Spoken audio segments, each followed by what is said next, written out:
They're similar size normals, but Darius, while he has a little bit more damage on the initial hit, is so much more committal. Zekro, able to find some firms here. Right back up in the corner you go. Wake up attack.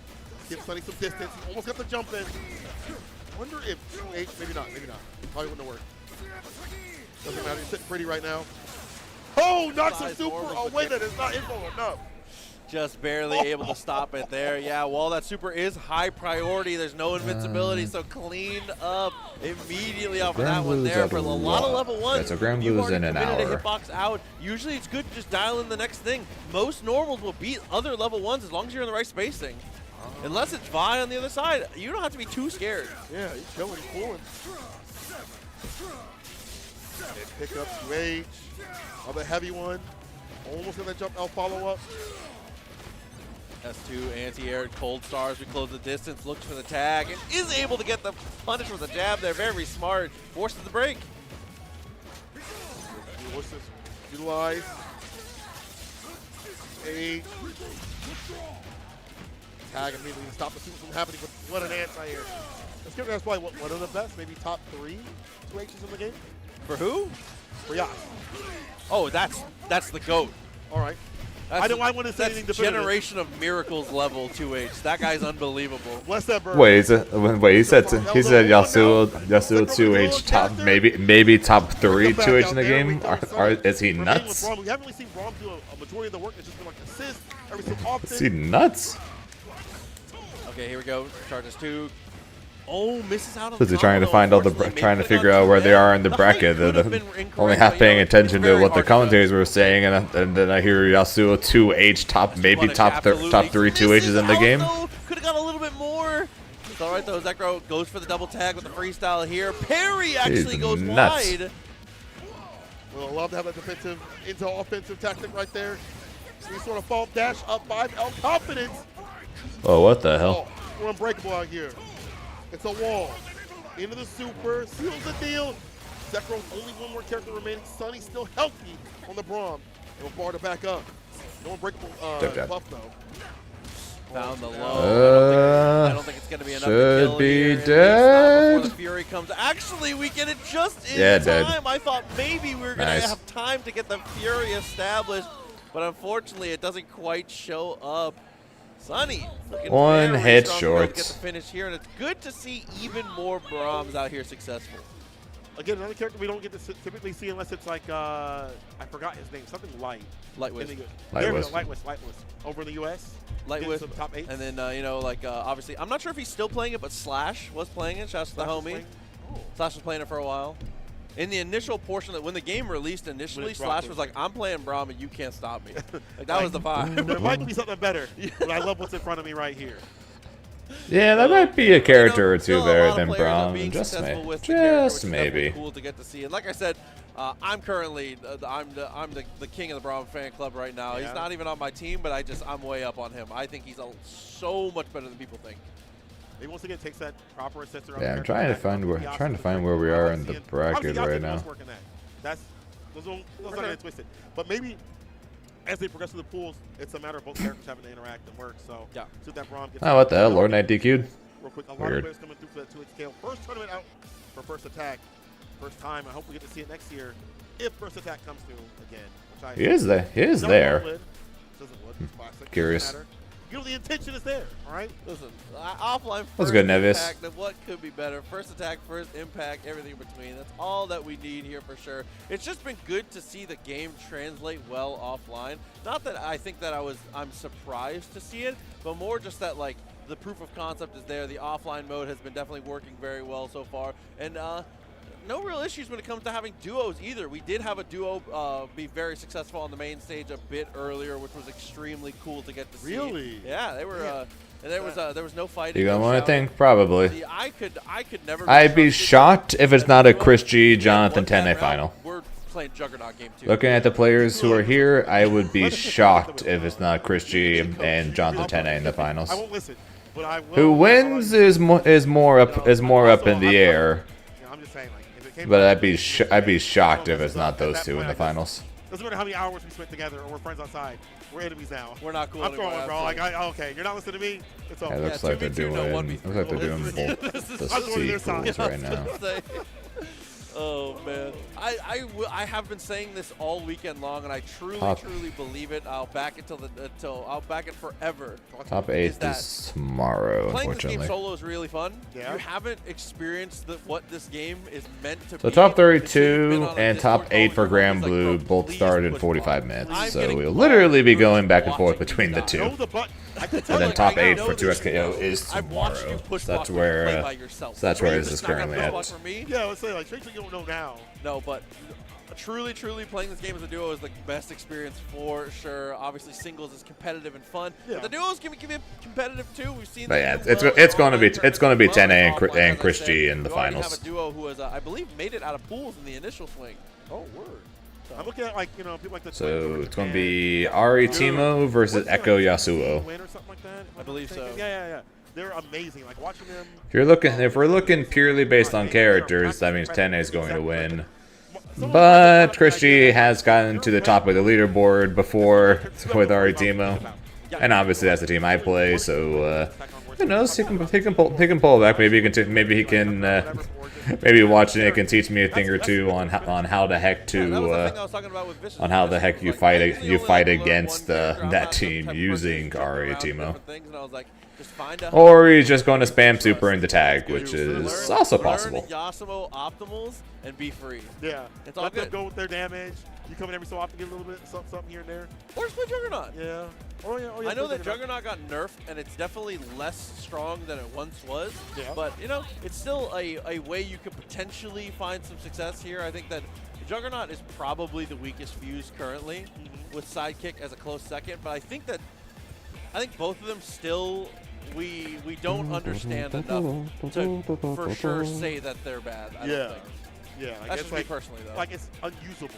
Yeah. Unusable would be a better word. So we're getting our next matchup here. We have PR, Big Butt Jackson. That's right. That's the Big name. Butt That's Jackson. actually I love it. I mean, it lives up to the name. Okay. The cow on the other side.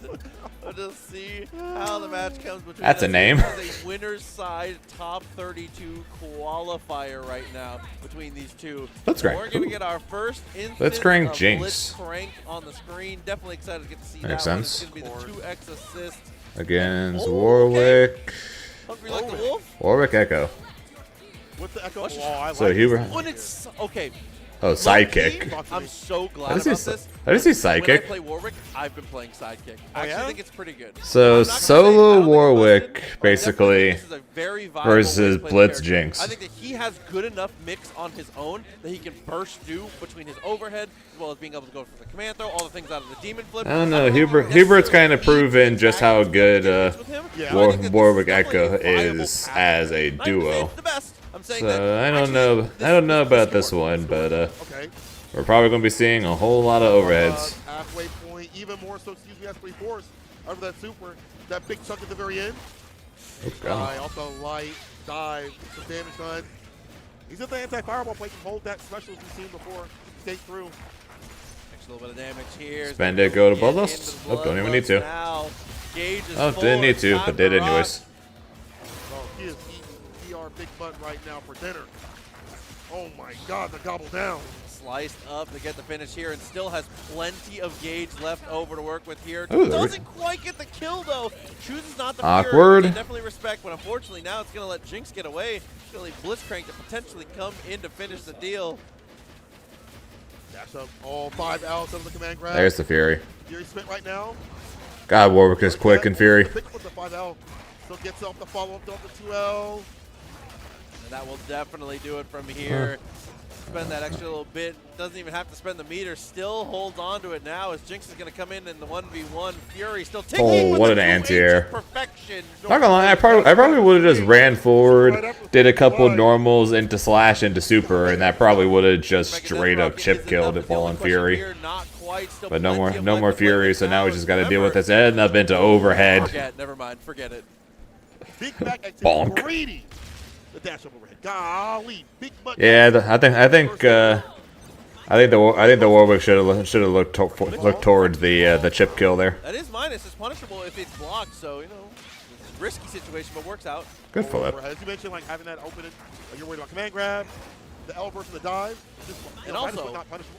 That's dummy plus. Yeah, that dummy that plus. overhead is hella plus. People still press Warwick is is a pretty cool champion, I must say. Overhead. Why am I? If I block that, it should be my turn. Not in this game. Nah. Not this guy. No, you watched me demon flip. You watched 45 frames of movement before that. I earned these 5 frames. I'm plus, baby. You could have air thrown. You could have. Good block on the overhead. That, on the other hand, though, that is the overhead that is punishable. While it is Raw level 3. On wake up, a ton Fair of enough. damage, instant bloodlust. Fair Situation enough. looking a bit messy here as Jinx is going to be left with just a pixel of life left. Goes for the tag, and Blitz is going to take a Tag grip gets too. hit from Blitz. Oh, no, I could have been good to take out Jinx, but this is. All right, how are we resetting this? Nope, we're not resetting this. We're just going for super. Okay. Get him pops. Oh! The cross up though. It's got to happen at least once a set. You get hit with that cross. Blitz is like, get me the hell out of here. Run up didn't work out. Dives on through. No punish. Block on Still the heavy. okay. 6 meters on the side, but not going to get to spend any of them. The dash up overhead. Will the Blitz Level 3. Yeah, yep. Every time. You Goodbye. see that overhead, whether it's, you can either do it on reaction to the overhead and grab him out of it, or you can block it and be like, let him think about it, be like, dummy. Dummy. What are you doing? Watch this, asshole. Never mind. I was going to say, I wonder if Blitzcrank gets hits. I wonder if he's going to pop the Fury or just save it for the last round. I hope Ryan doesn't. But never mind. Raw level 3 it is. That was good dice, man. You don't get to see that level 3 that much. That level 3 needs to get adjusted. It's too good. It's too It's word? so strong. That level 3 is unbelievable. I'm going to fire you, bro. That level 3 is so good. Punish that? No, no punish. Oh, the charge up heavy. Switching things up. Rotate. Oh, no, but unfortunately after the tilt whirl, easy punish from there. 2H to be able to beat out, but we dive kick out of the wall cling. Gets 2H into the air and commits the wall cling. That is high-level stuff. You typically see a lot of Warwick players utilize that. Anti with the 2H, Fury spin, put right back up in the corner. Again, the anti-air ready. Yeah, I was going to say, we got to lean off the dive kick a little bit here. We have been too ready. Jinx trap? No. Now, Jinx trap didn't confirm. Oh, the drop again. Situation Steam still on us. Shaky. Aerial approach, the dive kick hits. He knew the jump was coming. Spend it. Blood building up. Kill a character. Blood almost there. He was a little too early, which unfortunately for Honestly, him meant his you're death. Wait for the pop as well, because now you can potentially get it on the, as a combo reset. Needs another hit in order to get. Never mind. I was gonna say in order to get blood. Well, actually, he might live here. Nope, he dropped it. Tech forward, tech forward. Tech's backwards.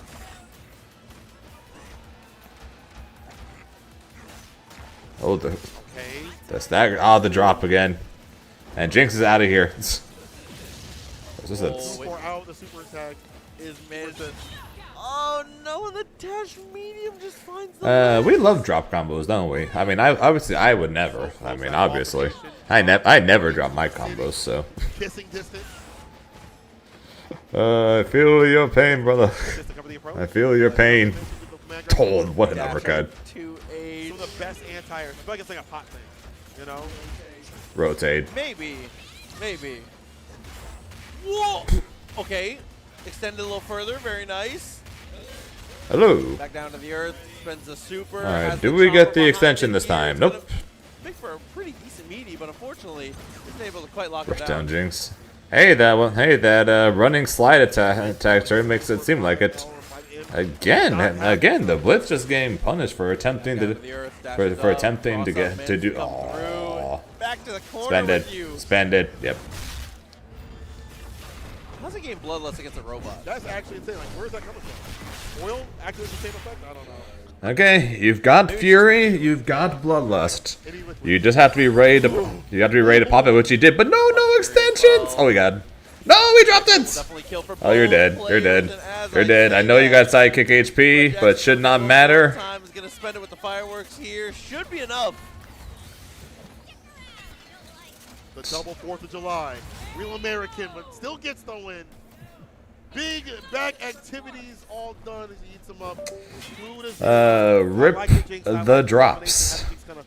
Rip the drops from the Warwick. typically Had two rounds. Had 2 rounds there. The unfortunately just couldn't finish the combo. But I feel like the big change of pace there, and the thing that really set things apart was when we decided to start just committing to the 2H.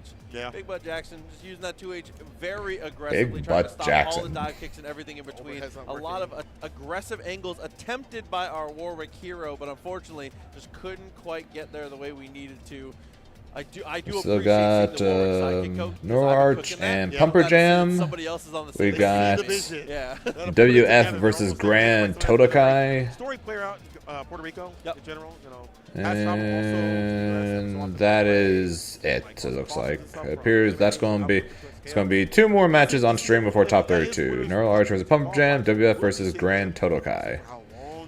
Only player's names I recognize of these is Pumper Jam. Amongst the people playing a little bit of fighting in the league, I cannot believe that my boy is out here also playing this game. So tell me a little about. Great to the guy has been in the streets.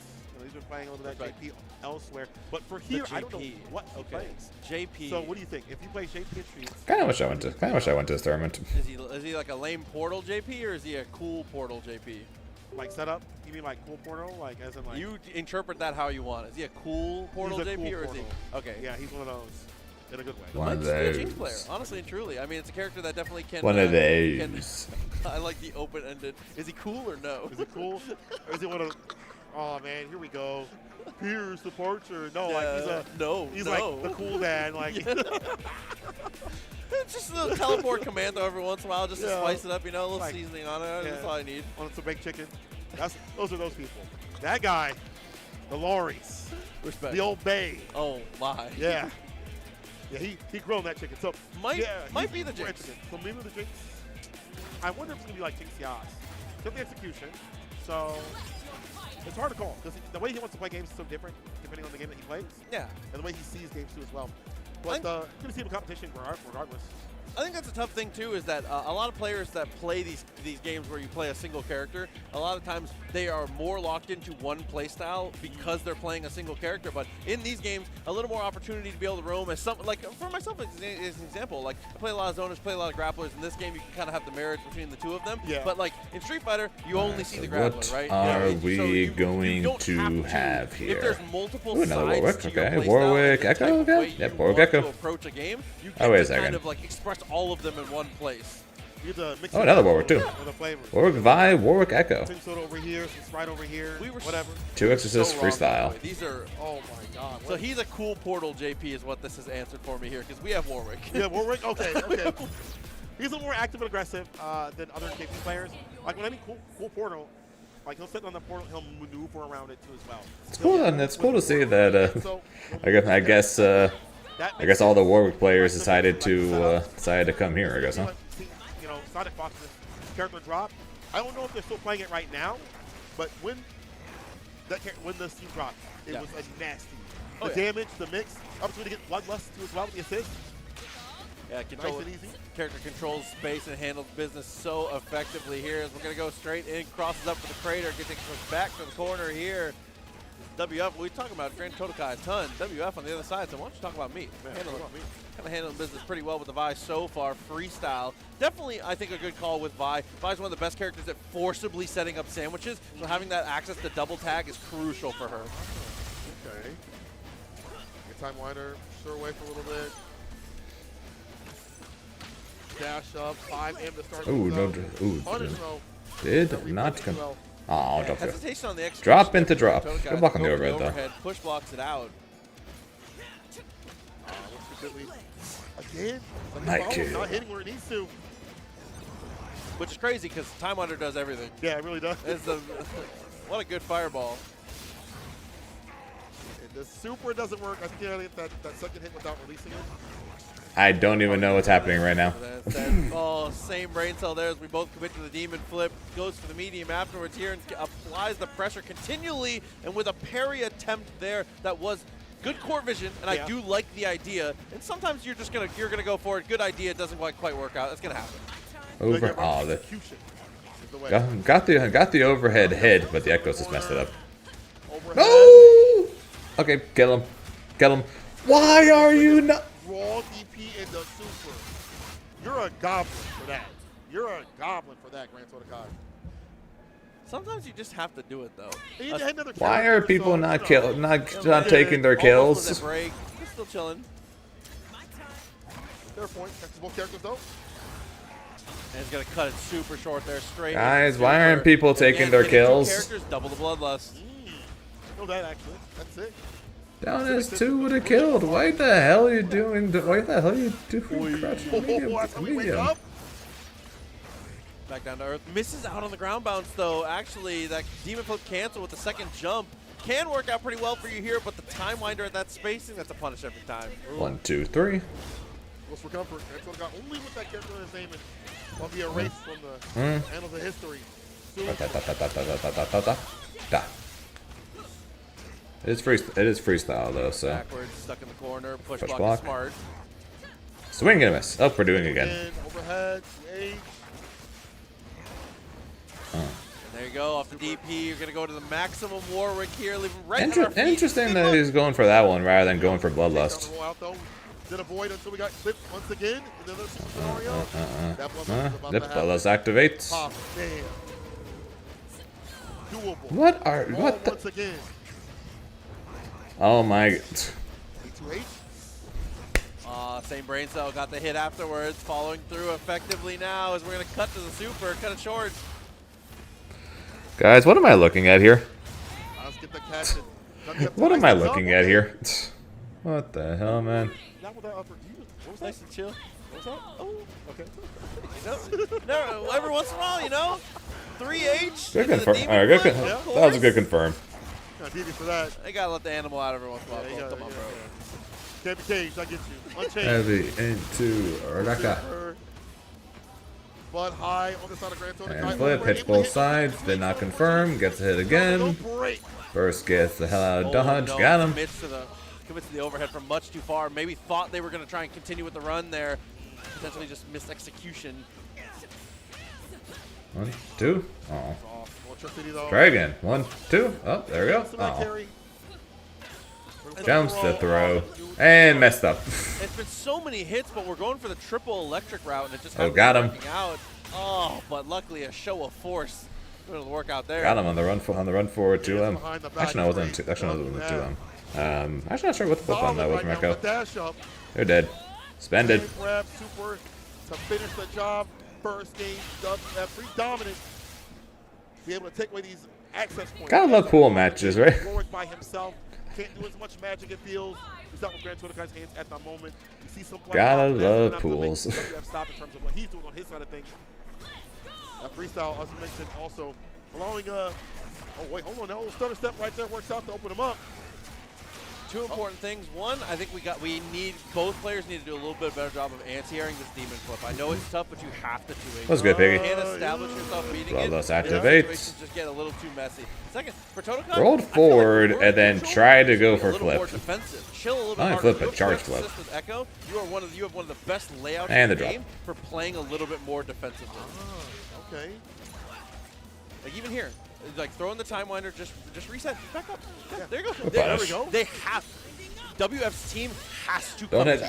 They have to. They have to initiate. They have to find an access point. Okay. It's not on you. Even with a life deficit, WF is gonna slowly move forward. That's just that's the nature of the beast when it comes to Vi. Intense Warwick fight. I don't even know what to call this, man. I really don't. Good jump. Never mind. Oh. Oh, you're dead. Level 3. No! Crater's made, but not enough. Goes for the jump Okay. and lands into the charged S1. Why don't people take their kills? Through its set point now. Why don't people just take their kills? Round starter. Flip. Follow up. I do like the idea, at least in terms of getting active. Like that's got to be a 2H. Good parry. Parry though. Okay, good answer on the other side. Let's follow up.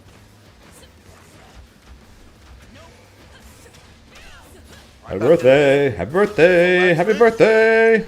Live wire. Through Crater's made once again. Opportunity on the rush down here as we weave back to the same side. What was that?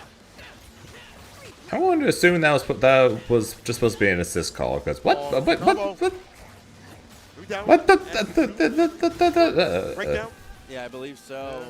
Will they stream all top 32? Solo Warwick, and it's 3. No, I'd be shocked if they streamed the entire top 32.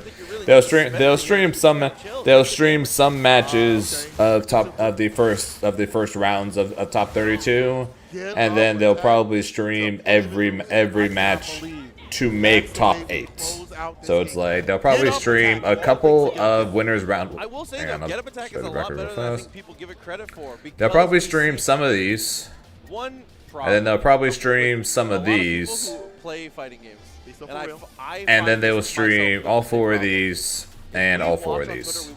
Is my assumption. I'm probably what they're going to do, because that's what most tournaments end up doing. 19-layer OSs to cover every single. What have you missed? Not too much. That's you have missed all but a single match to make top 32 for 2SKO. Grand Blue is in their top 8, so that starts in 20 minutes. So we'll be going back and forth between this stream and that stream. I think a lot of people forget that Get Up Attack is good. I actually forget, and I said even in the game, because as you said, I see people like, oh, I got an OS against that, this and that, or I'll block that, punish you. But prove it to them. Prove it to them. Like, show me that you're going to do that in the first place. So I'm not going to be using in the future, because I'm getting. But for the most part, for what we've seen so far, these pools matches really doesn't matter if the game's been out for years or for a month. Pools matches are most definitely pools matches. Yeah, for a lot of people who are high-level fighting game players, especially in the versus game category, truly, in a lot of situations, like blocking something is almost as bad as getting hit a lot of the times. Because if you think about some of the mix-ups you've had to deal with in your lifetime in this game, close your eyes and imagine with me, everyone. Okay, go ahead.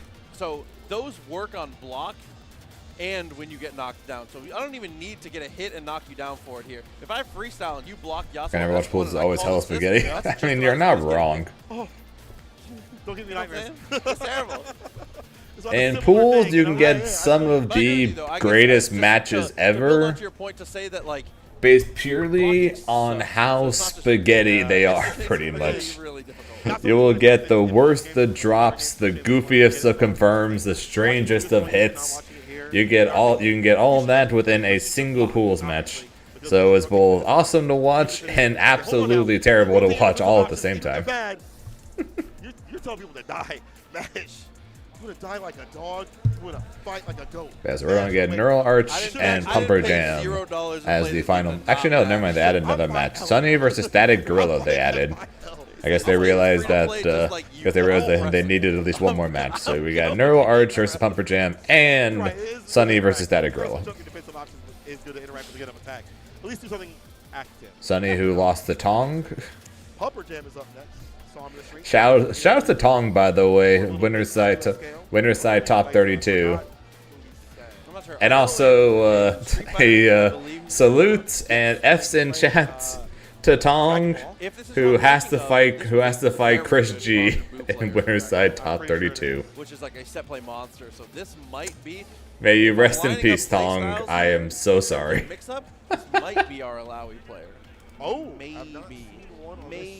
At least when we've been here thus far. I've seen 0 Alawi on both streams so far. Which is crazy because people kind of rate her pretty high, right? Like 5, I think 6? she's good. I think she's definitely like, she is below the 4 Titans, but definitely not a lower tier character. Alawi? Upper mid. Or like low high. The tier separation in this game is like, I know people complain about like, oh, some characters have to be in C tier. Like most of the characters in the game are pretty good. I don't think anybody's below like a B tier. Everybody is absolutely fights. I think Blitz is dead the worst character in the game. And I think he's absolutely viable at every level of the game. So like, Alawi's top 3 change your mind. My argument against that is I believe that Echo, Yasuo, Teemo are top 3. Echo and Yasuo are, in my opinion, they're the undisputed top 2, and then I think Teemo is 3rd. Then I think Alawi and Ari make up the 4 and 5 spots.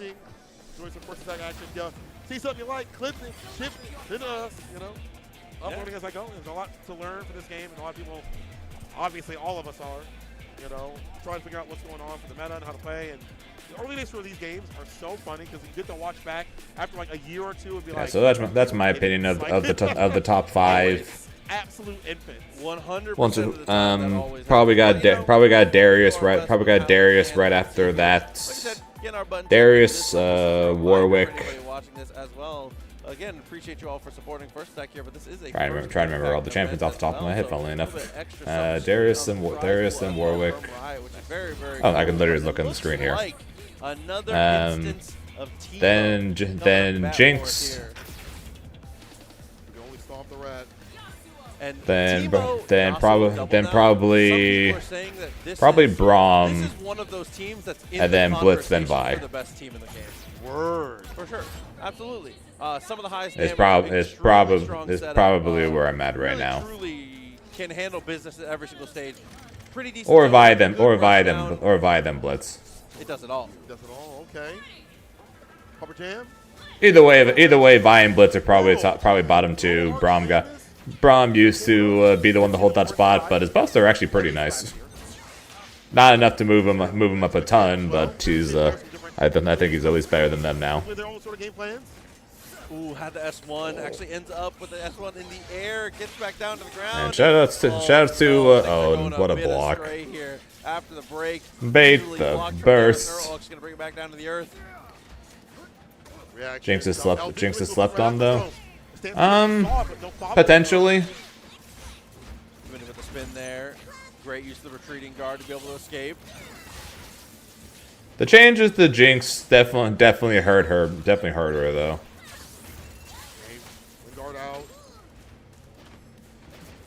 And one of the reasons why Teemo is so high right now is similar to why Jinx was so high before. Really good damage. The ability, the super into super options are great. The tag assist is great, and then of course super into tag is busted. But they nerfed them. But they nerfed the hell out of Jinx's super damage, therefore nerfing her damage in general by quite a bit. They really messed up super into tag for her in terms of at least getting hits. And Teemo is just better at it in general now. So basically, with Teemo being a thing now, there's almost no reason to play Jinx anymore now that. We got things to do. Super tag though. This is why. Now that overhead is the supers going on. It's just too what we got instead.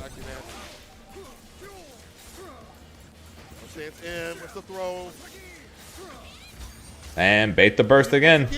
0 for 2, Pumper Jam. 0 for 2.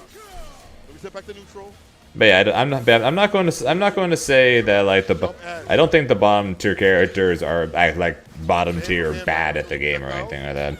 It's just the unfortunate world we live in right now though is just the Yasuo and Echo are just really just the best. They're really in a class of their own. The lockdown. Jump S with 2L will connect though. This is completely. You die for that. If we have optimals. Are we optimal though? Not quite. Big throw that. Throw that. Why didn't you throw that? Self in the corner. Tag pushback. Teemo getting all that back. Also, Teemo's buttons don't feel depressing like a Jinx. That's fair. And also, ironically enough, Teemo feels faster. I don't know if it's just because of his air movement with the parachute or whatever, but he just feels faster than Jinx, which is ironic as shit. Hey, what's good, Mr. Acolyte? So what's your opinion on the on where 2XKO is at right now, man?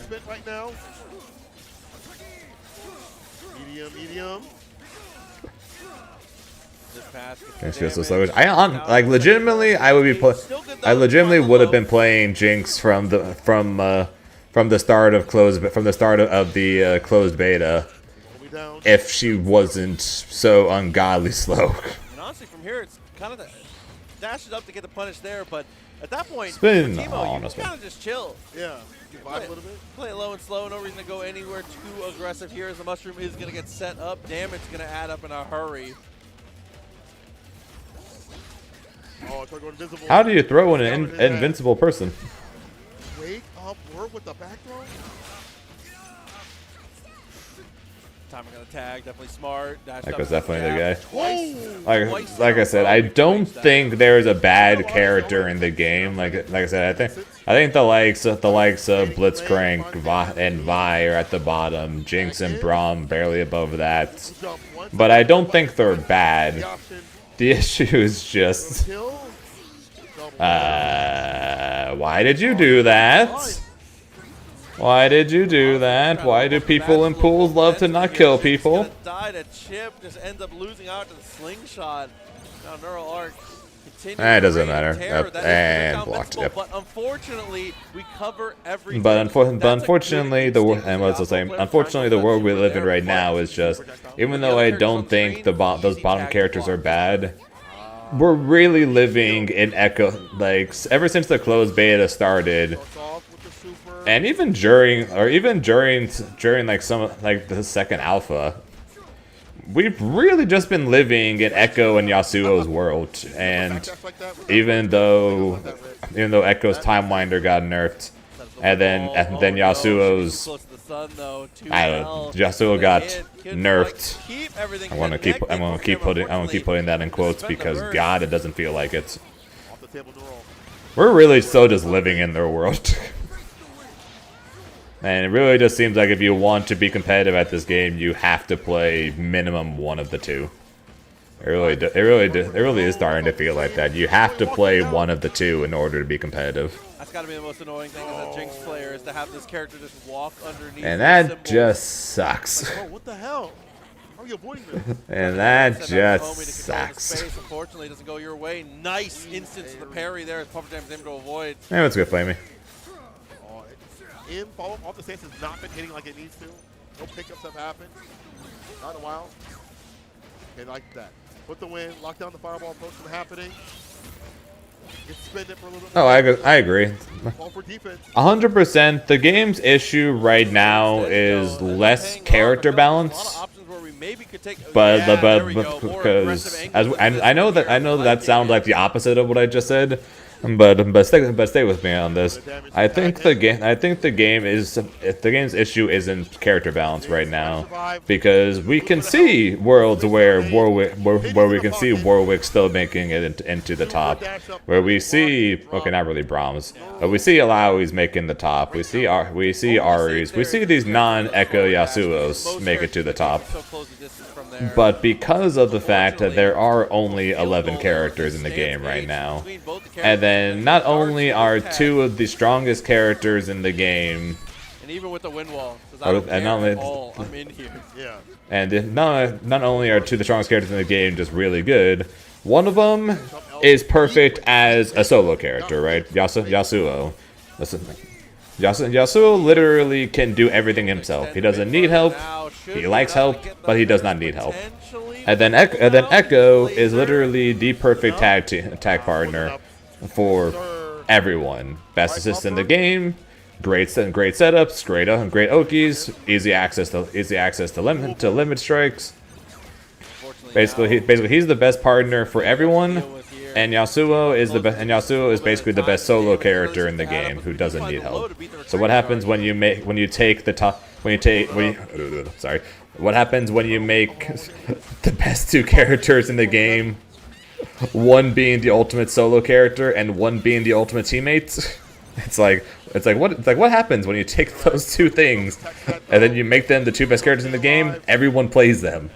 That's the reason why you can say that even though I think Yasuo is probably the best character in the game, Echo is probably the actual top one, because he is literally the ultimate teammate.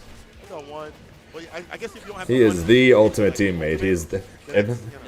Doesn't matter what character you play in the entire freaking game. Odds are, Echo's their best teammates. Echo is just straight up their best teammates. Now, and the break's almost even as well.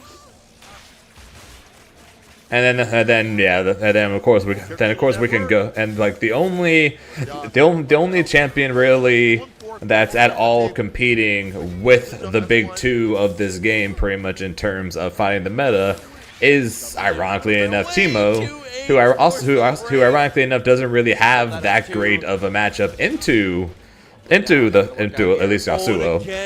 There's an argument for Echo, but the reason for that is because of freaking super into tag, or in the case of, super into tag in the case for Yasuo, or the guaranteed reset gameplay of Echo. That's been a messy last 5 seconds. That was a very stains on the shirt. What is it? What an interrupt. No confirm though. Missed out there as well. I think we're trying to go for the. But yeah, it's just the game is doing. Riot did a pretty good job making their characters pretty well balanced. In all honesty, it's just the top two are too perfect, and not only they're too perfect for each other. That's the issue. They are too perfect, and they are too perfect for each other. And I honestly don't know how they're going to fix it. I wish I had an answer for that, but I really don't know how they're going to fix it, because they have nerfed Yasuo 4 straight times. 4 straight times they have nerfed Yasuo, and hey, guess what? He's probably still the best freaking character in this game. Pretty effectively here. Did we win that and instantly go on a phone call? I got business. Oh yeah, and then the whole character balance thing, and then as for the whole character balance thing that I was originally starting with, but then got on a rant for Echo and Yasuo, because it's really easy to go on a rant when it comes to Echo and Yasuo. Is like Acolyte said, there are only 11 champions in the game, so it's like, okay, there are plenty of situations if you have a 20-man roster. Okay, like Ari and Teemo really like to spend meter, right? Teemo do double mushroom combos, or Ari doing super combos every hit. So like if you had a different champion in the game that was really good at building meter, then maybe their team could be made for that.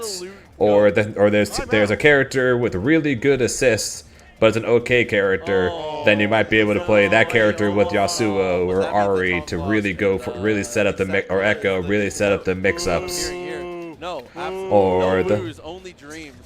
Or play a trap or have a character have a trap character specifically with a zoner character, right? Then just things like that, pretty much it would make sense then to you might potentially have more characters that have more options as teammates in terms of character synergy and assists and super synergy and things of that nature.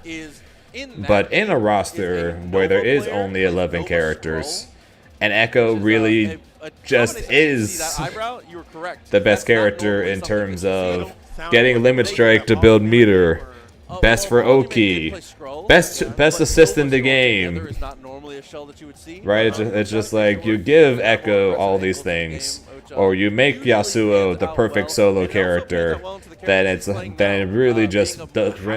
point it really does just become, why not just play one of those two characters rather than looking at potential this character or this character or this character, because this character could have a synergy with this character for this reason, or this one for this reason, or this one for this reason.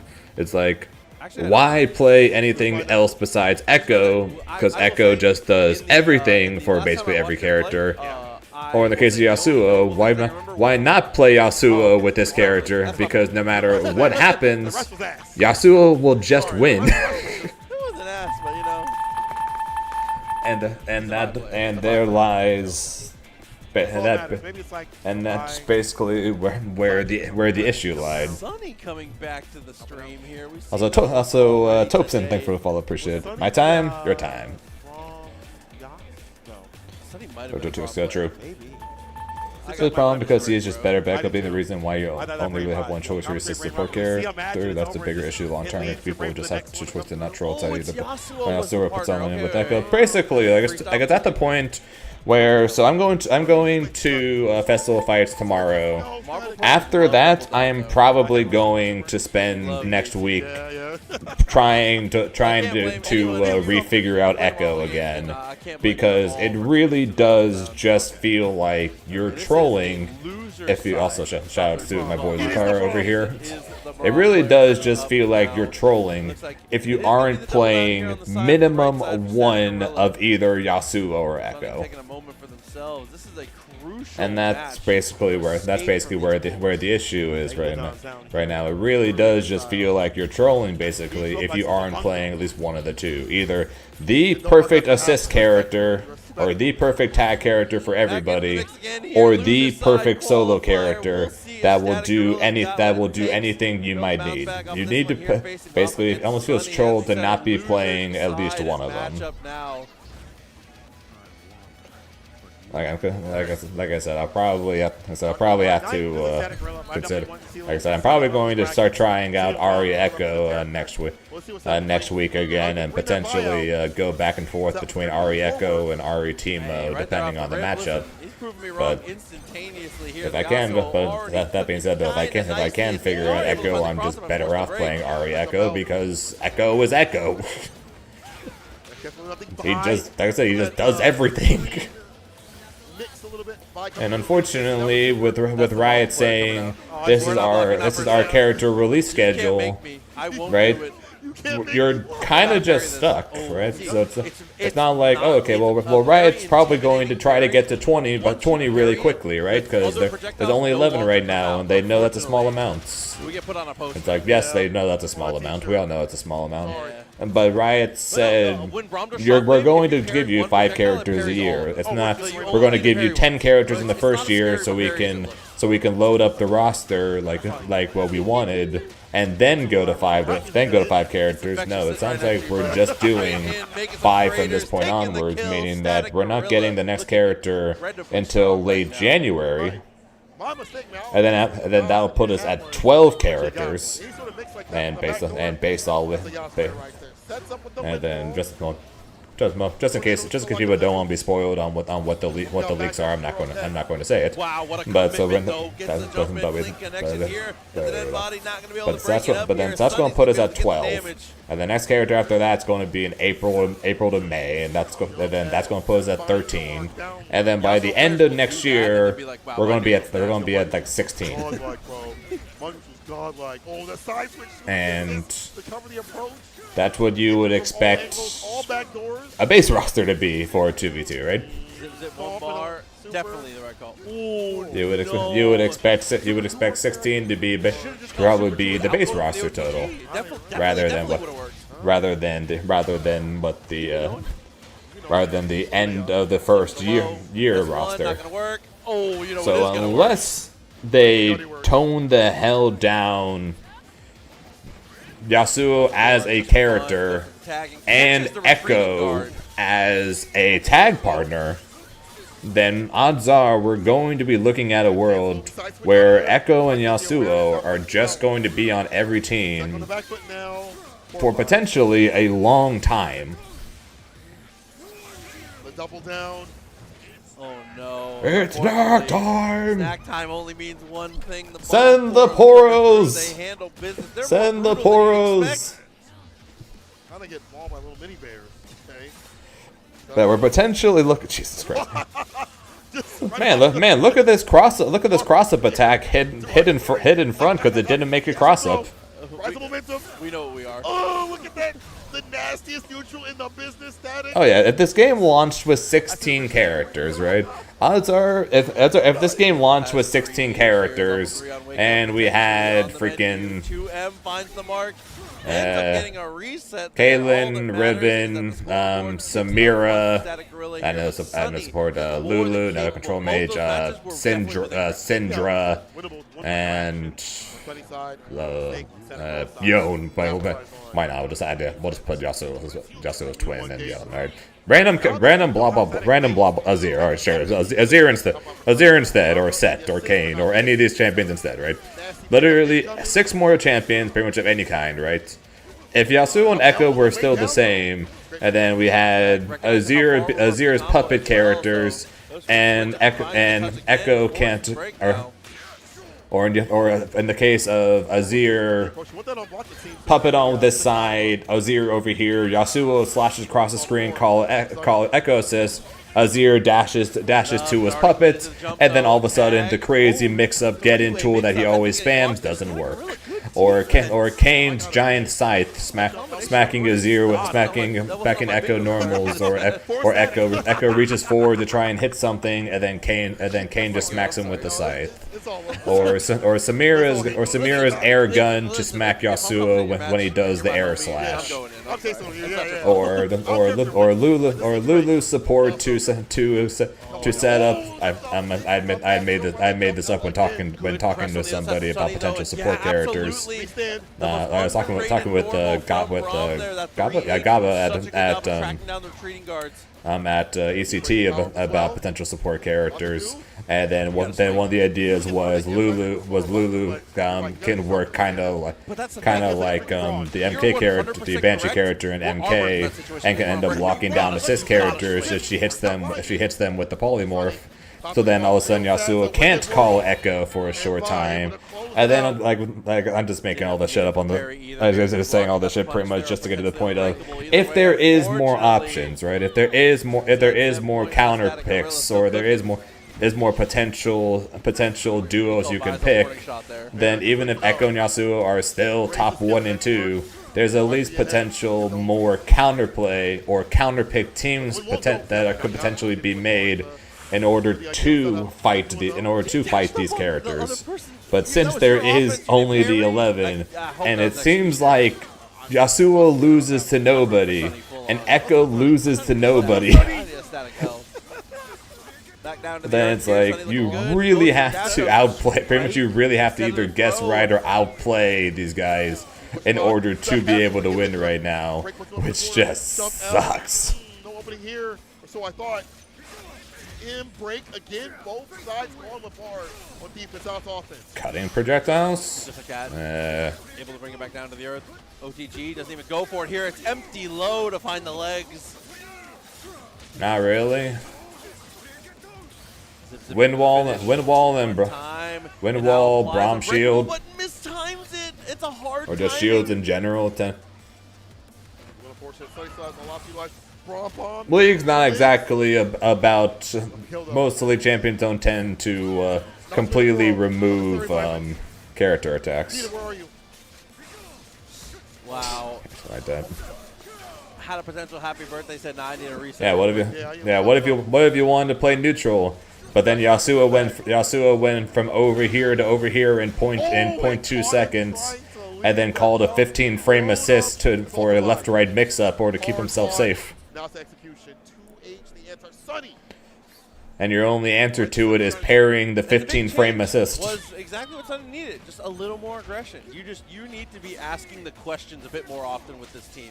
Both these teams are standing 2 feet away from each other with a megaphone. Don't listen to what he's saying. It's just like that's pretty much what I mean at this point. It's just like if there were more champions in the game, which then gives you more options for potential counter picks or more duo options to build around champions, then there's at least a chance we might see a world where Echo Yasuo isn't everywhere, or Echo and Yasuo aren't on literally every team, even in a world where they're still the top 2 in the game, right?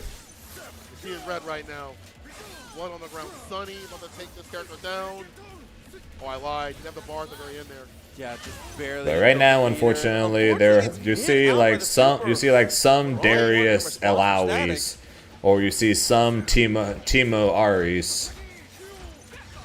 But outside of like those two, you really don't see duos Sonny giving me another game. We're not letting these that jumps don't go. involve Echo or We're not letting Yasuo these very jumps go, often. though. Like, you'll see Holy. some Blitz Jinxes, kind of. Solar with the jump forward. Unbreakable buff still on. Is going to try and break through, but guess what, sucker? Or like maybe like some Braum Darius or things like that. You can like sometimes can sometimes see those, but it's just so rare. I actually appreciate this. It's just so rare that you see any team that doesn't involve one of those two. Even wasn't ready for it. Because one is the perfect character and one is the perfect tag character. Bro. I'm telling you, this guy is not who you think he is. He's like that. And four patches of nerfs later has not changed Yasuo in the slightest to stop that from being the case. It seems like. I like the routing, like to know to go for the side switch and tag into the next. Not too bad stuff. And it's really sad that it took adding a character like Teemo The armor there unfortunately doesn't work out. that could do super into tag even better than Jinx could, in order pretty much to start potentially setting up any form of team pick that might involve neither of those characters. And even then, Teemo still primarily gets played with the likes of Yasuo or Echo, even more so than anybody else. Because even then, they're still just perfect.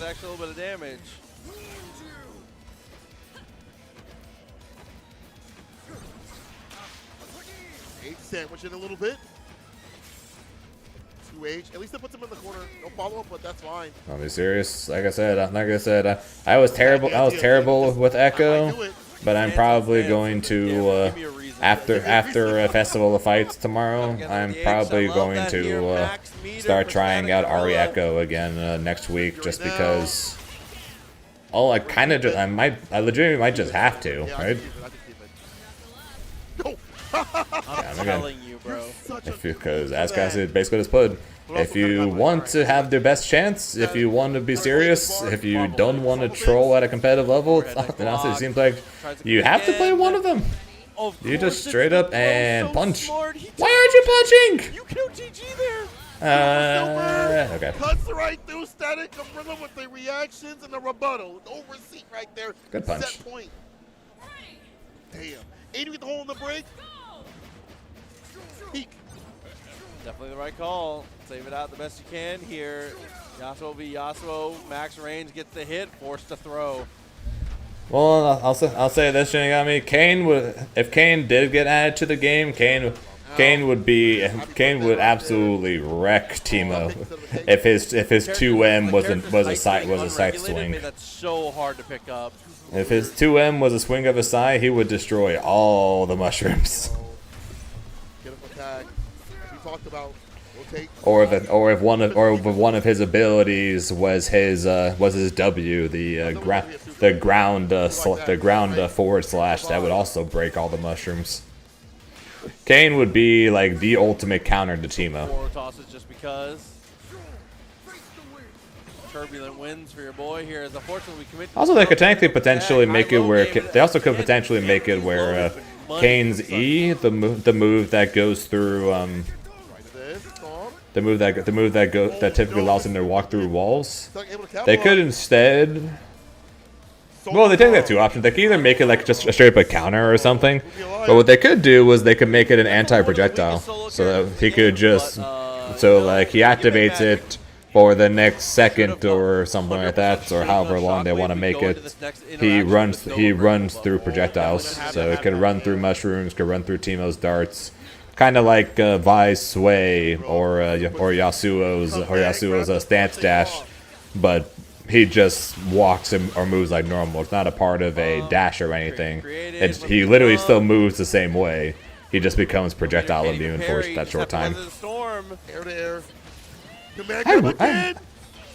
No! I really wish Kane was in the game. He'd be so cool. No way, no way. Not gonna lie, I really. Oh, there it is. Drop the combo, the super static gorilla. You absolute goblin. I really wish Kane was in this game. Respectable gentleman, you know what I'm saying? Sometimes you just have to bionic arm your problems away. Hi, Monarch. Hi, BSG. You're shaking your head, and I'm out here cheesing. He did that good, though. He did that really, really well. You know, I'll give him credit because, honestly, both characters were at a decent level. He got him. Wish we had Riven. Yeah, well, if Adrian is still here, also, what's up, Adrian? I don't think I said hi to you earlier. Sorry. Keep it moving, bro. No, he wishes Riven was in this game too. Also, Riven was a part of the last round of leaks. So looking like we will be getting Riven. Unfortunately, the champion he most wants is going to be in the game. The champion I most want in Irelia, unfortunately, is I'm still going to be waiting on. If I was able to play a team of Ari Irelia, I would never stop playing. He's out in top 32 in 2XKO, doing well in Street Fighter. I legitimately would never stop playing 2X. I would never stop playing 2XKO if Irelia got added to the game. He's definitely one of those weirdos you want to avoid on CFN. Well, that wraps up this block of 2XKO. The next game on the stream will be Tekken 8, so stay tuned for more action out here at First Attack 2025.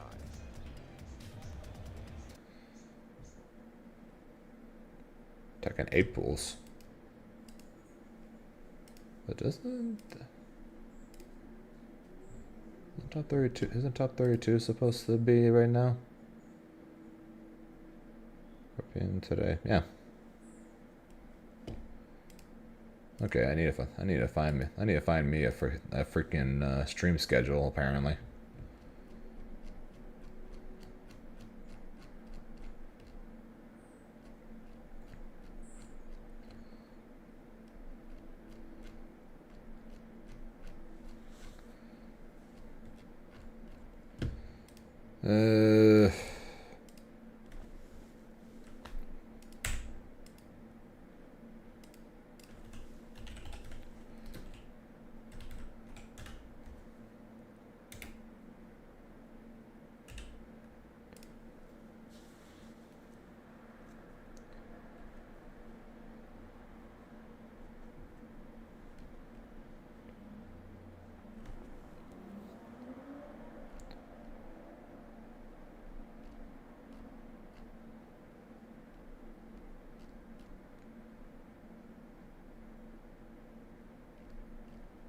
There it is. Okay.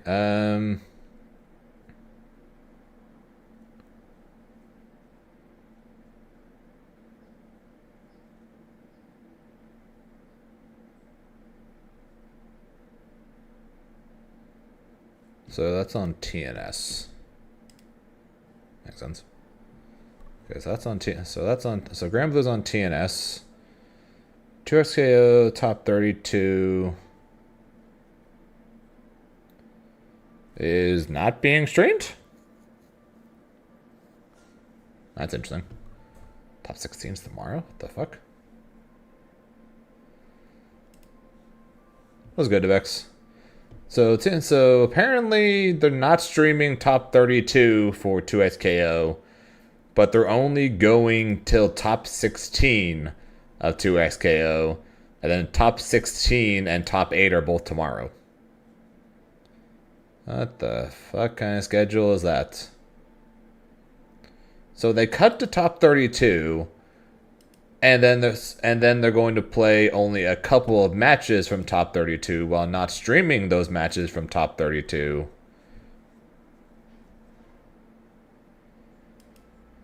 Until they're down to top 16. Oh no! Never mind. So never mind. So they are just playing top 30. So they are playing top 32 right now, and then they're just not streaming it.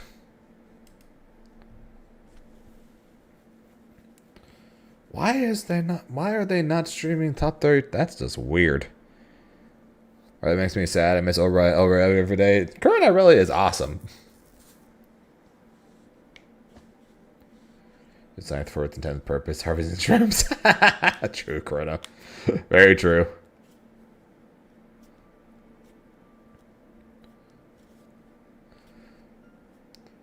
Wait, what were the leaks? I didn't hear this one. So the leaks, yeah, they streamed pools, but not top 32. Yeah, hang on. Ta-da! So yeah, first attack official stream schedule. 2xKO pools for the first two. That started at 9 or East Coast time started at noon, and then started and then this one started at noon, and then it started at 2, and then top 32 starts at 4, and nope.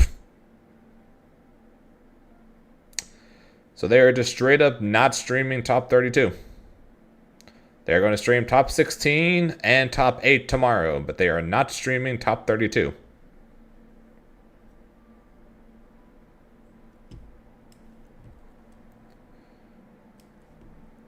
I guess I'll be changing my stream title then. How's Mate, by the way? I've been too busy to really check her out in depth. Oh, she's cool. Unfortunately, she was labeled as a set play mix-up character, but her set play and mix-ups are lacking, as in not really there.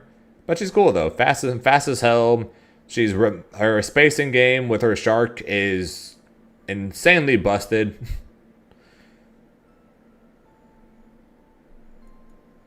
Who was Meg? Meg when they were first talking about her, they said that she's a set play and mix-up character. How's the girlfriend canon? Kind of disappointing. Hence why I said the set play is disappointing. She's 37. It's 37 frames to call her, and 37 frames to fire.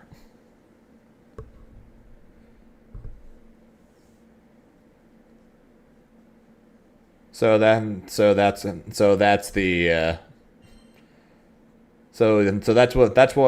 I meant by her set. The set play mix up thing for her is kind of disappointing. But yeah, she is insanely fast. Pretty good normals. Her far heavy is disjointed as hell. And then her far M is also really good. Her 2M is kind of stubby, but 7 frames, which is good. Her sweep is busted. It is. Her sweep is so quick. It's not special cancelable though, making it not busted. But at the same time, it's kind of busted. And then the strongest thing about her, that shark call is busted. The shark call is her light and medium versions are -2 on block, and then the heavy version is +2. So she can space that shark, and being the fireball one. She can space the shark so well, and being only -2, the RPS footsie spacing game you can get from it is legitimately disgusting.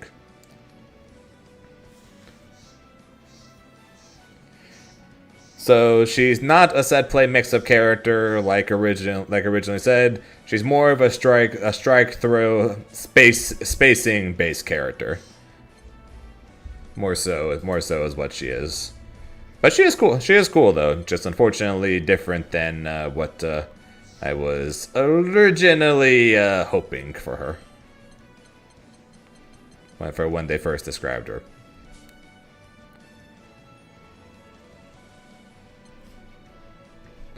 Okay, so I got to change the title. Since there's no more 2xKO today, apparently.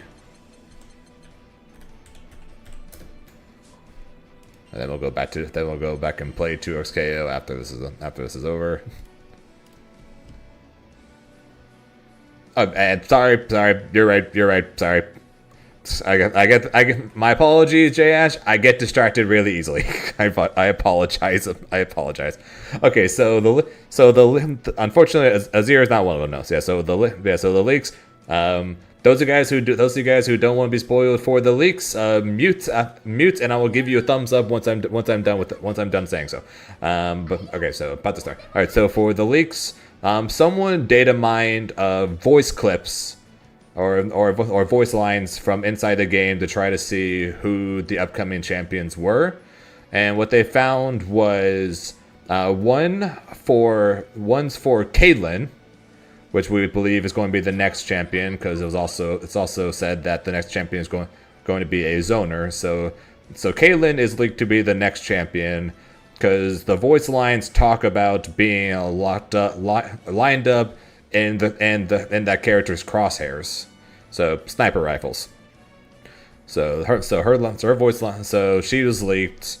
The next leak after that is Riven, because they took voice lines from League for Riven and put into the game, and then Darius has new voice lines specifically referencing Riven. He didn't use her name, but they referenced either her or Mbessa, technically lore-wise. So it's believed that Caitlyn is next, and then Riven after that, and then the last couple, which just include voice lines that they took from League and input into 2XKO. So these are a little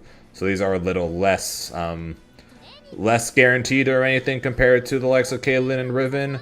But two more champions that they had voice lines for that they took from League are Rise and Cassiopeia. So those are the leaked champions right now. Just two of which are more so locked in because of the fact that that one just straight up has new voice lines, and then another has voice lines referencing them on top of them having voice lines from League, and then the likes of Rise and Cassiopeia having voice lines that they straight up took from League and put into the game. So they're a little less locked in, because they can probably do that for literally every freaking champion in the game, pretty much. Because it's really easy to take lines from League and put into 2XKO for if they were just to test something, for example.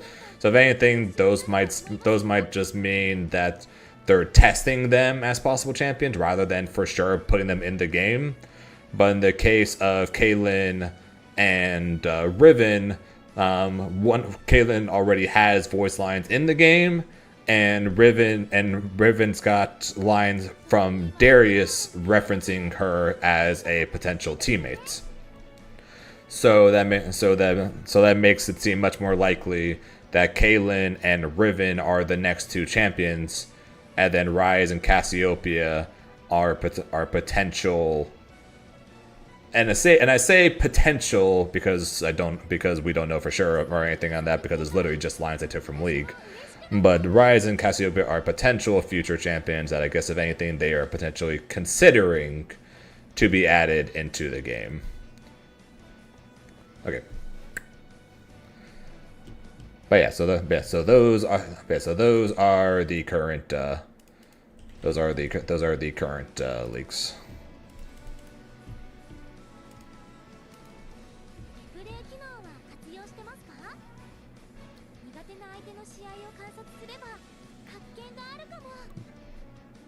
Okay. So I guess I can talk about Rise since we said in chat for those people who muted it. So Rise potentially being one of them. Unfortunately, it's going to be one of the later ones. Could be really cool, and of the four that I said is the one I'd be most excited for. Because let's be honest, Control Meiji kind of characters hasn't given thumbs up. I did give the thumbs up. I gave the thumbs up. There's another thumbs up. I did give the thumbs up. So Rise. But also I can talk about it because two people have said in chat already. So even muting me did not help in that sense. Rise is definitely would be the one of those four that I'm most interested in. Just because Control Meiji kind of characters could potentially fit how I want to play. Also, I could see Rise being very Dormammu-esque in the case of he can do one ability into one ability can do this or this into this. It's a battle as a battle mage. Okay, fair enough, but you get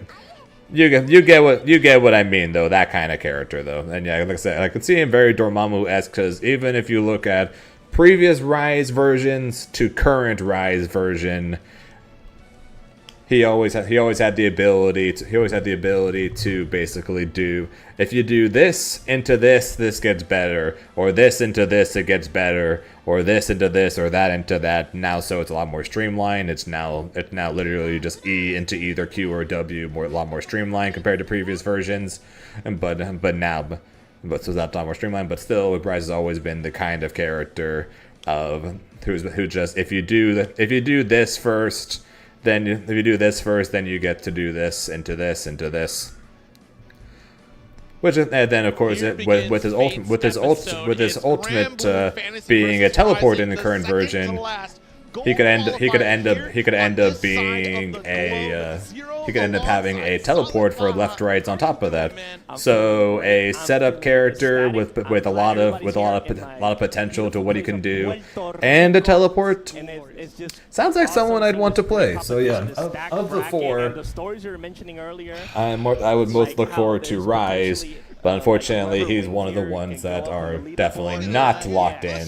He's one of the ones that are not locked in. So if he did end up being one of them, it wouldn't be until, like, if anything, he would be like at earliest like the Evo champion, right? He would, right? At the earliest, he would end up being the Evo champion, meaning we're quite a ways off from him, unfortunately. So we'd have to go with characters of champions 1 and 2, and like Acolyte said, and then Lucar versus New York Zone Chris. One of which being a zoner because it was leaked by a few people that the next champion is probably going to be a zoner, means that Windwall is going to kill us all. Hey, shoutouts to the giant ass Eevee back here. Holy crap. I want to be here just so I can take a picture next to the giant Eevee. Holy crap. That is awesome. It's going to give a little bump to poor Saki, unfortunately. That is awesome. Scoring all breaks down here. Right. But yeah, top 16 is what we're looking at here for those Arc World Tour points. So I'm really interested. That's also fine. Fair enough, Grant. I was just saying. Because I know there are some people that are. Yeah, of course. Alpha Eevee. You know, Monarch, very strong player. Yes. Has a nasty Matera. Dude, I need 5 more EVs on my Legends EA game right now. I literally just got my second one. I need 5 more. Oh, Gran. Does he play Gran? Oh man, it's no, it's check. I'm pretty sure. Why do I have Eustace in my head for Reich? I don't think that's correct though. I mean, that'd be cool. You know. It's been a minute since I've seen Reich. It's been a little bit, but Reich has also been our strong competitor in Rising here. I'm so sorry, I don't have it offhand right now, but yeah. And the Pokemon Legends game, Legends Arceus and Legends EA. There's a type of Pokemon, basically a much larger, typically higher level version than the ones next to them, called Alpha Pokemon. Yo, nice. I didn't want to believe. I'm so sorry. I'm hype. I'm kind of hyped, man. I'm kind of jumped into this unprepared. So Alpha Eevee, basically meaning giant Eevee. Several times. And if we got in front of this Eevee and saw him having glowing red eyes, then technically that could literally be an Alpha Eevee, yes. So he's referencing that. Yeah, they're so sick. Alright, so we could have had Orianna. Again, close. They're not. Those aren't guaranteed. Also, I'd be down for Orianna too. But those ones aren't guaranteed. Technically, to be fair, none of these are guaranteed because they're leaks for a reason. Encounter some of these projectiles of our own with Regenlane. Yeah, of course. And here we go, starting really strong, setting up the butterfly, not letting. These are leaks for a reason. We can say that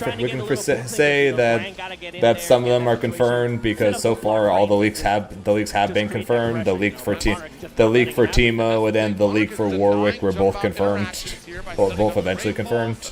But But yeah, Monarch technically nothing is for sure yet, and we're still 90 days technically until the next champion comes out. He's got him trapped in the corner here, but a quick little guard canceling. So we're still quite a ways away from that, unfortunately. I say unfortunately because, like I said, I want more options in this freaking game. Boot, close the gap. Even more, like the only thing, the only things I dislike worse than Yasuo Echo being a team that's literally everywhere is one of the few things I hate worse than that is super into tag, and then one of the few things I hate more than that is the fact that the roster and therefore our team options is so little. But Monarch with the arrow puts the butterfly up, gets the anti-air, doesn't quite convert into anything strong there, but here we go, trying to set up, trying to making sure. Another projectile here, but again denying that forward movement. Yes, those champions were leaked by Riot itself. That's why I said none of the champions I mentioned are guaranteed at this point. Now he's just setting up the rainstorm, and he's gonna blow up the fireball real quick, and now he's stuck in the corner. This is opposite situation of the last round. Don't worry, guys. We're watching not top 10 character gameplay right here. No, beautiful. Not top 10 character gameplay. Oh, starting out with the trade. He didn't quite get that conversion though, huh? Yeah, just missed the anti-air, deep jump in from Reich, but not able to get that punish. Nice low high that we got him there with that short hop. I'm going to assume this is. I'm just going to assume this is first to 3. I don't know if they mentioned it or not. A bit more of that, you know how you can crank up this unique move. The 5 here. Okay, there's the fireball. Ooh, nice block. Good. No escape. Just making Monarch really work with his anti-airs. Yeah, I like that use of the dodge there to get away from the arrows. He's really playing that patient That game. goes through. But there's the ult from Mark, and now you can set up the butterfly, and Mark, I gotta hold that. Oh my god. Not top 10 character pressure right here. Yeah. Nerfed ultimate arrow right, or nerfed ultimate butterfly right there. Not gonna necessarily need it here. Next significant strike should be able to finish the job. It's the ult off the wall, no conversion, clashing the fireball. Yes, sir. Oh wow, and the trade, and no, he just dodged into the button. Tragic here for Monarch, and now I'm sorry for Reich, and now Monarch gets the first game here in our first top 8 match. Reich was really trying to find that timing to get the roll to approach forward, get closer against Monarch. It's a difficult skill to master. It's been difficult since Grand Blue versus. So trying to find the tempo that Monarch is playing at is going to be key to victory. And Grange, if you were trying to, if you were trying to get, if you're trying to get to the point where you know all league champions, you're going to be there for a while. It's like 170 now. Staggering these 5 Ls. Good approach from Monarch, going to get the full corner conversion. Yeah, big combo here, and can set up the butterfly. Plus frames, there's the guard cancel over right, gets out of the corner. Okay, good tech. Trying to steal something here, put up the butterfly. Nice little dodge there from Reich. Does have very low health though, that might cost him here. Now we'll see, I mean, we can just keep peppering away with these projectiles here. Monarch making it very difficult. We'll take the rainfall, we'll trade that hit. We have the life lead, and that's okay. Nice anti over the heavy. Ooh, with the EX arrow to steal it now. Yeah, Monarch one round away from taking the second game. Okay, another butterfly. Trying to get the plus frame going. Ooh, the anti-air big. That's 2H. That's going to go yeah, I'll be hoping for, like I said, I'll be hoping for, I'll be hoping that Rise is real and Rise somehow ends up being next. 5L. I doubt it. I doubt it, but I can hope. Closes the gap. Doesn't get a full conversion there. At least based on the league champions. I technically hope that it's I hope that it's Aurelia next. Adrian Riven wants his Riven for obvious reasons. I want Aurelia.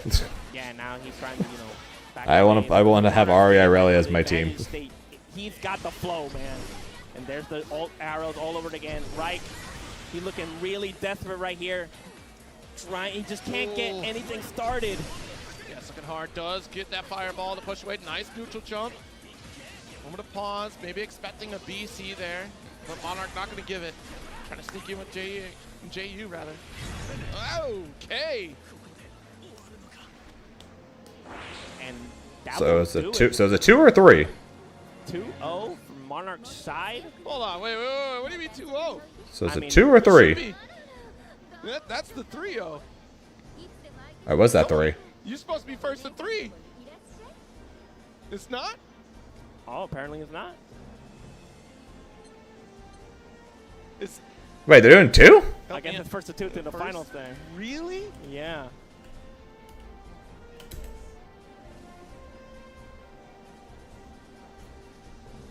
Really? Okay, all right. Alrighty. So we got first to 2 up until the finals. All right, so this gets even more terrifying for Yes, these. definitely. Yes, this is an Art Tour Gold event. Okay, all right. That makes it very. Hang on, I'm going. Yeah. Hang on, I'm going to the Art Tour site. The fight right now. I wish we would have gotten this as our winners final set. I'm going to the Art Tour site. But this is even more terrifying now and volatile because the losers run is going to be very tricky. Now I feel like this is going to be settled pretty well. Whoever crosses the winner's side here, you're going to be within that top 3-point range. But Elsa needs the victory this weekend. Needs the 100 points, but so does BSG. And BSG, you're going to sit a little more comfortable than what Elsa is. Elsa 100% needs that 100 points to try to get into that top 16 lineup. Yeah, for sure. And like we were mentioning earlier, now that it's first to 2, you know, any big mistake will cost you dearly here. Did they remove the first to 3 rule? Like an early match, like you were mentioning, like this has been really stupendous there for winners finals, but now we're getting in here in winners semis, BSG, Elsa. This is going to be an explosive matchup because this is what Basaraga versus Cagliostro. It's been very interesting to watch Elsa make this transition to Cagliostro. Those chairs are dangerous. Oh yeah, I've been fooled several times by those chairs. I'm not sitting in one now. I think they removed the rule that said it has to be first to 3. You know, something about we got a local CAG player here, Temma, who is in top 8 as well. So I've seen those trap setups. I've seen the explosive damage that comes out of nowhere. You know, she got reverse scaling sometimes. You know what I mean? I mean, granted, they did fix yeah, looks like they removed the rule that said it has to be first to 3. Fascinating era of Cagliostro, but now things are a little interesting with. I've seen CAG slowly rise up to the upper echelon of the tier list lately, which has been really fascinating to watch because she had fallen kind of into that A tier. To that's disappointing. Right back up to S has been fascinating and more recent opinions that we've seen on. I get having Grand Blue. I get making it first to 2 for I will say I'm not of the opinion that until top 8, but come on. She's still sitting around that A tier, maybe a little bit lower. Not by much at all, really. She's still a very strong character. Has a lot of great tools, but I would love to see that that I'm proven wrong. Honestly, throughout this series, Basaraga again did get some nerfs, but the nerfs are so minuscule here that it's just he received like a nerf for Soul Forge, but then definitely got a lot of benefit for combo routing. So it's really hard to say that like one way or the other happened. I think Basaraga just got stabilized more in this edition of the game, in the most recent patch, the Meg patch. Yeah, I saw that, but I spoke with BSG a little bit about that. He felt like the nerfs weren't that impactful, so like he still feels like he's running the same game plan basically. Yeah. You know, it's just get your armor up, shut down a lot of the things. Vicky hype.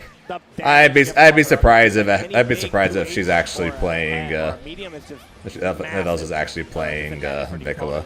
Yeah, exactly. But then again, at CEO. Reliant on super armor anyways. Soul Forge. Yeah, at CEO, Elsa played Galleon into BSG.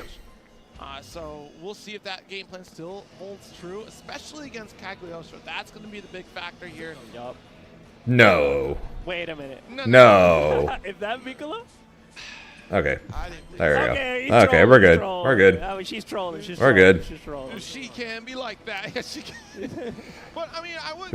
Yeah, also played Galleon into BSG at CEO.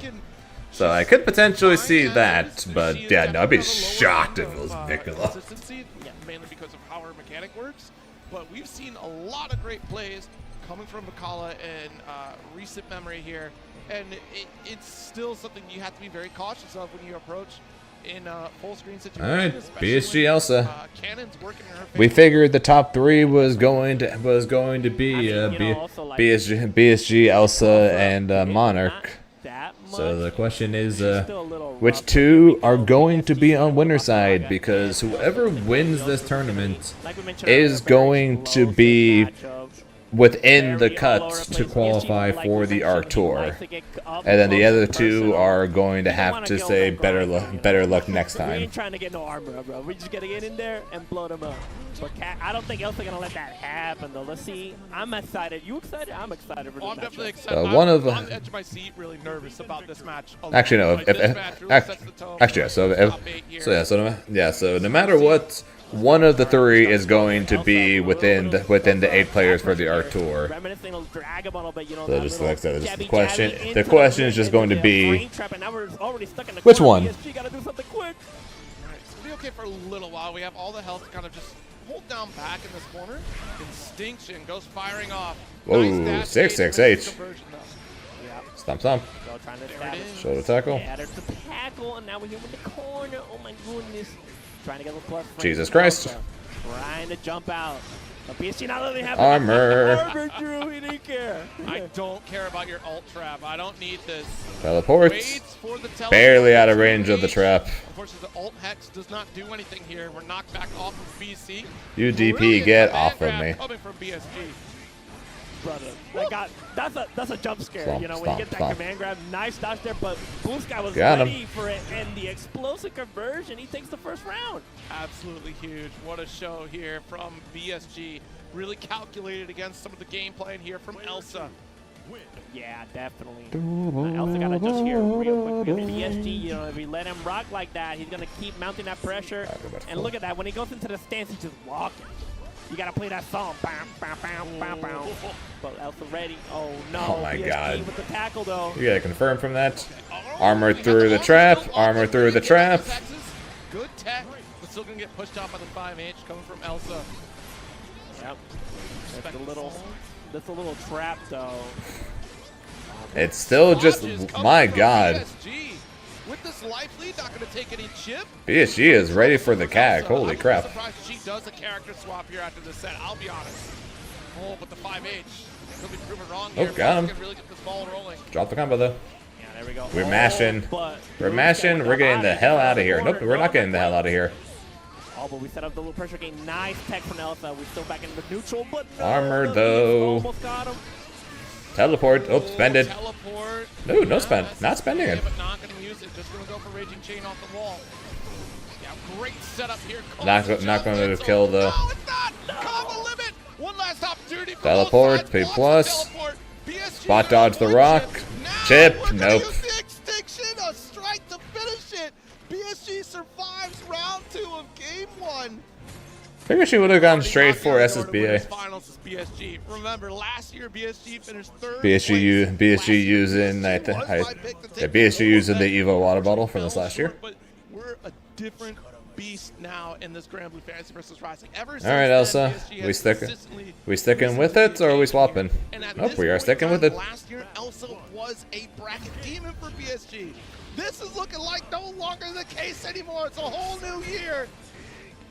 Wow, Toss wow, the into command toss. grab, we're stuck in the corner. Yeah, this different animal, same beast. PSG just tried to use something on -6. I'm saying I'm still here, baby. Show attack Trying to maybe? get those traps I don't going, know. but- Oh, Blue Sky Spot dodge, quickly that was a bad adapting, idea. Converting back into the full forge.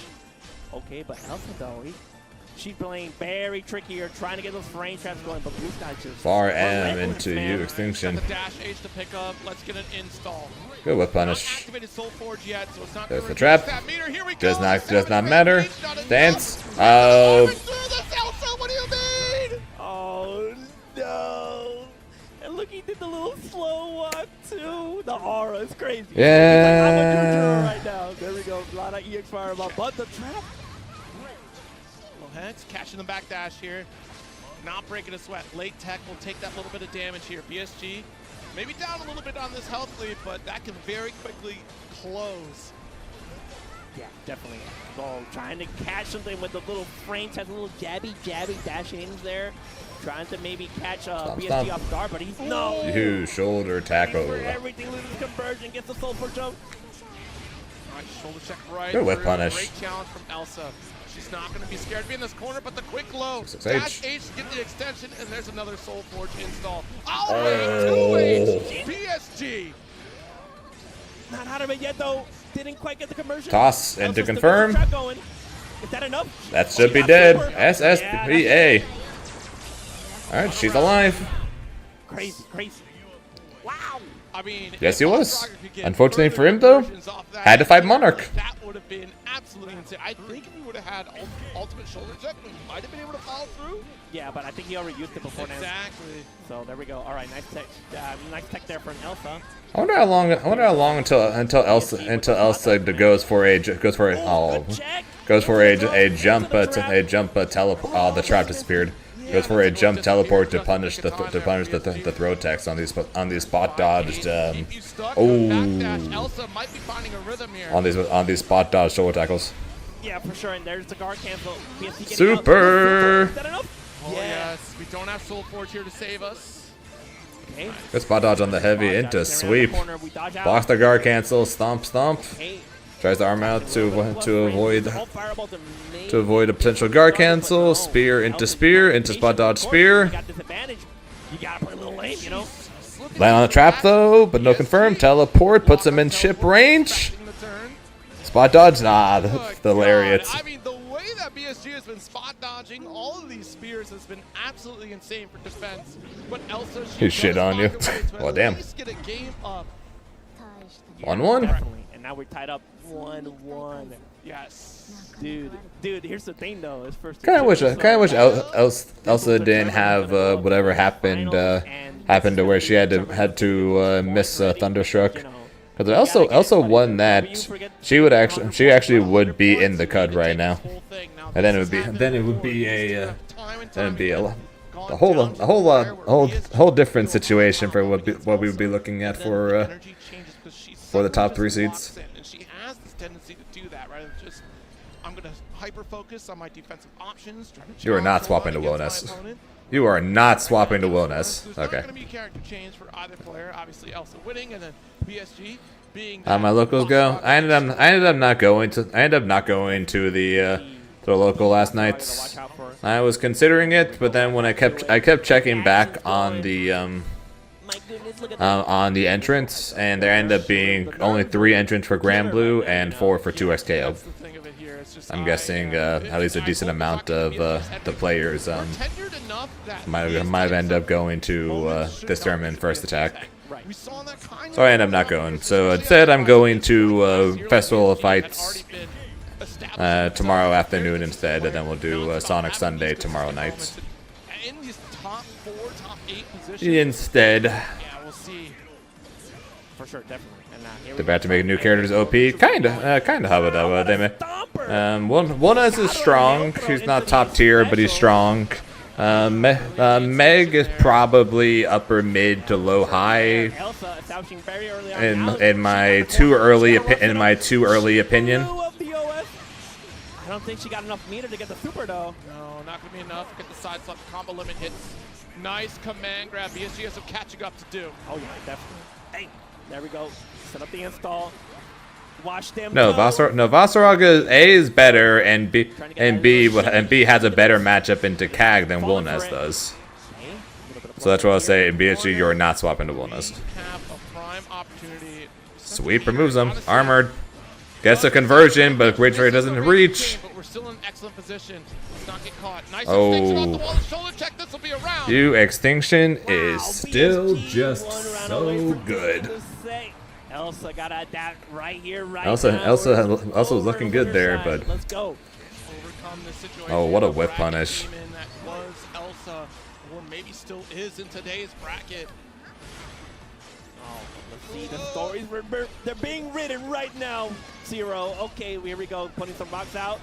Putting the spears, but no BSG not letting it happen. Punished on the shoulder tackle. My goodness. Block, good blocks here from BSG. Backdashed. Backdash, Elsa away. Close medium. I don't But not gonna spend the SPA. Just wants one more mix to I guarantee wasn't sure I wasn't sure that would kill it. Oh, there's a super. With the spot dodge? No. Oh Just jeez. late. Oh jeez. Okay, that didn't do very much. Okay. Step back mid-screen to get an install. The Rockets With hold punish. What? Immaculate spacing there from Elsa. Gonna All right, final round. Because for some reason this is only first to 2. Who makes it to a guaranteed top 4 position? Top 4? You mean top 3? You're right. Let's go. Okay, there's the armor starting to screw. PSG, big combo here. Almost got him in the corner. Almost got her in the corner here. Setting up a lot of traps. Getting the rocks up. There's the spear. No. Oh, no punish. Oh, he went for the throw tech. Oh, PSG looking to fall apart right now. That's not a good look. We got to tighten up like we had in that first game. Stomp, stomp. Savage Rampage. Yeah, get a little plus range. Set up the soul. Stance incoming. Oh, he jumped the sweep. She jumped the sweep. Guard point, the armor here. Oh, you're in guess for game. You're in guess for game. Ult Hex there. Back against the wall. 2 break points remain on the side of PSG. Oh, the Got UDP command grab. though. That was Stance right up. between the gaps All right, there. both players are in guess scenario right now. There we go. Playing loose. Both players are in guess scenario, and you guessed wrong. Opens up on the run-up approach to the teleport. Trying to check the throw. There was no throw there to be found. And you guessed wrong. Comes out on top in a similar fashion that we saw not only at last year's first attack, but also that was a Texas Showdown repeat as well. It's a terrifying. Shoutouts to Rocket League that was over here. That was ecstatic, man. I was on the edge of my seat, bro. That like entirely. the last round situation, but Elsa was ever to clutch it through there, man. That's the thing, the finisher, right? Yeah. That's always kind of been the thing of just in these two going toe-to-toe against each other. That PSG will get on that cusp of victory, and I think we just saw blood in the water a little bit too early. And then PSG in the last round.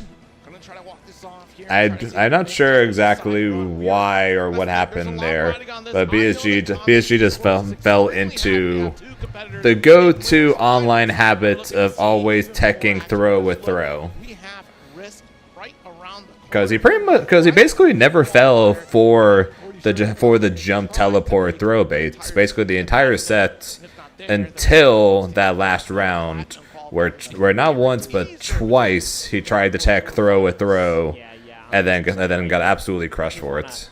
Keep this top 8 going because I love seeing more Granblue matches. It's always just a spectacle going on. All right, nope. Like you mentioned, the stakes on board here. The hard read of it basically is you jab it immediately. Which if she does run a button or 6XLs, you'll just get crushed for it. That covers Granblue, doesn't it? Yeah. That covers Granblue. I think that's pretty sure for Granblue. And oh my God, we got Neo Tenma, aka Neo Vermilion, coming up here for a Granblue top 8 and too easy. So the hard read will lose to most other things pretty much. Like, I don't know if you know it, but he's a multi-game guy. He's been mad brackets here. He was in Fatal Fury. He was in Mortal Kombat.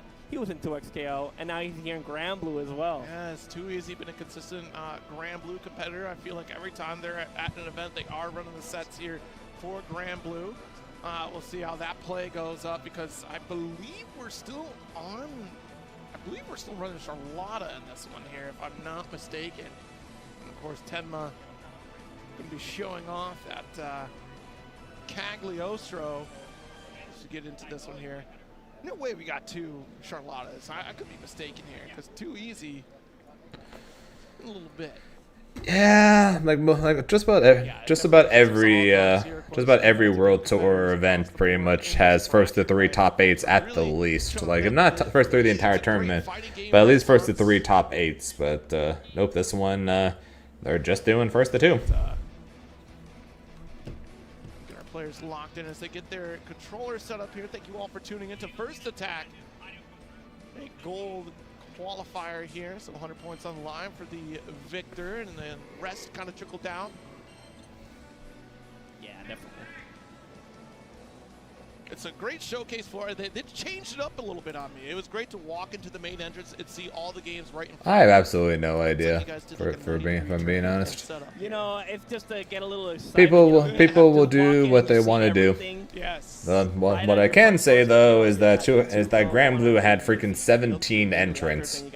So odds are they probably could have found a way to do a freaking first to 3 the entire tournament in a 17 goddamn person event. I know Katana Prime is out there, been chomping at the bit for a basketball tournament. So let's take like 5 minutes and still first to 2. Well, 2 SKO sets can take a while. We'll see. Yeah, this is always a great event space here. My second time here. 2 SKO first to 3 would take a long time, like to the point where even Paragon for their top 8 does first to 3 top 4 rather than top 8 because of how long that set could take. They have good food out here, like right within the area, pretty walkable, especially in that T-Mobile area. But definitely explore San Juan and Puerto Rico as much as you can if you have the opportunity, because it is a beautiful country. There's a lot to do here. Like if you're able to, if you can explore more than just San Juan, you can go like Fajardo. We got a Bayonlucent beach over there. We got beautiful stuff here. We can also go out to if you take the ferry, you can go to Vieques and Culebra. Probably not. Most PCs have the ability to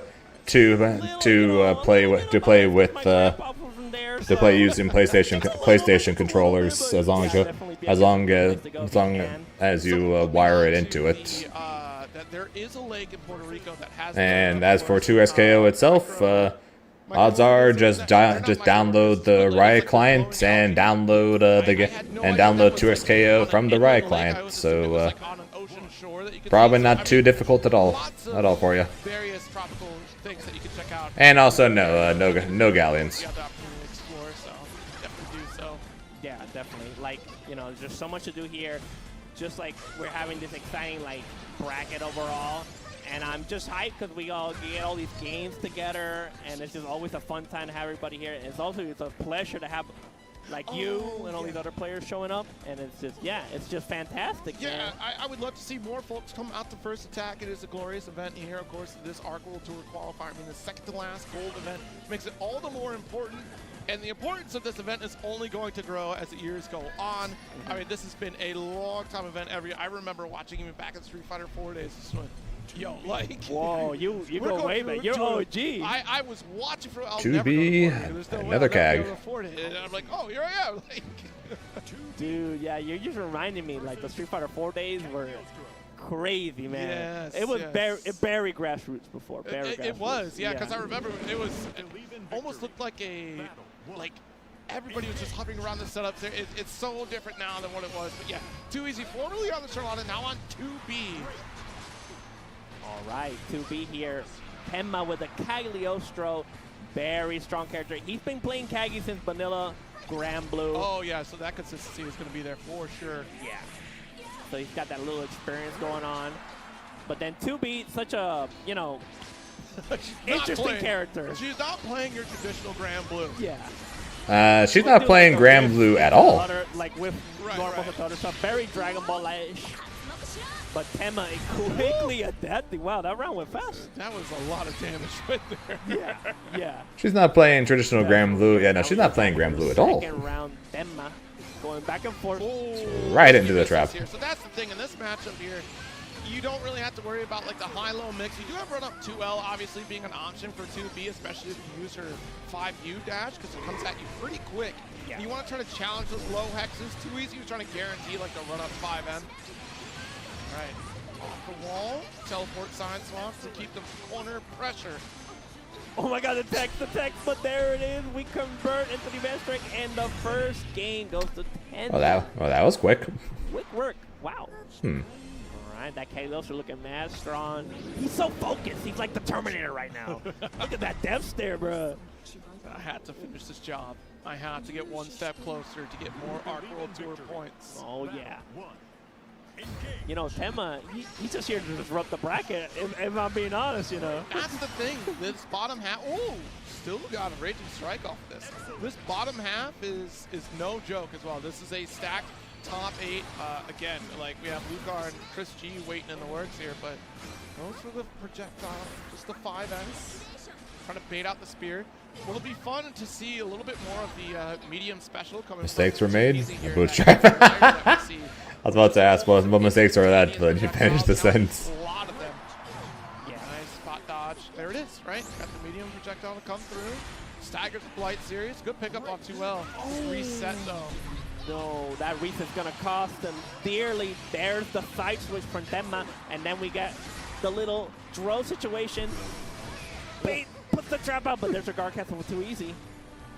Oh, but the health deficit not looking too great here. This is a potential chip situation. There's another guard cancel from Tema, and then he does the teleport to catch him off guard. Wow. What the hell did the 2B just mash? Easy now looking at their final opportunity to try to hold the line. I think the 2B just mashed you laser. Projectile right there. Watch for the rock. I'm gonna guess that wanted to be DP, but that was just a oops.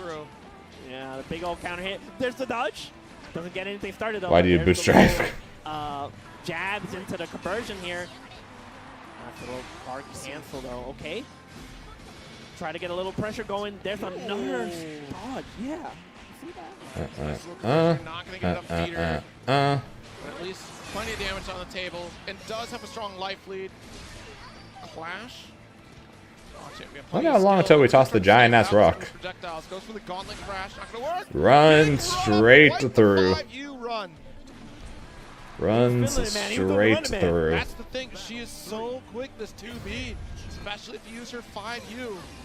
Deep run up, and that's what we're looking for, to get a little bit past the hexes there. Pressure forward with the medium combination strikes. Okay. Crazy Jail it is. Almost got it from the jump L. Nice. Empty low.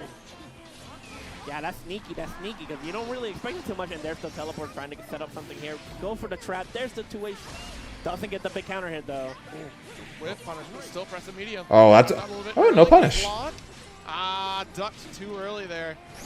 Yeah, there's the little frame trap into the super. Not going to be enough to kill, but we put Tema in a bad situation. Oh, nice. Just that dead. Medium series and is able to finish the job. Too easy puts a game on the board, tying it up. Yeah, we talked about 2B's mobility, man. Uno, mi gente. And we're really close here. Remember, this is first to 2. So the mistakes they yeah, to be fair, I think when it comes to 2B, I think most people would just talk about is, you know, the mash of the auto combo, right? Go a little guard cancel over too easy, not letting it be easy, you know. There we go, trying to get some. But yeah, she is incredibly mobile. Oh my god. Got the back special, pressure for the corner. Try to bait out a BC or something, but. Emma looking mad strong here. Set up into the attack. Corner. Nice take there from Tuisi. We don't let it happen. Oh. Counter hits. Oh, you're dead. Spodge not gonna work out here. We're gonna get tossed into the hex. The super for the finish. That's a Zangief dream special right there. Okay. Jump trap into land throw. That is the Zangief dream special. First attack. Let's see if we can get anything started. But Emma, man, he's looking really mighty, especially when he's leveling up that rock right now. Okay. Trying to play a little lame. Maybe catch something off guard. Ooh. Yeah, didn't block the projectile here. And all. We see a way to sneak up with the heavy, but we got the okay. thrown here. Just that happened.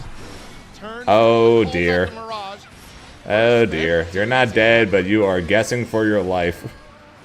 Doesn't get the super though, so still gonna be you are guessing for your life. Good guard cancel. With the drone. Good tech. Good tech there. But it's not looking very good. Far heavy. Far heavy. Yeah, tough to deal with here. Oh, the crowd is hype, man. We got when you got a squad behind you, you know, it powers you up a little bit, you know. It really does. You get that extra energy plus home field advantage here.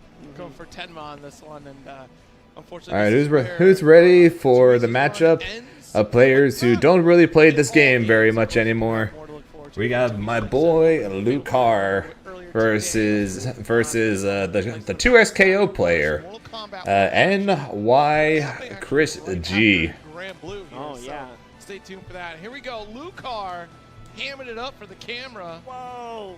He's hype. Oh. Whoa. Wait. Dude. Calm down, bro. Up against Chris G. He's watching me? Whoa, Lucar. I don't know about all that. And there's, yeah, the lustrous Chris G. Player of many games, champion of Marvel. He's so strong, man. Hey, man, to be honest, I haven't seen him play like Granblue in a hot minute, like Rising since the first year, right? You know? When did he? I forget what was the last bracket. It was this year though, where he had also made another top 8 for a pretty consistent competitor for every Granblue appearance he's made. So Lucar's going to be still playing the Charlotta, I assume. Brackets, 1-5 and then Chris G, I'm guessing, is still playing Lil Wayne. This is why he's the legend. But God knows I have not seen him play Granblue, and I was like, oh, there's Chris G. I don't even know how long. Oh, there's Justin Wan. You know, like, oh, he's just in every game. And he's just doing it again ever since he's been like returning, getting very active in tournaments. He's been doing it a lot. And if I remember, hasn't pitched the game outside eternity in years. That sounds about right. Yes. Very tricky character, very strong now. Still running the Lil Wayne. Yeah, Lil Wayne. Pretty sure that's just Chris G in a nutshell, pretty much, for like half of the shit he enters and half the shit he makes top. Then he makes top 8 in them anyways. When was the last time you played him? What was the last tournament I went to? It's kind of like me for Dragon Ball, but for him, it's literally like 5 games. I've heard that the official mascot of all of Europe is now Lil Wayne. So did he do like the little dance and stuff, the little shuffle? Every morning they have to wake up in Europe and do the, well, hey, you know. It's true. Yep, Charlotta Lil Wayne. Just the other day. Well, I mean, you were there, so the car technically has a Grimnir. It's gotta be true. So we might see that if things don't go very well, but or just continent, really, not just any good sets so far? Elsa versus BSG was good. The others, not so much. Lucar, Chris G. Lucar with the Charlotta. Yeah, Charlotta coming from Lucar here. It'll be fun because both these competitors are multi-game players as well. Lucar been kind of worked a little bit in that Fatal Fury, and in Marvel 3, he was Player of the Year in 2023, but he hadn't touched training mode since 2017. Yeah, definitely. Well, I guess if you got you got the Morgan loops muscle memory down, you don't need to do anything in order to just spam that, right? The real show. I mean, I don't want my hands being cold. You know, I gotta get the button started. And here we go, right straight to it. You know what? Why is Chris not wearing the headset while wearing the headset? What's going on? Oh, Charlotta? You know, Lucar has been playing Charlotta since Vanilla Granblue. At the same time, though, he doesn't really play much. He doesn't really play much of this game in general. Reset. Hold on now. Finish your food here, Lucar. I mean, he's trying to play that wild game. You know, you don't really expect those resets like that in there. Chris G, though. Nah, he just didn't have. Oh, what a parry! He just didn't have. Oh. Works out where if you are too close and catch the parry of the projectile, you will get warped right into it. Yeah. Oh, is that enough? It might be. It is Lucar with the first round. I'm thinking Chris G might be. We'll see if he turns things around, but Chris G might be a little out of his depth. Might be a little out of his depth right now. It's gonna be rough, especially when it gets like the pros. What the fuck? Hard to guess. All right, here in the corner though, Chris G looking strong. Oh, caught the overhead, but that's okay. I'll take the overhead over anything else you were about to do. Oh, definitely. All right, trying to put a little shimmy Hendrix game, bien mucho neutral. But here we go with the dash L's, trying to maybe catch something. Nice punish. Yeah, the picture game here for Lucar. No, we just do it again. Plus on whiff, you know. All right, here we go. Straight to it. Nice block on the cross-up. Putting both straight to the bros. Way! Lucar is expecting a parry come from Chris G. That's why we're showing so much caution. Yeah, I know, especially when, I mean, if you got, like, the alt parry, it's very dangerous. But here we go, Lucar. See, check with the 2L, but not ready to convert it. We have all this beater who's done raging. Just gets hit by the low, bro. Yeah, I guess we'll get that meat. Get a little bit of health back. Playing real patient here, trying to maybe catch something, get something started. Chris G, he can play really lame if he wants to, but there's the draw from Lucar trying to get something started. Here we go again. Do we have these here? right, just going to opt to react with low block. We can survive the chip. That's a little early there, bud. That's too early! No, way too early. Try to catch him on the end because there's a little bit of recovery when you're coming out. That's a little early there, bud. All right. Okay, we got Lucar. Very aggressive. Gets the good little cross up here. Puts him in the corner. Chris G, nice up bar. Gets out real quick. Gets the bros. Okay. Denies that Charlotta ball approach. Lucar does have meter if you want to spend. If you try to throw out cat bot, we could go for alt ball. Yeah, for sure. Nice. Sets up the bro to go. Apparently, all Chris G needs to start winning is for me to say, "Huh, I think Chris G's going to lose." It could happen. Apparently, that's all Chris G needs to win. Is for me to say he's not going to win. Perhaps. Yeah, the homies able to help with this conversion here. Missile barrage. Excellent time. There you go again. Far for the throw from Chris G. Survive the blocks. That's a blocking everything. A punch. Oh, but did he get anything good there? And now Luca looking a little silly. There we go. Does get the super spend. It's raw. I'm not exactly. I wouldn't exactly. Ooh, that's life. Enough to finish the job. Big float.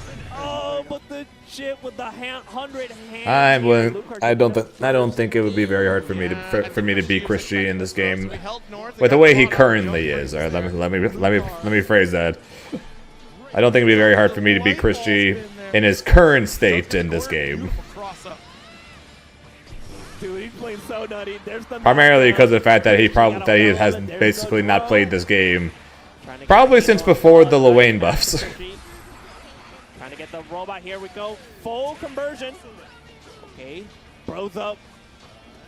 Oh, but the jump out. We've been fishing these BC attempts time and time again. Yeah, I know we're getting raging strikes here, but that being said, though, he's currently playing 2x KO, and he crushes me in that. So. And Lucar's been constantly calling those out. There's a parry fire. It didn't look better. My point exactly. Lucar's hesitation. Also, when I say Luane, since Luane's buffs, I mean Luane's buffs multiple patches ago. This game as well. Yeah. What the fuck? Most definitely. Like, he's always watching out for the parry, but there's the ult TP from Lucar. Gets out of the corner real quick. Nice tech though for Chris G. There's the pressure. Going to get the 100 hands. There's another guard cancel for Chris, but now he's down to 1 pip. Any good hit here from Lucar could spell a disaster for Chris G. There we go. Just backing away. Puts the RoboCat. But doesn't quite get a conversion here, Zero. Yeah, Chris has all the time in the world. 57 seconds, a substantial life lead. This will finish the job. Spend SBA. Let's go for a ride. Pew, pew, pew, pew, pew, pew, pew, pew. Oh man, it's super so silly, but he got the kill. There it is, Chris G looking pretty. Oh, but Lucar is happy though. You see that little goofy smile he had on? That's the thing of it, right? Just say, all right, you got me. Oh, just shy of the parry and good punish. Lucar making a micro adjustment of their own.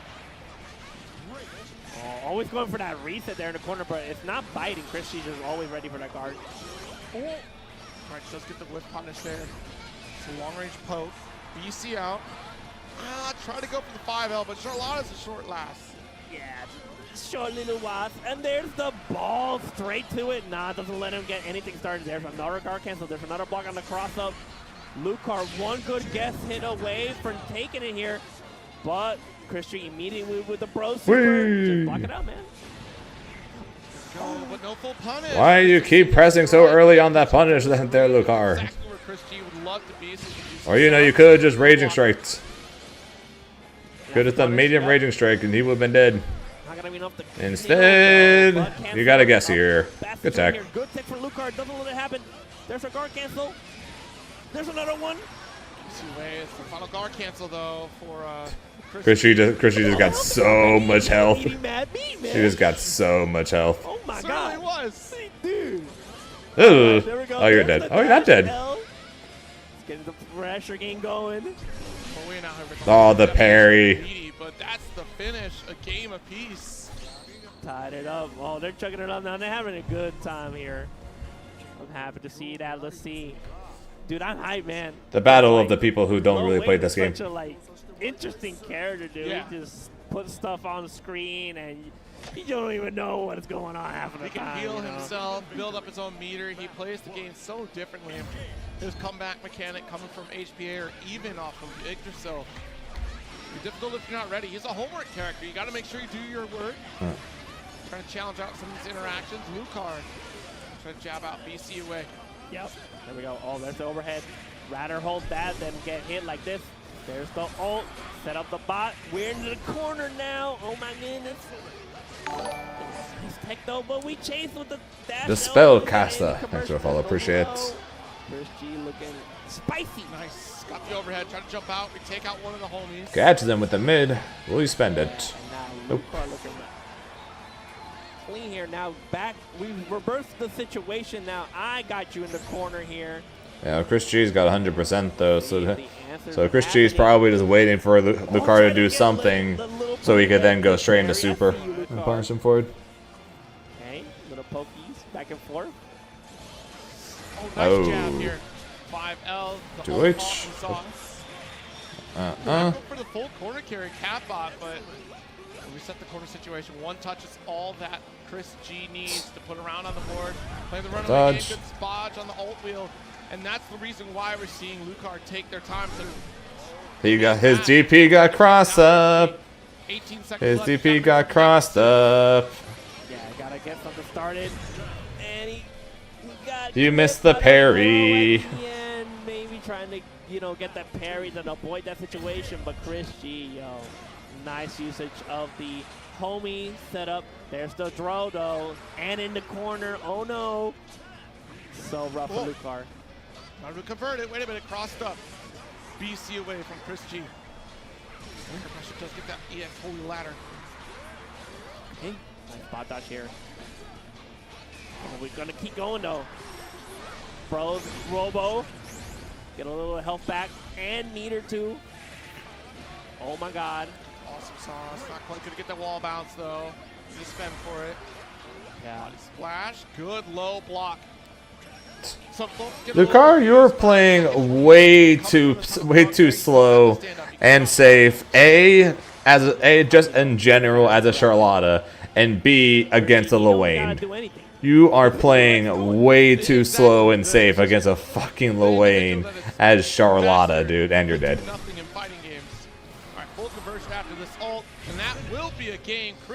Jesus Christ, Lucar. Top 6 territory. Fortunately, this is Lucar's run in 7th place. What are you doing, man? Wow. Hey, shout outs to Ari over here. Shout outs to the Ari.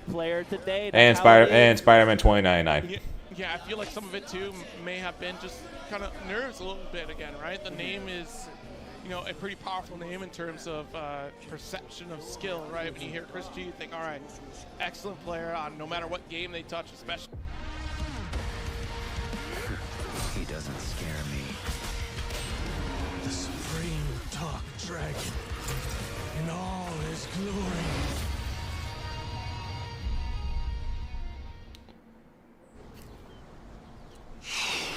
Give me another. Hang on, got a message to the car. What'd I say about feeding Grandpa Airhead? Don't do it. Yeah, well, Charlotta is not the champion. The character. Charlotta is not the character to play for. If that's how you're going to play.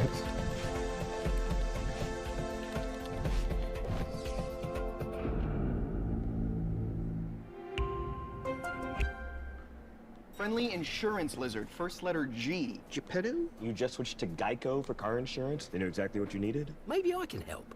No way, it's the Geico Gecko. This guy knows crosswords. 64 across is quibble. Get more support. Thank you. Get more with Geico.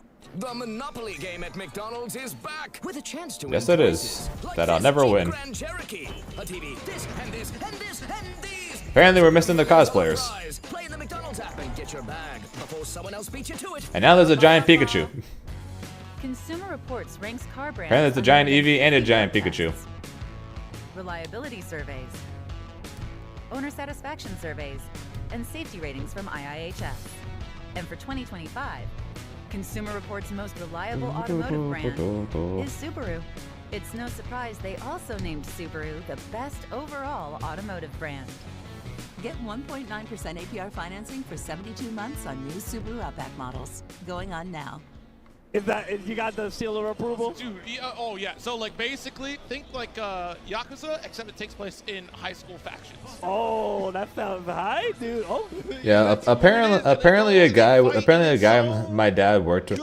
My dad used to work with though actually would relatively consistently actually win some stuff from the McDonald's Monopoly thing, because the way McDonald's would do it is they would basically send different like pieces or properties or whatever you want to call it that you would need to get in order to win at Monopoly.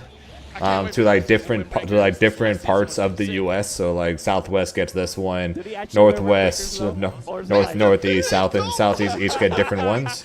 But a guy my dad used to work with would actually travel like all over NA for his job. So each time he would go to a different place, he would get McDonald's. So he would actually get the different pieces that he would actually need in order to actually win something. How's it feel to run right back into an Cagliostro? It's got to be a little rough here for BSG. Never like the $1 million or anything like that. But because of the fact that he had to travel all over the place for his work, he actually would win some stuff from the McDonald's Monopoly thing. Yeah, most definitely. Oh, the shimmy tried to sneak up with the 5/8, but I got an ult command grab to invuln right through it. Yeah, trying to get a little gain going here though.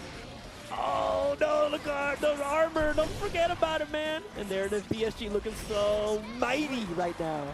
Okay, so basically people who travel all around could win the small stuff, but no one except for the friends of the factory people could win the big stuff. Was that it? Caro and Neutro brinco ahí de parte de Tema, looking super cool here. Whoa, trying to go for BC. Unfortunately, not a BCable option there. Was already active off that Hex. Yeah, here we go, setting up the Roquita. Gotcha. Bad one, which would explain why like I said, he won a bunch from the small stuff. So I was told, but like I said, never the big ones. Still able to get the tech out. Does get rocked, and we're getting that breathing room here, trying to build up some space, get back to the mid screen because this wall is going to be dangerous. And look, Tenma, beautiful conversion off that teleport, able to finish with the SBA. Alright, even Steven in rounds. We to it, we ready. Where's the crowd, bro? Hype up Tema, man. We need this. Alright, so VSG though. VSG so strong. Okay, there's the tackle. Got him on the corner. There's the command grab. Been sniping him every time, Zero. Able to stock up on that Soul Forge there. Gonna get pushed away. Nice low to sweep everything off the playing field. Ooh. He's sweeping. There's the fireball. Nice heavy.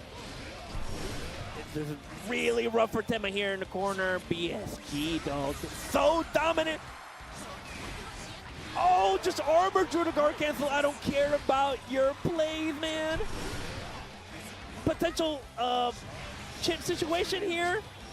Guard crush there, no teleport. Watch for these high hexes, and we're not told up to activate them. Don't you worry, the chip damage BSG. $1 price. Yep, sounds about right. On top of that first game.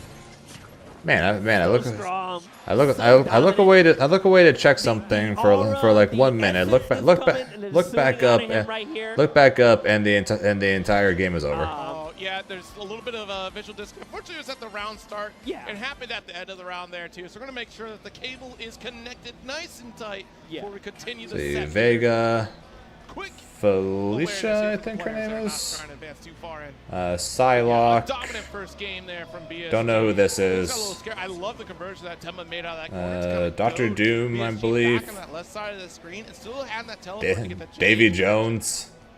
Yeah, no, it was like really smart too, because he not sure. And then was set up actually, like that a trap was going on, but Doom. BSG though. Don't know who that is. Yeah, it's Iron Man. Tug of war too, that because we saw that Tema was trying to push back for that neutral range. And Shout out to the Davy Jones. The Davy Jones looks great. They kept that corner position and That's kind of what happened immediately. It's like, you know what? If I'm not going to get neutral, I will get a corner advantage from Tenma, and Tenma did. I have absolutely no idea who this is. Fight, but BSG's so quick to challenge back out. We still got Chun-Li. that cosplay lineup going. Lots of Marvel Rivals line up here. They love Marvel here, man. I mean, look at it. They got so much going. They had a Marvel Rivals tournament earlier that was happening. I think they did a bracket draw for Marvel Rivals. Yeah. Here. Oh, they got the captain from Pirates of the Caribbean too. Davy Jones. Yeah, Davy Jones. Yeah, look at him. Oh, he's looking not pretty, but you know, slimy. There we go. Slimy out there. I did see Geralt pull up a little bit earlier. No, Geralt Rivia. And I do. Oh my goodness, the wolf from Elden Ring. I forget his name. I'm so sorry. Blood. Yeah, Blood. Serving Lord Ronnie, you know. Yeah. They're always on her back. And then you got Solaire, too. So it's like a 2 front soft lineup. All right, well, where's Any my more for the Marvel cosplay cosplay, contest? Huh? Well, like I said, I'm going to be honest here. At this point, I am just waiting for the final 3. Here, man. He came up all the way. I'm waiting for Monarch versus Elsa, Step it up. and then I'm waiting for the loser of that versus BSG. Yeah, it's still a great show here at First Attack as we try to get I don't think there's a single person. I don't believe it. I don't think there's a single person in my chat. I don't think there's a single person in this chat. I could be wrong, but I don't think there's a single person currently watching this that believes the top 3 are not going to end up being BSG, Monarch, and Elsa in some order. Also, shout out to the Dark Souls. Frosty Faustings at the beginning of next year will round it all out for Arc World Tour. The rest happening in Asia and Europe after that. And we do have South America as well. We do have a Brazilian event happening, so that's going to be huge. I think. Praise the sun. I think there's like one more Latin America event, if I'm not mistaken. It's the one in Brazil, right? Battle Coliseum, right? Well, yeah, Battle Coliseum will be the South American one. So yeah, okay then. I thought there was one more, but I might be conflating Thunderstruck, which already happened. No, Thunderstruck already happened. Yeah. So, yeah, the very limited opportunities on this side of the globe. So it's do or die at this point, right? As far as qualifications go, and Platinum's going to be few and far between. Of course, we kind of rounded out here with Outplayed happening in Austria, and then Side Games Cup as well happening in Japan. Oh yeah, no, Asia got mad qualifiers though. I think they have about 6-7 left for Asia territories, like especially East Asia. So there's a lot of opportunity there, and that is the region to keep your eye on because of those points.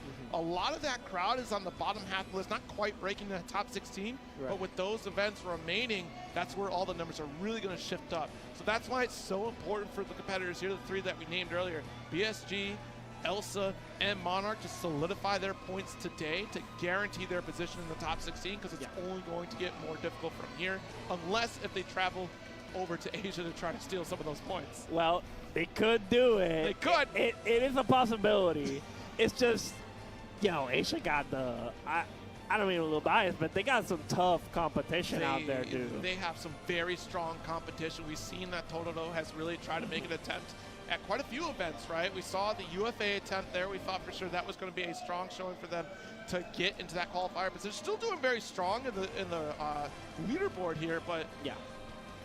We definitely have some platinum qualifiers on the line to really start to look forward to here. Of course, Evo France, you know, definitely being another showcase. I know JL definitely could. They definitely could be swapping the camera over to the cosplay contest while we wait to watch this. One of those competitors that we could expect to probably see at Battle Coliseum for that event here. So yeah, there's still a lot on the line how this breaks down, and we still have silver qualifiers. That's going to be kind of like the extra little fluff for depending upon how far you need your points, right? You get one silver qualifier, your best score, to add to your Arc World Tour qualification. I know Monarch already has theirs, so that's going to help out tremendously. But we got 2 more silvers to look forward to. WASD coming up in November, and I believe TNS is going to have theirs in December. So we're still going to round it out. Yeah, as far as like U.S. competition, gold is going to be said and done here in a bit, but silver, we got a couple more. We got a couple more. Yeah.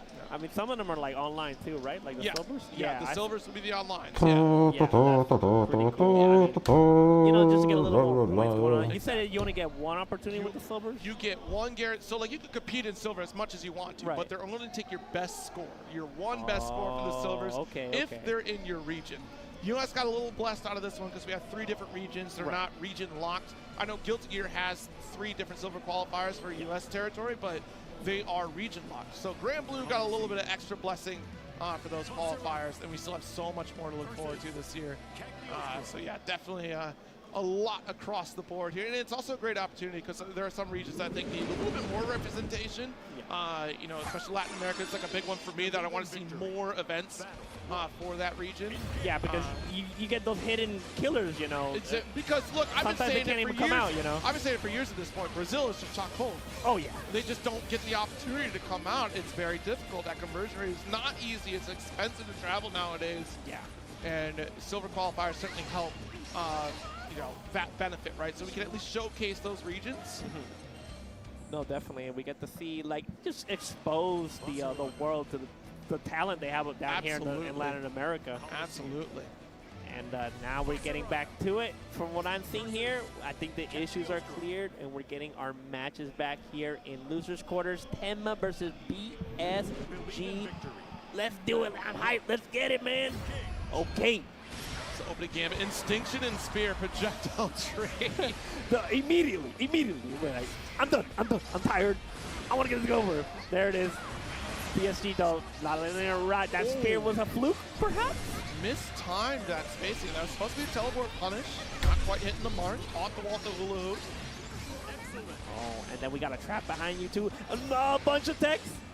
Patient though, Tenma, not letting those armors just happen. And the command grab again, always catching Tenma on the gaps. PSG just always solid with that. Okay, there's the tackle. Got Tenma in the corner. Ooh, good spodge on the hula hoop there, the alt edition. And there's the EX. Full conversion. Is that going to be Of course it is. What am I talking about, bro? Look at him. He's a burly guy. Of course he's going to clear. Yeah. I wonder if this Vasaraga combo is going to kill. I wonder. Gotta do something now, or PSG's just going to run through. There's in the corner. Trying to catch something here with the 6-6Ls. But PSG, nah, he wants to get his pressure game going. He doesn't care right now. But there it is. Nice. The throw, low hacks, good block. Ah, no! Weird interaction. I feel like maybe we wanted a 5L right there, but nice roll through. BSG still able to get out of this corner. Raging chain. Yeah, and you know, there's a potential here for PM. He can get something started there. He finally baited the commander to get something good here. Just a full conversion that might be enough. No, the combo. Dropped it. Yeah, it was supposed to dear. There's no break points here, but there's also no help for BSG. It's chip territory regardless, and had to spot dodge. It was only a matter of time before Tenma just mashed out a button to take the victory. Okay, all good. He was mashing all right, bro. He was hammering on that light. Shoot, I would too. With no brave points against Voss. Yeah, man. But there he goes. Still And for a delay jam. Raging strike. And now looking like Tenma's turn here. Setting up everything. There's a little bit of the rock. Hang on. Mix in the corner goes. Guys, hang on. No block coming from BSG. Okay. Command grab out of this. Yeah, real quick. Always in between the gap. Tenma though playing a different game. Jesus. Right at the end of that. He's got stance though. Armor. The trap wasn't able to stop the armor, the onslaught. There's more Aura. There it is. You grab. Let's go, episode. Yup, so rough. He's been catching Tenma so many times. He's not ready for it, but BSG noticing that, capitalizing it all constantly. Yes. Stomp, stomp, throw, dead? No, not dead. The only time that we actually spent Chip. Did that catch him? Oh no. Nah, I didn't. Dodge and a check. BSG advances. 2-0 victory over Tenma, putting themselves at That's good, Rev. semis. Oh boy, yeah, it is. It is getting a little nerve-wracking here because PSG certainly is hungry for that grand finals position. He doesn't scare me. Rake versus Chris G next. Gran versus Lil Wayne. 90-second ad versus 90-second ad. Yeah, they're treating it typical fighting game rules. I think of first to 2 till top 3. Airheads! Okay! Airheads have more fun. I'm like so starstruck. I know. He's so much Yeah, I don't better like in it either. person. You know, one time I filed a claim in under 2 minutes on the Geico app. If they can work wonders that fast, why can't I? Get more than just savings. Get more with Geico. Agreed. Lame.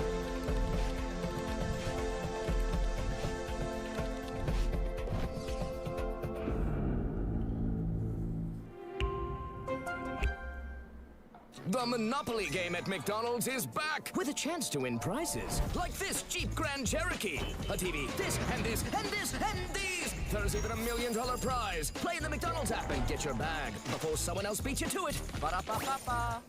Consumer Reports was named the 2025 most reliable automotive brand. Subaru. It's no surprise they also named Subaru the best overall automotive brand. Your first mistake was eating Taco Bell. APR financing for 72 months on new Subaru Outback models. Going on now. Things happen here. No one really talks about it. Something bad's coming.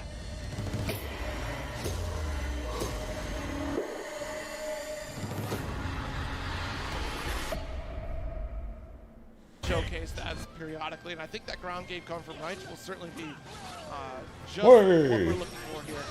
Challenge the 5H, we had seen some 2U interactions, so this is button check, of course. Yeah, of course. You know, you gotta get the little hand warming, you know what I mean? I just gotta get that setup ready, and I think they're ready to go. Dude, I'm excited, man. I just want to boots. All I got in mind is the bootsies, you know? Nothing but boots? Nothing but boots to us. And there it is, Lil Wayne ready to go. We're locked in. Reich versus Chris G, the crowd of First Attack.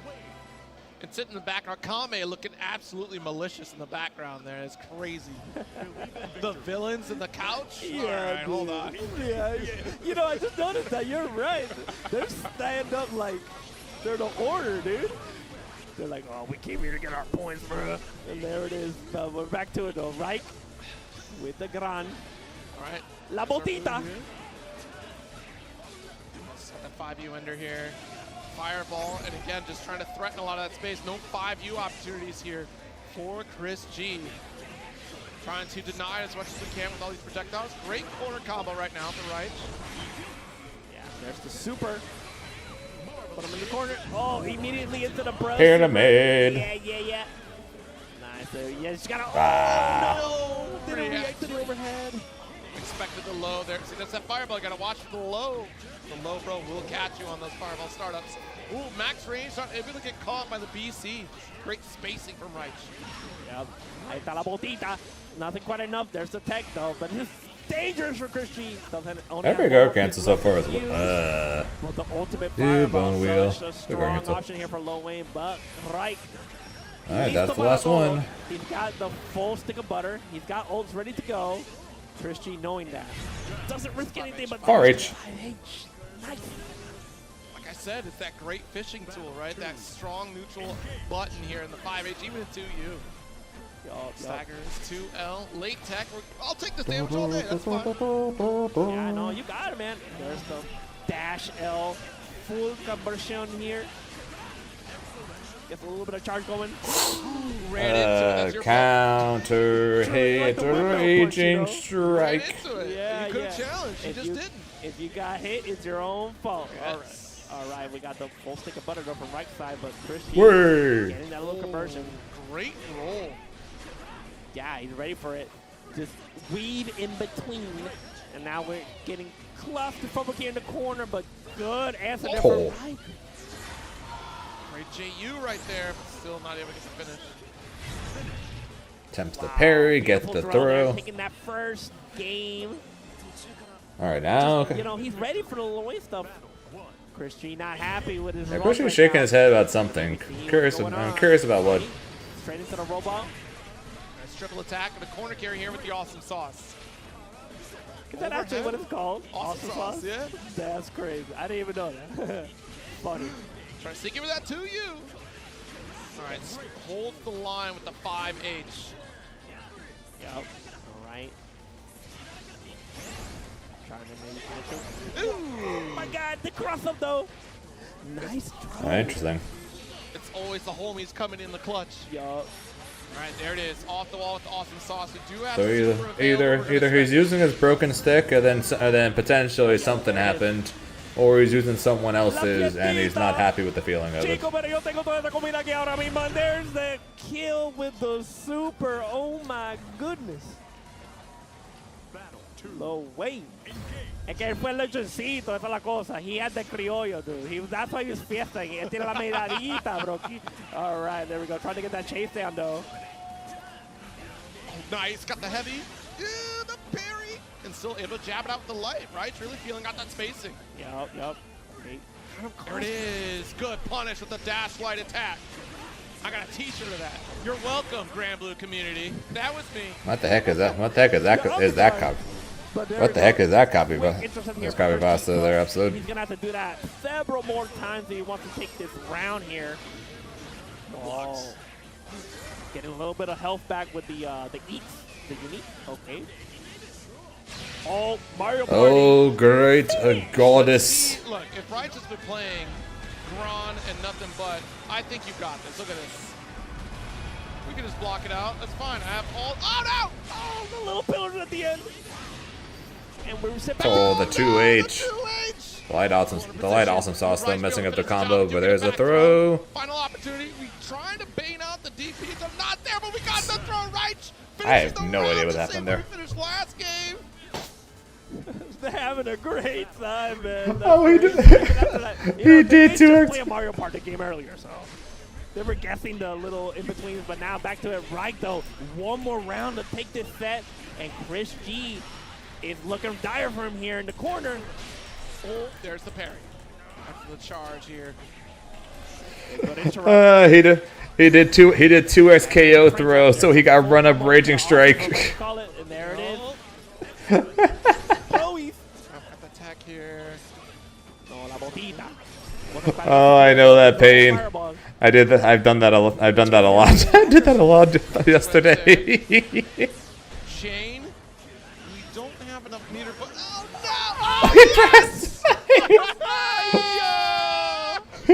he pressed. I won. I did it. He pressed on the 2-3 because he forgot. Like, now I gotta punish it. There, it kept going, man. It kept going. No. He just didn't stop, dude. No way. Chris is happy about that. Wow. The one where he's like, oh no. Like, oh yes, I did it. He's like, no, I'm done. It's over, man. I can't do it no more. And then out of nowhere, the second hit of the DP. Did I win? Did I win?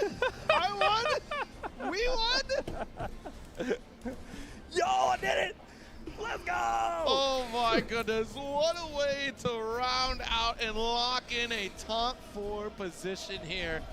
This is going to be a very interesting top 4 because we do have Kaname sitting up at winners finals here. That's going to be Monarch versus Elsa to kick it off. And then, of course, Blue Sky Guy up against Reich to round it out. Before we get to that, I want to take a short break and thank those that made First Attack possible. Don't go away. Our World Tour Gold Qualifier will be back right after this.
It's sad because literally nobody streams Braum.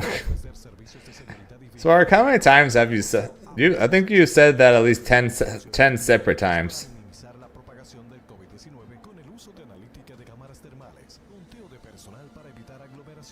estaciones de verificación de mascarilla, guantes y más. Nos destacamos en el cumplimiento de estándares de salud y seguridad establecidos por las agencias estatales y federales. Llámenos al 787-776-2410. And also, so if you want to talk about, if you mean loses more than he wins, do you mean tournaments or just games? Because if you're talking about loses more games than he wins, it really is. That's really probably the first from the truth. Pretty much, because basically any game he plays, he tends to win like 90-10 at the least. It seems like no matter what game he plays. If you mean tournaments, that's an entirely separate thing. But most people, unless your name is like Wawa or Goichi, then or Sonic Fox, then you end up losing a lot more than you win, kind of just in general.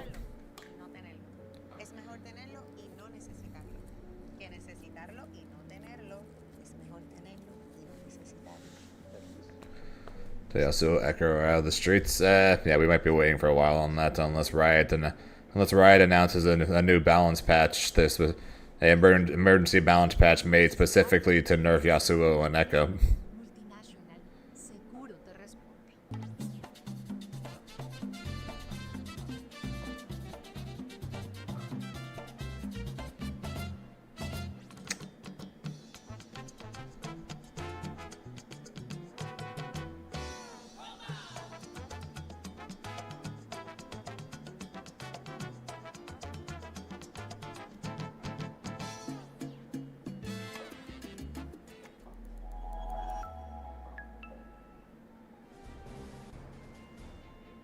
I am not going to say anything about that. I am not going to say anything there. Sweet Jesus. That was quite some time ago.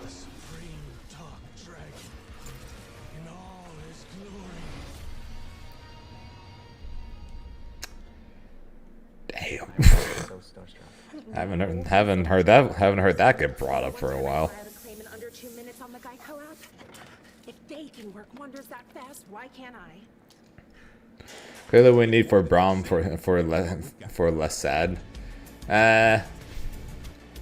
I'd be very curious to see what the meta would look like in a world where Echo and Yasuo actually were nerfed to actually be not perfect. I'd be slightly worried that it's just going to end up being Ari Teemo everywhere. I'd be a little concerned. I'd be a little concerned for that. Consumer Reports' most reliable automotive brand is Subaru. It's no surprise they also named Subaru the best overall automotive brand. Get 1.9% APR financing. Yeah, I see a bit of Braum freestyle paired together with Darius. They do some pretty disgusting stuff. But wait, there's more. There are digital game pieces when you order select items in the app. Monopoly at McDonald's is back. Get your bag. Dove Men Whole Body Deal is odor protection for your darker side, for your sidekicks, and the rest of your netherworlds. Dove Men banish the BO everywhere. Shop now. Yeah, so I'd be slightly concerned if they did drop a patch that just specifically nerfed Echo and Yasuo a bunch. I'd be concerned that all of a sudden it's just going like where right now everything is Echo Yasuo. with a few Teemos, it's going to be like everyone's playing Teemo, and then there's like 5 or 6 Aries, and then like 2 of something else. Back here with First Attack 2025 Graham Blue Rising, top 8. This kind is top 4 on here with 0. We're having a grand old time. Yeah, right now it's me and Chris G primarily playing that team. It's crazy. You're explosive. All right, well, surely the shenanigans have slowed down. But with the way Echo is right now, I'm probably going to need to try out Ari Teemo again because of not Ari Teemo again. Sorry, Ari Echo again because Echo is Echo right now. That's not shenanigans. That's devastation. Yeah, for real. All right, this is our winner's final set. It's going to be Monarch. It's going to be Elsa. Conmay Esports representing in this top 4. On winner's side, no less. It's looking great because I said earlier, I gave a little tease that Conmay is planning on making a run for it here at Risk, and this is huge. We'll see how the points fall for the rest of this bracket. Yeah, but Ari is the character I enjoy the most, as well as the character I am best with. So I would 16th place in the roster, right? So we can jump up the rankings, hot in that 12th position seat, because that's how different. My team is for sure going to have Ari on it. Another extra 100 points. So at the moment, I'm considering trying to pick up Echo again, and then so I can have either Echo or Teemo to pair with Ari, depending on the matchup or depending on what I'm looking for the match.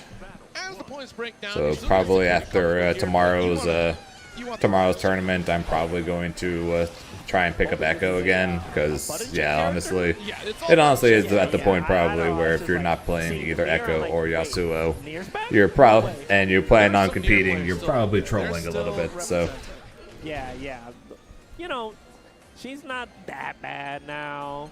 She's still got stuff with the puppets. So he needs some Yasuo in his life. Nah, Ari Echo is better than Ari Yasuo. 45 points for second place, 20 points for third. All right, so this becomes desperate times for these folks out here. Cause wait, I thought we confirmed that a long time ago, right? You could just do the math yourself. Because I thought we confirmed a long time ago that I'm a troll.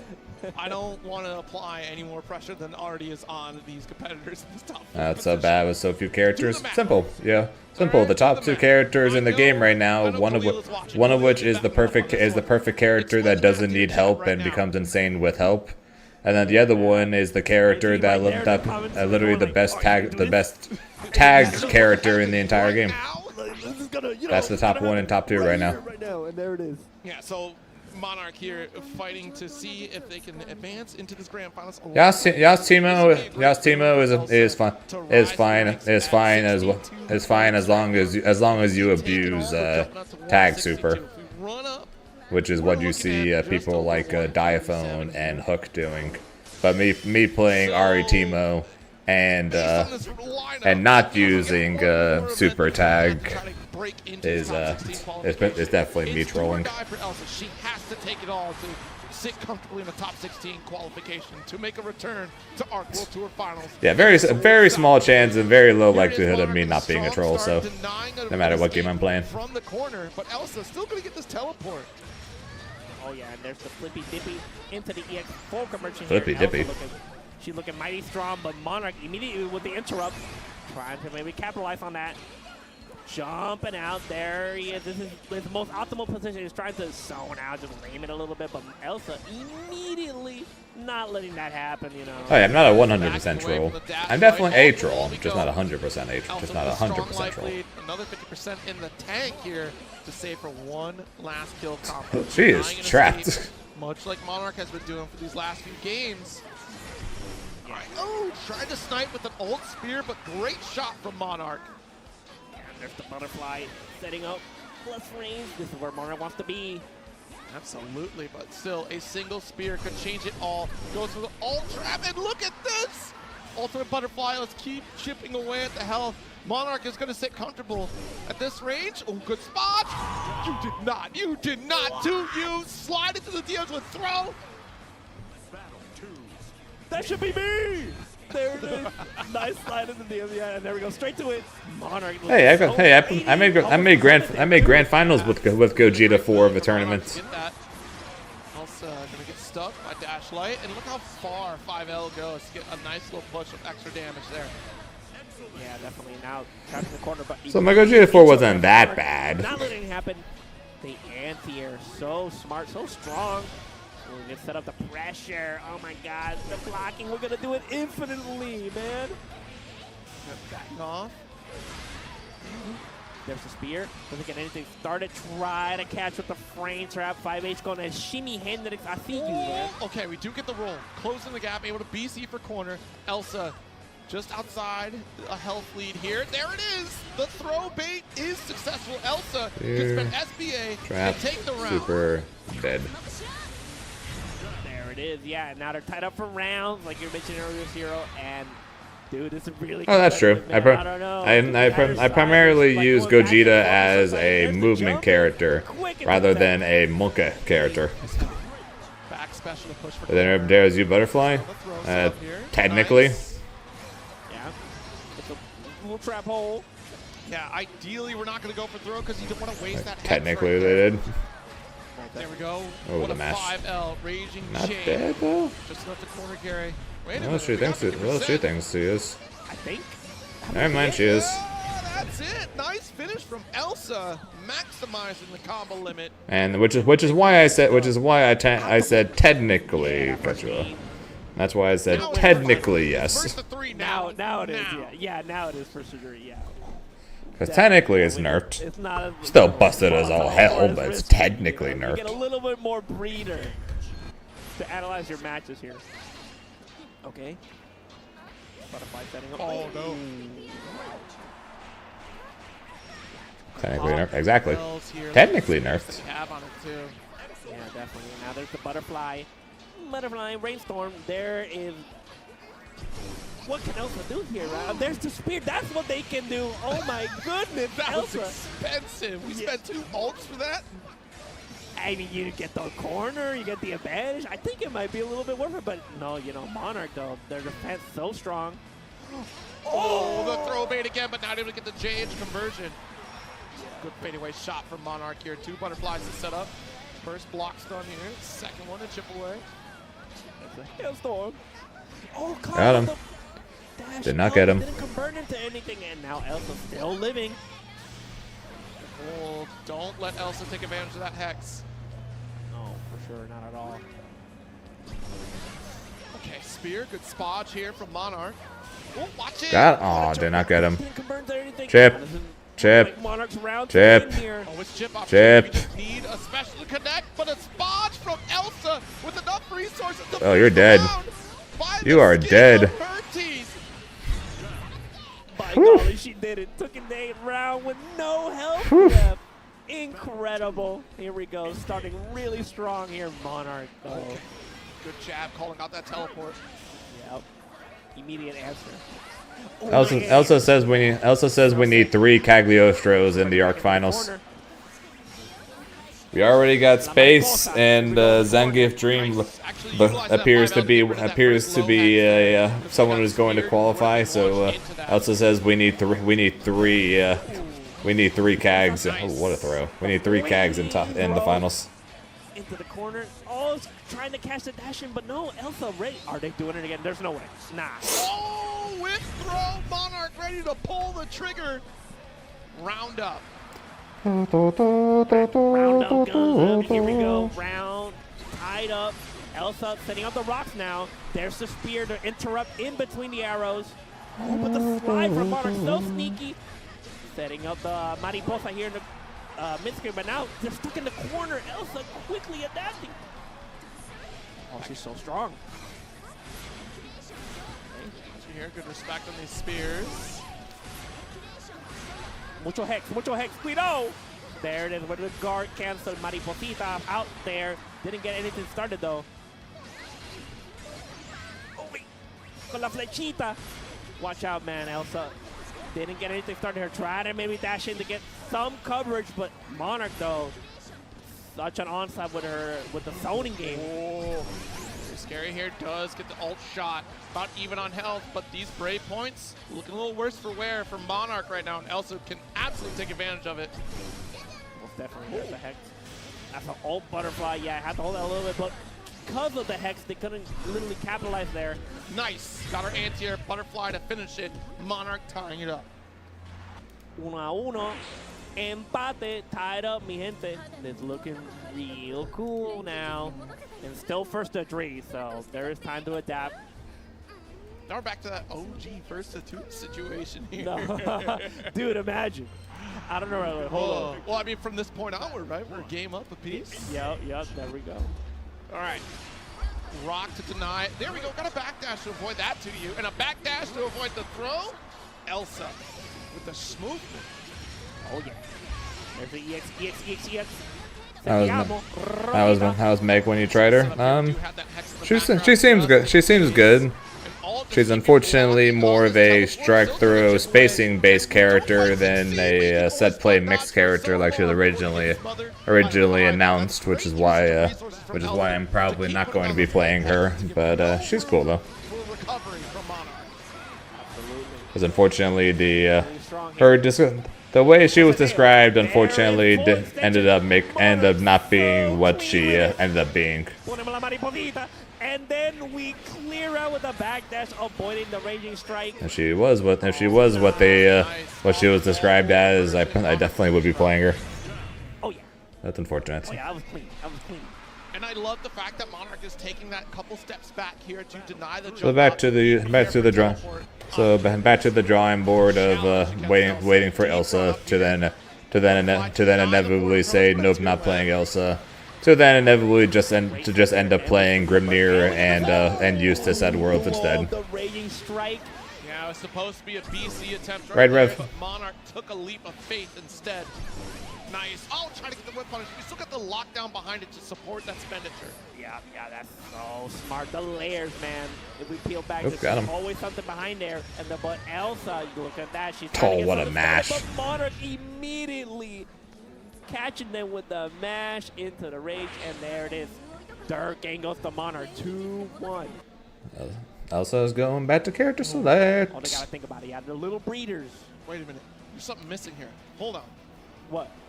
Where's the notebook? Oh no. Oh no. No notebook. You're right. Yeah, he always pulls it out when they're taking breaks like that. Yeah. Either. You are not picking Versusia. I hear this shit sucks. Monarch says, I don't need a notebook for this match. Wow. Why would I need a notebook for this match? Wow, the call out, She's my teammate, man. I don't need that no more. I wrote the notes. Yeah, she needs my notes. Yeah, for real. I got a headspace right here. It's all mental now. Okay, back into it. Yes, sir. No character swap. Elsa doing the mind games, of course, picking your character. It was the color, Gotta swap the color a little bit. Maybe change up the scenario. You go to character select to get a little breeder game going. Oh, we get the long intros too, so we get a little more time to analyze what was happening and how we adjust to it. Yeah, we're already 3 games in. Let's do it. But gotta do intros. Dude, I wish you did that with me. I'm sorry. I can't help myself, man. Dude, I'm sorry, man. It's okay. We're getting into it with this dash away. Nice throw. Nice. Little switches here. Ay, se tira con el Spear. They está en la quinita. There we go. Got the rock set up. Yeah, there's a guard cancel. Oh, the trade? Yeah. Oh, still got him. And look, we got the slower recovery because we chose ult back special there. Trying to catch against Monarch spot dodge. And look, it's about Fort Knox right here. You're not getting that. Oh my goodness, wait a minute. Monarch, if you pull this off, you do. Quite the shot. Okay. Oh no. Whoa, good conversion there from Monarch. Oh dear. Oh no. Oh god. Oh crap. Oh jeez. Oh man. Oh shit. We also have the ult hex. We hexing, man. We hexing. Trying to deny this forward momentum here, denying Elsa taking a shot with this spear. 5L is the threat. Elsa without resources. She has to dear. build up some of this meter. Oh boy. That was Matrix of Hell. Monarch saw into the future. That was like a preemptive anti-air too with a hailstorm. Wow. If Elsa wanted to retreat backwards, she would have got caught there. Yeah. There's no need of forward approach when Monarch has that full lead, and we are on match point. Monarch threatening to sit in grand finals on winner's side. Look at clean, yeah, definitely. There's the anti-air again, ready for it. Got him trying the 2H.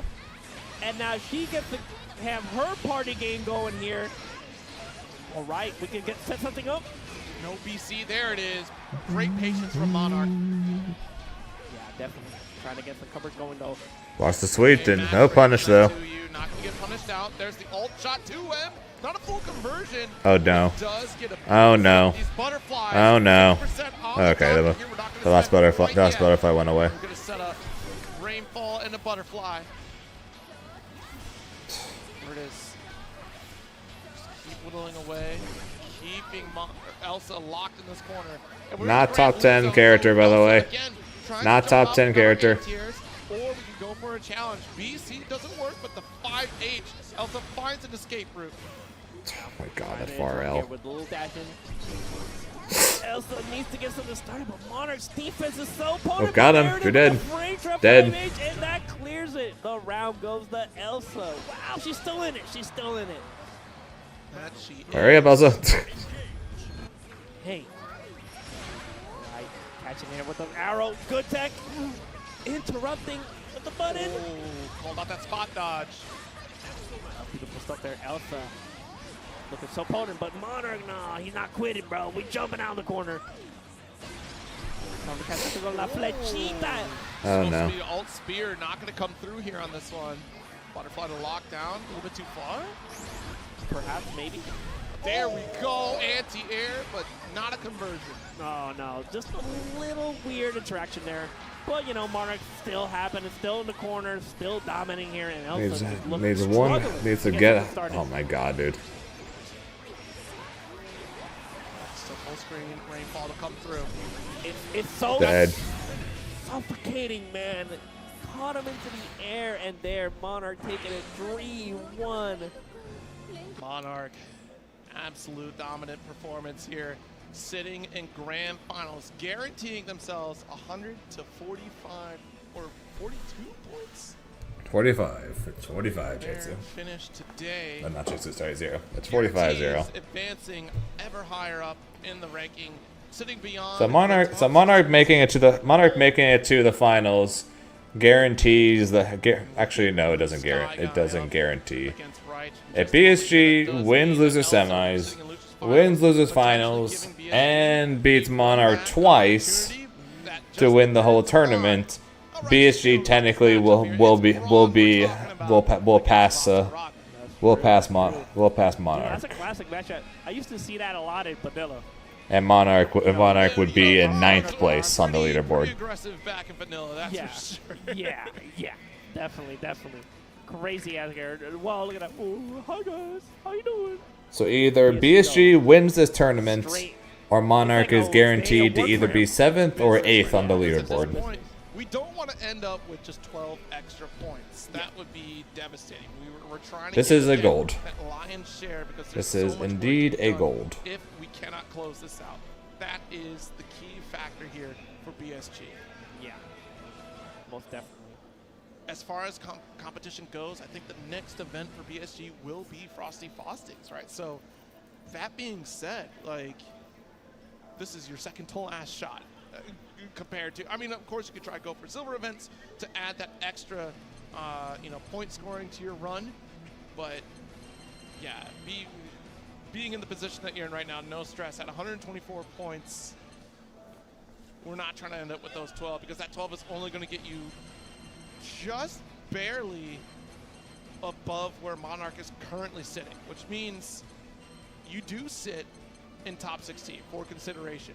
But your life is on the line for the next couple months of competition at this point because who knows what happens in Europe, who knows what happens in Asia, right? for those last few events. Of course, we do have Battle Coliseum. Let's not forget Astral Finish. So I know BSG had entertained going to Thunderstruck, so it's possible we call an audible and go for the Astral Finish competition, try to get some extra points there. Shout out to Mexico and Guadalajara for Astral Finish, and yeah, you know, he needs to clear this right now though. Yep. Like, if you just let it rock right there, like you mentioned earlier, those are not enough points. Yeah, you get up on the top of the leaderboard, but you want to sit comfortable. Yeah, you'll feel like, okay, I don't feel safe in this position here, especially with all the events coming up and all that. We're looking at those, you know, Asia events, right? Especially events coming out of Japan. Totoro is sitting at 17th, one position higher than BSG right now. Yeah.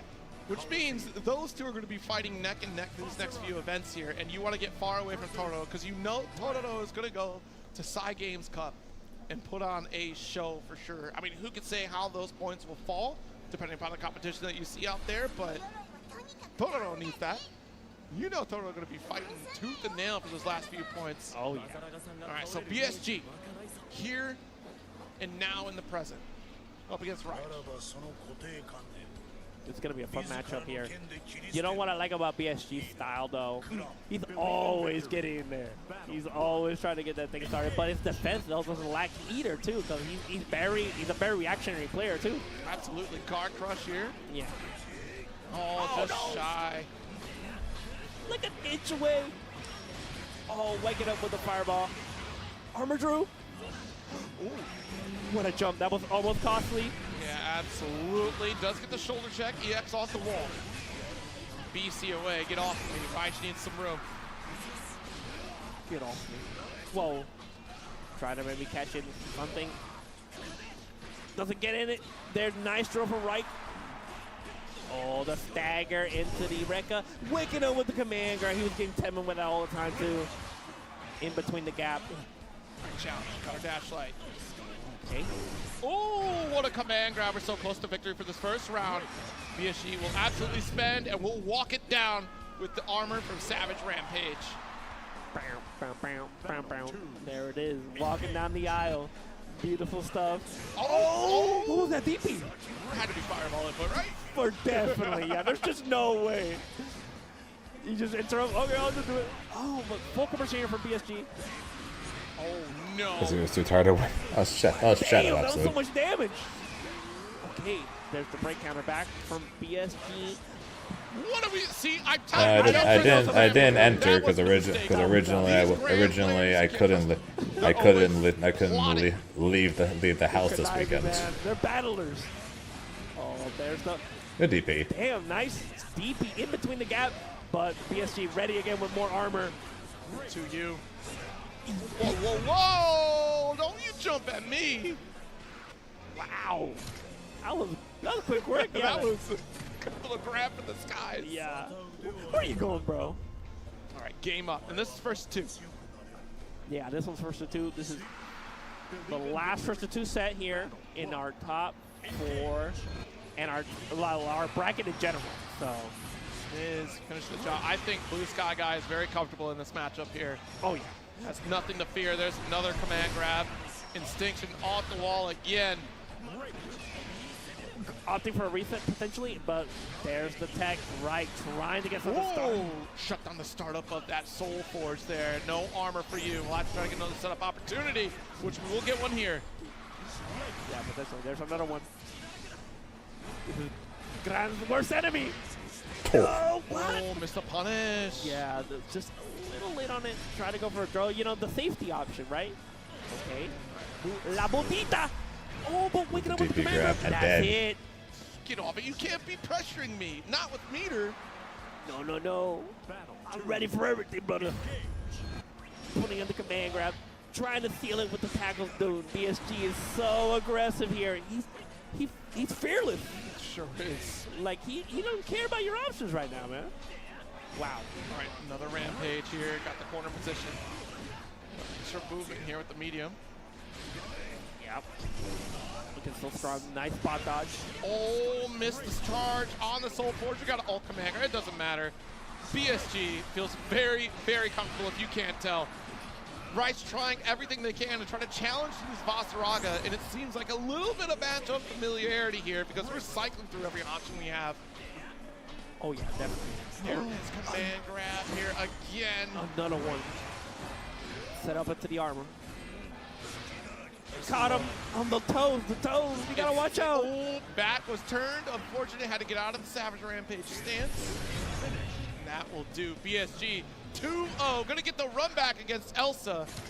Yeah, it does seem like there was some question of how to interact. And that didn't last long. Sorry, Shinku. We saw Wright really trying to challenge a lot of run-up pressure, which is fine against everyone else. Yeah. But with Vasaraga, with that armor, with you know, the quick ult reversal that we have here, it's going to be tough to try to challenge at those spaces. We saw, you know, maybe we tried every option that we had, right? Oh, yeah. Sometimes maybe go for some BC to get a little reset. Would love to have seen better interactions around Savage Rampage. It just seems like that was the crux of the situation. We didn't quite know how to challenge against it here, but somebody who does, Elsa. She is stepping up on the loser side of things in this loser finals. It's the run back from winner's side, and I said to both of them, I did not want to see that winner's side match. Like, I was hoping they were on opposite sides. I was hoping that it would be winner's finals match that we'd see between them, but that is not how the bracket fell. And here we are, one more opportunity. I know ultimately it will be coming down to these two running it back. And here we are. Yeah, man, this is the run back that they wanted from before. Perhaps it might be BSG's triumph because he's warm off that loser semi set, so he's feeling comfortable. He's got momentum going right here.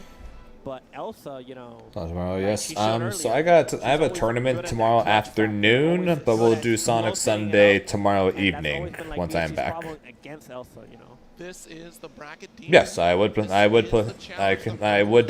do Sonic Cross Worlds for Sunday if someone gifted me the game. It turned into Texas Showdown, the run back again earlier this year where Elsa clutched out a victory again against BSG. It's that history that keeps coming up time and time again, and I guarantee BSG just wants to put this storyline to bed. Like, this is my time. And BSG has been fighting tooth and nail to show that it's already proven that BSG has earned this position time and time again, has risen to the occasion, but now it's about closing the book on the storyline against Elsa. Yeah, definitely. You know, like, they just want to send the matches, you know, and also the points, man. Like, whoever gets the points here, they're going to be sitting pretty, man. It's going to be a point of pride at this point for BSG. For Elsa, it's going to be guaranteeing a better position and closing the gap. Even it's insane when you think about it. Like, this matchup alone is just Elsa is at 62 points in the lineup here. To put on 45, you're looking at up to you, man. Overtaking, actually getting ever closer to. And welcome back, Cassie. No. Blue Sky guy, right? In terms of points here, so. Yeah, no need at all to do that. If anything, man. If anything, I know you want to see it, but don't force yourself to do it just because you want to see it. All right. Not exactly a cheap game or anything. BSG's opportunity to deny that here and now to guarantee a spot for Arc World Tour should things continue to go his way, to stop that storyline from happening, to stop Elsa from getting that position in top 16 to stay comfortable, and then some. We don't want to chase this anymore. Let's see if BSG can put a period in this story. Yep, we'll see it make it happen. Here we go. Elsa starting off strong, though. Very aggressive. She already got a little bit of that rock level up. Oh, but the anti-air scope from BSG. Immediate interrupt. Excellent spot dodge. We got the pickup here with the dash H to launch and an install to back it up. Oh, triple hitting heavy. It was enough to go through the armor. Wow, you don't see that too often. Here we go. Trying to set up the trap. Playing a little safe here because you don't want to risk it against Vasaraga. Just one bad hit and it's curtains for you here. Yep, good spot. Got the command grab. Very sneaky stuff. Able to set up our Soul Forge. Yeah, most definitely. Now we're in the corner. Trying to interrupt here with the button. There's the 5H. Didn't quite get anything going though. So are you getting crosswords or Kirby for you? Oh, if I had to choose, I'd choose Kirby. Because I played the shit out of Kirby Air Ride when I was younger. Look, the timer's a factor Always played the city stages. Down to 20 seconds. What an interrupt. Never played almost never actually played the regular races. I always played the city. There it is, the challenge, the raging chain after the jab. This is what BSG have been looking for the entire set when they cross paths here on the winner's side. And BSG maybe walked off and took a moment to hit the lab and get used to that punish here. Oh yeah, definitely. He in there. He has to study the match. He's stewed on it. He's been thinking about it since the loss. I guarantee it. Oh yeah. Because that's all that he was looking for in that final game. Yeah, most definitely. But now, stuck in the corner. What an interrupt, and now BSG gets to do something here. But Elsa though, with that little if you're asking me to pick one, I'd choose Kirby Air Riders. That was almost bad. Oh no, the super will blast right through. Well-placed super from Elsa to call out that command grab. Great reaction. Beautiful, beautiful. Yeah, she is very quick to pull the trigger on an easy input of the super. You can't test her reactions like that. No, for sure. Ooh. What a conversion here for BSG. Got her close to the corner. Oh, well, waking up with the spear. Damn, got him with the ult. That's a full extension. Look at the damage. That's crazy. Okay. Right through it. The clash, right into Savage Rampage. Get the armor. This is enough to finish the job. BSG will take the first game. BSG, it was similar to when they fought in Winter mine broke a long time ago, and then I went and bought a new one.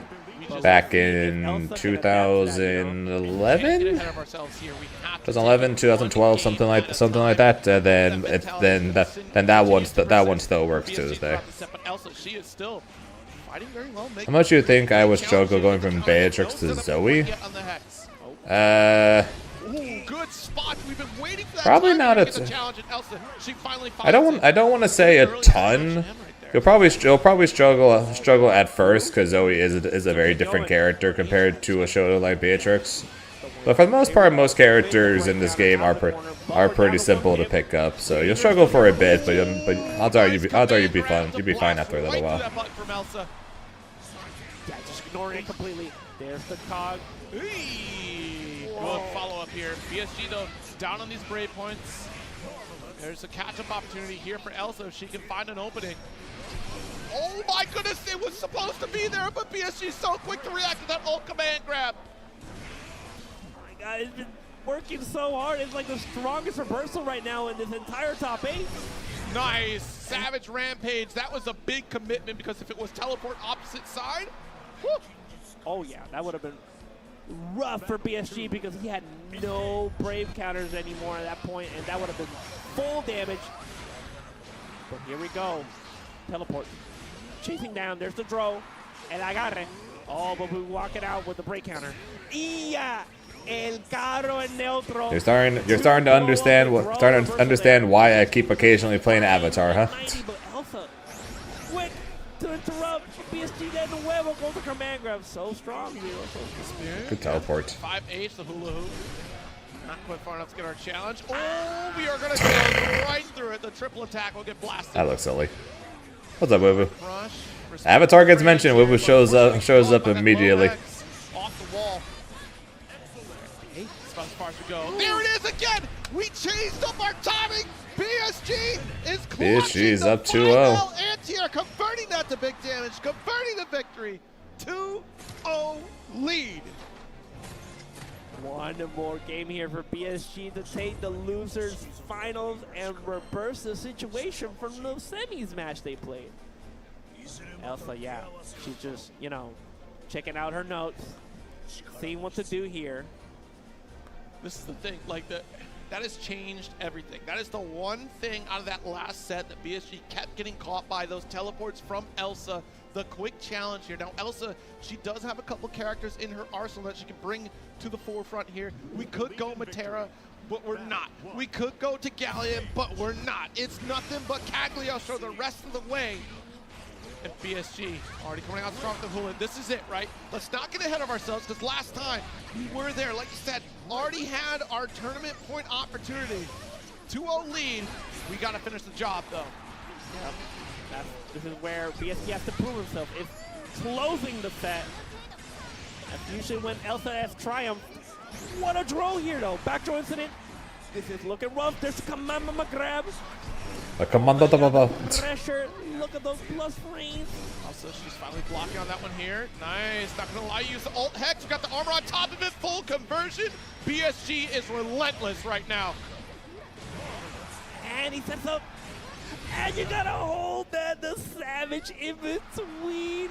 What a crazy move from BSG. Ready for everything. BSG is not stopping until the job is done. A completely different attitude coming into this game so far. Here's a tech, PC away. We got a Soul Forge up, and what a 2L challenge. Yeah, Avatar is technically stronger now than he was before his changes. But he's a lot less fun though because his combos are a lot less flashy. And a challenge at the Savage Rampage with the spot dodge from Elsa. Great reaction. Jumps the command grab. Got her no throw. Is it enough? Not going to build the bar though. Just got the meter. Could have spent SBA, but opts for ult hex. Nice little boom there for BSG. Oh, Catch her with the sweep. This is looking good for BSG though. And the throw. No punish though. Jumps the command grab. Elsa was waiting for it. This time, yeah, she was ready with the got her in neutral, the neutral jump to just get rid of that, just get away from that situation, you know. Here we go, armoring up. Soul Forge, Kamamama grab. In between. Nice snipe. Yeah, the anti-air, dude.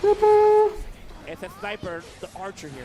You have this life lead here. You don't want to squander it. The 5H will connect us. Elsa, she's closing the gap to the mid screen. No react. Whoa, manages to jump the grab barely, but jumps backwards, so no punish.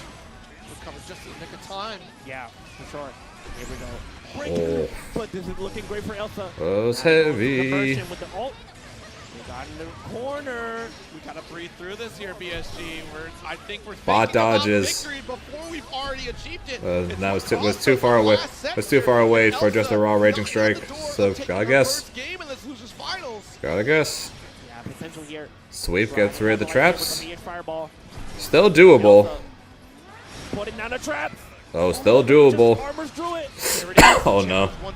Oh no. Guys, oh no. Oh no. That could have been it. That was game. That was game. Spot dodges, extinction. Spear, far H. This might change everything. Yeah, I love this. Let's breathe through it here. Let's reset. The mental needs to reset. The job is not done. I think, again, that first set between these two, BSG got a little ahead of himself, thought, I'm about to win. I'm about to take this. This time around, we need to pull it back. We need to get the job done. Elsa, she is currently locking in. It's the same thing that we saw in the last set here. Yeah, the heavy, denying. Yeah, just denying everything. Teleports. What a teleport, getting out of the corner. Reversing the situation. Elsa ready for everything. Wow, just savage through. Run up, throw. Elsa's so brave for that one here. No, try to challenge. That was a choice. It worked, but that was a choice. No, it's just a side thought, so maybe it was just a misinput. Dodges you extinction. Spear does not get into the trap though. The shoulder tackle counter. Oh, the teleport gets him out of the corner, but the throw puts her close. So to the corner, spear just barely out of range. Teleports back. Stance repeated incoming. Still got one more stance incoming. Probably no. Doesn't. Never mind. Just gets caught. No more. No more 5U. No longer has the Soul Forge available. And Elsa constantly. Elsa was looking for that sweep, but couldn't get the whip punish. Yeah, BSG's got Soul Forward, so can go into stance at any point. I think Elsa's waiting. I think Elsa was waiting for it, but unfortunately for Elsa, it did not. Oh, not dead, not dead. Teleport, dab the teleport. He's ready, man. He's ready. You can't teleport on BSG right now.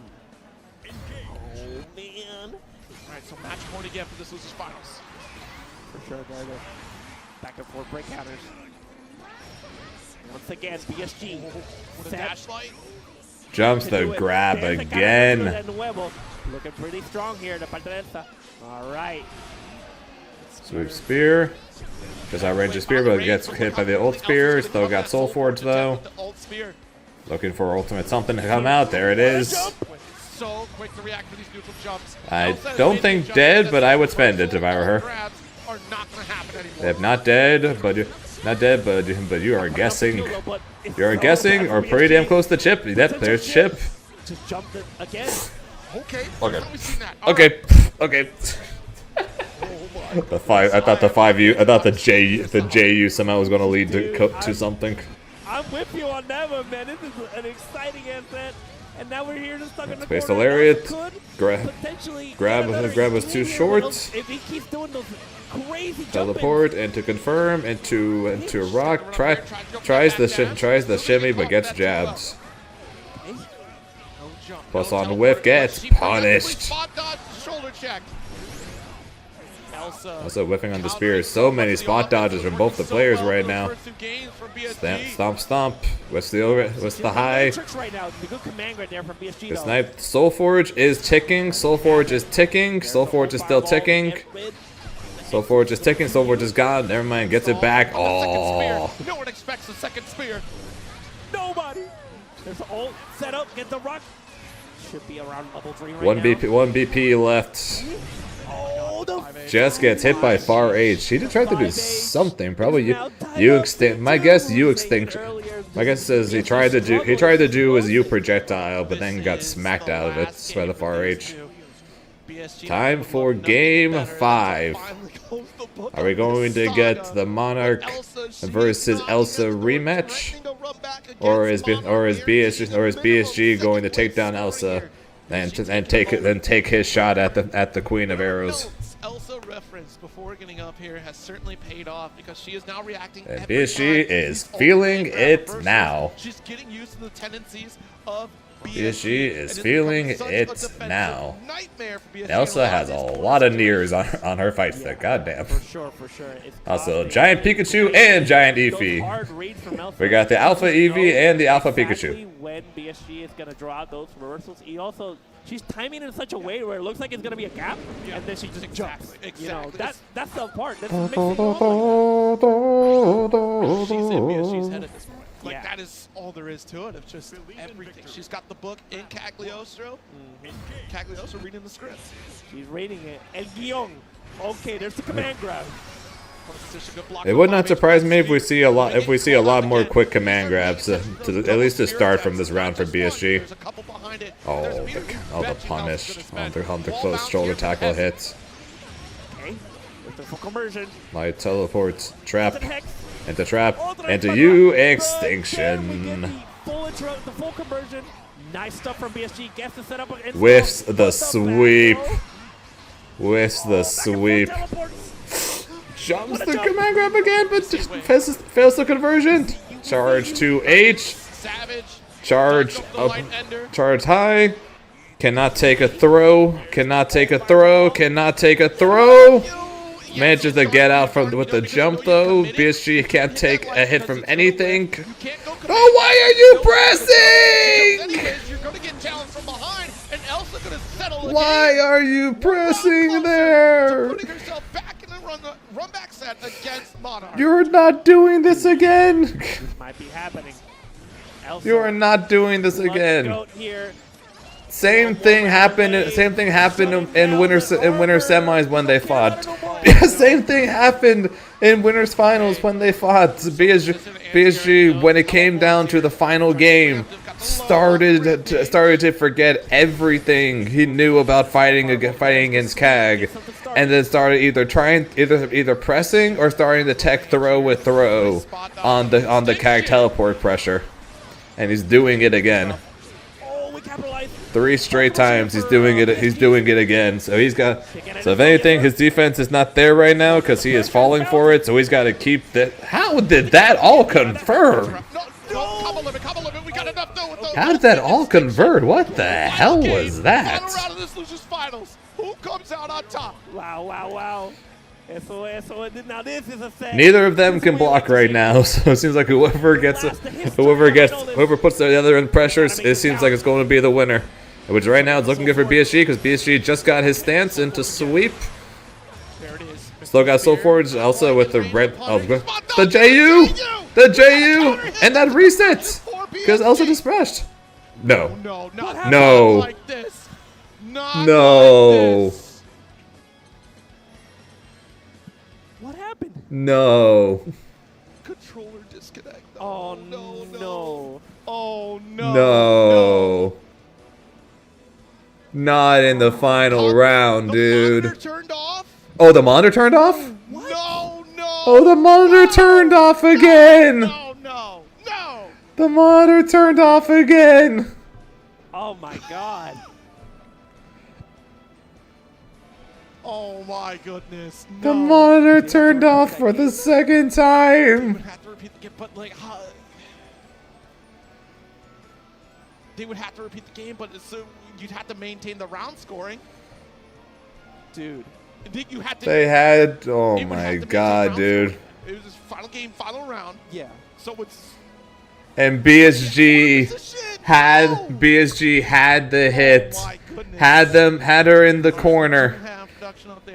Was about to put her down to like 40-50% and put her basically in guess for life.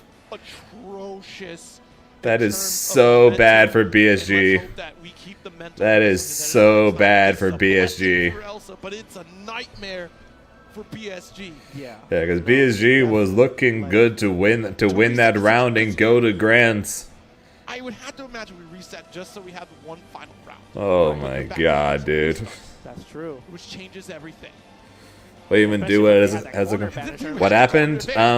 So earlier in the top 8, the monitor turned off, and then they went through a bunch of trouble to change the monitors. And now in the final round, after BSG got that hit, the monitor shut off again. It's very unfortunate, and yeah, I'd be upset right now if I was out there, for sure. I'm out here just stressed. What do you do? What do you even do as a competitor? Be annoyed, be pissed off, and then try to be ready to play the final game, final round, whatever the heck you have to play afterwards. Elsa reading up on notes. Yeah, BSG if he loses this is going to get probably going to have and get a well-deserved crash out. Maybe down the comms right now. For that, because he was winning that and was in such an advantageous situation. Oh my god, dude. Low to try to catch some actions from afar from Elsa to prevent her from her spear, but she has been so quick to react with that heavy. If given the room to try to challenge through that armor, we've seen it so consistently. And what was insane was that counter. That's why he dropped it. That counter hit JU was supposed to be a full combo conversion. It would have been way longer than what it was what we got there. That's why he dropped it. No, it was so cool. Oh yeah, what could have been, but that situation was so perfect, like you were mentioning earlier, and the bait was like so layered too. So I have a golden rule in fighting games in general. You can't do something cool in fighting games, because if you do something cool, that means you're going to lose. That's true. It's true. This was the perfect moment to do something cool. Yep. It was final game, final round. BSG was on the cusp of victory. Yep. So the equivalent exchange would not apply for this match because he would have potentially won. If he would have won, then he's fine. You get the round. You do something cool. Look, history has shown it time and time again. The most famous moment of the equivalent exchange of fighting games, Evo moment 37. Daigo did something real cool. He did really cool, yeah. But he lost. He did lose the set. He lost. Yep, that's true. That's true. But if he would have done it on a final round, then that would have been the coolest thing ever. The coolest thing ever, and nothing he probably would have won. Maybe, I mean, history would have happened. That's a butterfly effect, you know. I probably wouldn't even be here right now. You know what I mean? Like I wouldn't even miss this. Casually moved chair, the entire timeline destroyed. It's gone. It's gone. It's gone. Okay, we're gonna get this monitor swap here, and hopefully, oh man, I can't imagine this round start. tension is going to be high. Elsa getting extra notes right now is the craziest thing to me right now. Yeah, they're just getting extra time to prep I need and an all that. official to take that phone right now. We gotta get rid of that. We gotta get rid of that. Oh man. Folks at home, thank you so much for hanging out with us here. Yeah. It's been a spectacular first attack. This match is definitely my match of the bracket here for this top 8. Definitely, but you know, even with the unfortunate circumstance, it has been an exciting set. It's been very back and forth, and Elsa just clutching and adapting it right at the end there, just to make it Bongo Beer is just missing very all similar this. Situation earlier where BSG was putting her on the ropes, and But then she just reversed it. And now all this monitor stuff is putting Bongo Beers putting Bongo Beers to sleep. I want to lab that combo when I get home to see how far he could have gone, because that. We need like a high five thing where he recreates those Really, moments. I need that. I'm pretty sure, because I'm trying to remember what that life point was at, but it wasn't. He wouldn't have had enough meter to get super. No. But I think it was final touch scenario if he would have finished it. And that would have probably changed everything for BSG's side. Yeah. Oh man. They're discussing what's going to happen now. Yeah, they're still setting things up, so please bear with us here. Everyone's been really great in the Oh video boy. as well. Oh boy, Again, oh boy. A return of all the great vendors out there. They have a few games that you can demo out here at First Attack. We get basketball in here is crazy. We got chess too. That's right, yeah. Chess was here last year, wasn't it? No, this is the first time. Yeah, first time we have chess. Chess tournament. Heck yeah. Yeah. We have a couple players who are also playing in chess, who are in Street Fighter as well. Ooh. Like Cryman. Cryman is playing chess this Yeah, he weekend? was playing chess earlier, yeah. Okay. Yeah. When you're a tile project, I guess you're really smart also.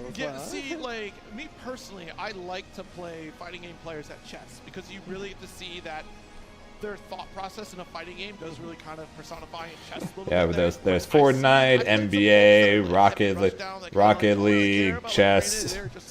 There's a lot of things in the. Oh, there's Mario Kart. There's a lot of things at this tournament. That doesn't work in chess. No, that does not work. It does not translate well. And I'm like, oh, so you're one of those. You're just going to throw caution to win. You're going to wake up DP here. I've taken your queen. It's over. Oh, yeah. No, for real. I would probably be rough in chess, because I'm always trying to bulldoze and rush down and stuff. Really? Yeah, The rush down style. Yeah. I'm definitely more footsie based in chess. That's for sure. Yeah. You're setting up. You got the patterns down and everything. Yeah, I'm trying to figure things out. I'm no Queen's Gambit or anything. No, I'm no, definitely not pointed high at all in chess, but I do love me some chess sets against folks.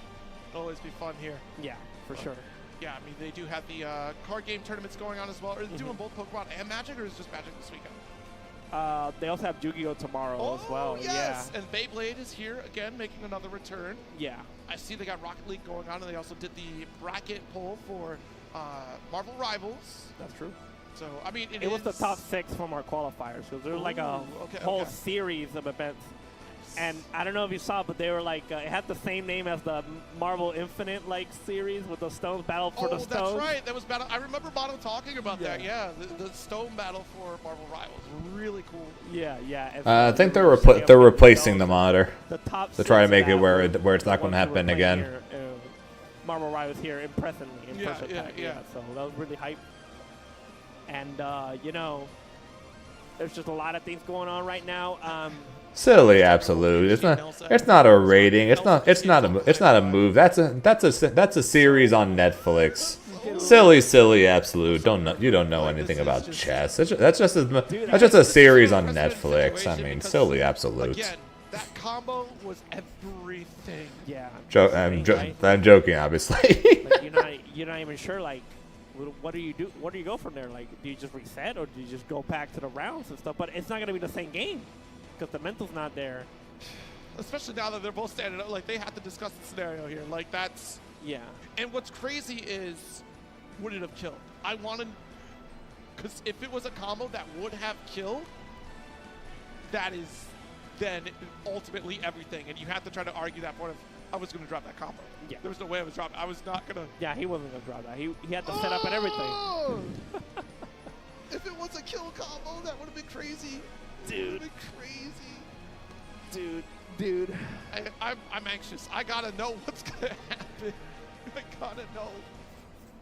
as they're both sitting back down on the setup here. Okay. They're picking the characters. Yeah. So what's going on?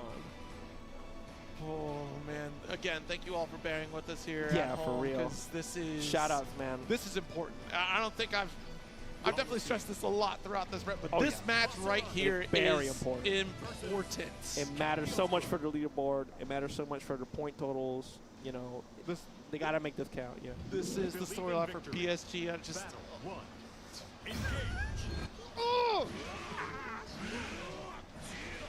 Okay, if Oh, I'm wait, hearing wait. I think he's going to do the combo. I think he's going to set it up because we have. No, they're finishing the rounds. They're doing the rounds. Okay, they're going to recreate the game state, so it's a round apiece. They're not going going. to recreate it from life points. No, they're not going to recreate. There's no way they're going to recreate from. Well, he's. Wait, they're holding. Wait, he's holding their phone. They're holding the phone. Hang on. How are they going to recreate this, or are we just getting the round? Okay, so they will recreate the rounds. They'll also recreate the meter. What? Mono is sitting next to both competitors. They're going to recreate the meter? The meter is accurate. Yeah. Which is also because they have to go back to the corner as well. Yeah, they got to do that too. This Unless they're going to restart neutral with the meter. This is weird. They can't do that? No, it sounds like they're going to. We're doing the best that we can to recreate the scenario. I mean, it's not going to be exact, but it's going to be as close as possible, yeah. And no, shout out to y'all for sticking around. Did you see the special edition models? Mono is on this? Do you know the lore for the water thing? No, I do not. What is the lore? So, Mono used to host a lot of events in his place, his apartment, and they would bring a lot of people over, and he have a bunch of water bottles in his fridge, and they would just go to his fridge and just take it, and then the next day there'd be no water, and he's like, dude, I can't drink nothing. And so the next week that he did it weekly, he was like, yo, I gotta start. No, they're back in character select again. So are the. And So like, okay, I'm gonna charge. Sounds like they're just. Sounds like they're just going to redo it. Period. This is it. Because I think trying to redo it, meter and everything is too difficult. Like, dude, I got no water left. I gotta go out and buy water. So, yeah, I'm like, come on, man. So he started charging for the water. I don't blame you because either I gotta buy more water bottles, or you're gonna use my tap. No matter what, it's gonna cost me money to hydrate you people as you take my water. I'm with it. I'm with it. Yeah, so that's why. So ever since then, they've just been making fun of him. Oh, you're gonna sell me the water and all that. And anytime you get like a water bottle. It sucks, but that is unfortunately just the situation, pretty much. Because trying to recreate the exact position, meter, and everything is insane. So it sucks for BSG, but unfortunately, I think they legitimately just have to start round 3. Let's go. Does anyone? All right, here we go. After all this time, final round, maybe. All right, so not recreating the meter. We're just going into it. And at the moment, the BSG hang on, good throw.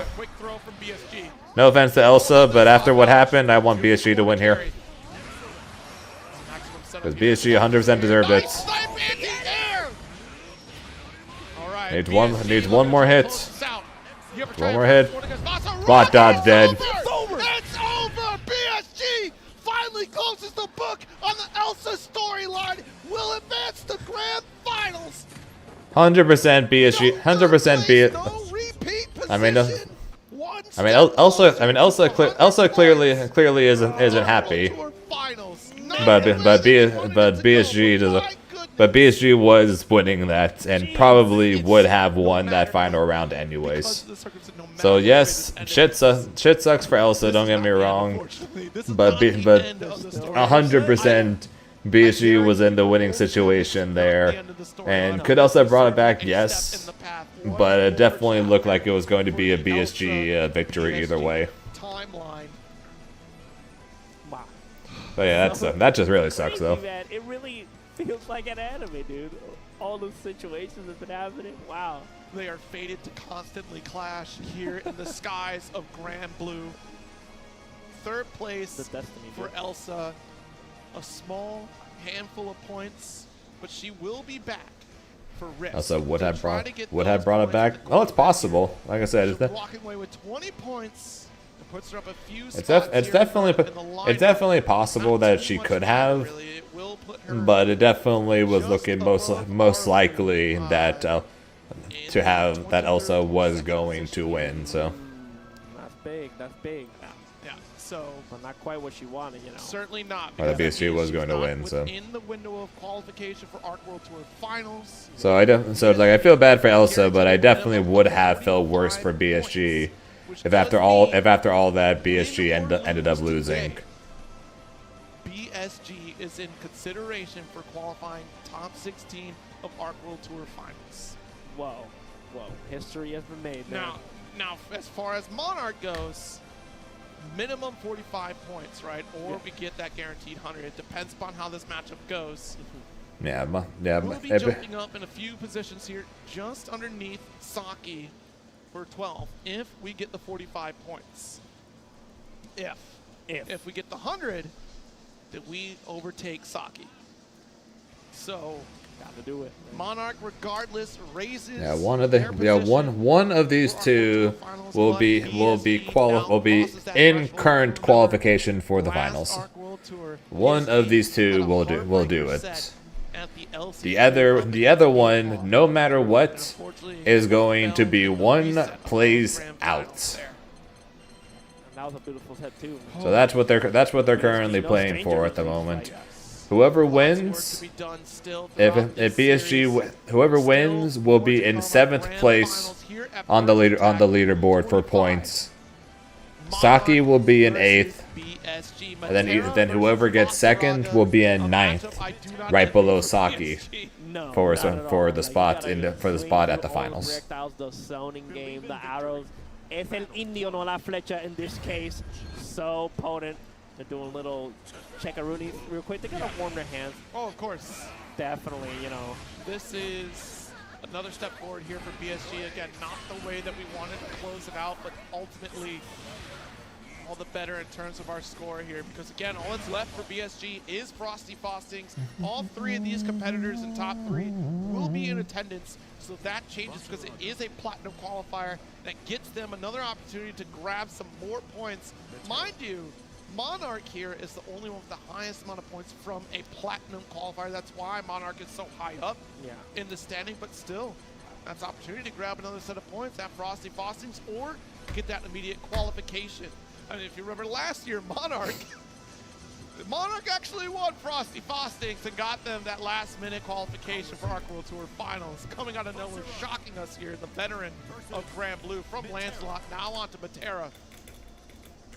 Yeah, there it is. Definitely, you know, he's no stranger to these last tense situations here, those last moments, and has been, like you said earlier, a Frosty Faustings champion, so big opportunity here. So the real challenger here, in this case, the one who has to take down that belt from Monarch is BSG right now. Oops. The commentators are spreading false information. I'm thinking he's primed. Monarch did not win Frosty Faustings. Monarch got 2nd place to Coco, but since Coco already had a plat qualification spot from UFA, Monarch was given the automatic qualifying spots. Zoning as usual. This is Sora for Basaraga, trying to get in. Oh, but there's the armor drill into the command grab immediately. Again! Plus frames knocked down here. Monarch in trouble, and you're certainly not going to give up this corner. Oh, took a single step. That's okay. We got the guard crushed. Wanted an extinction. Not going to Jesus Christ! How did that confirm? With the butterfly. Mucho plus frames. Calamari Bofa. Good. And the back throw. Clean from BSG. Sounds ass for who there, Test? Sounds ass for who? How is it going to go? Wow, almost got him with the stompers. Ready up. Soul forced up. Peppering away with those projectiles is Monarch, yeah. Trying to snipe. No shoulder check for you. Okay. Nice. No. Got the hop to avoid the command grab. That's unfortunate. Yeah, that's because once they change Soul Forge, it suddenly became a lot less of an issue. Like it went from a awful matchup to the way they changed Soulforge. It became a lot less awful for Vasaraga because of that. Okay, tied up here in that first game. What attack? Doesn't get anything started though. When you get multiple procs of 3 hits of armor, things like that. Oh my god. Caught him with the delayed savage. Look at the Damahe, and we set up the installs. Command grab just connects. Another one. Oh boy. Pressure is mounting. I'm Oh not boy. going to give you a BC opportunity. You have to fight your way out Oh boy. against Vasaraga, who continues to stomp. Game up for BSG. Crazy, aggressive, as usual. Such a potent player here. Taking that first game here in our grand finals. He is coming from loser side though, so he has quite a hill to climb. Absolutely. Get tossed out in this corner here. Yeah, great coverage here from Monarch.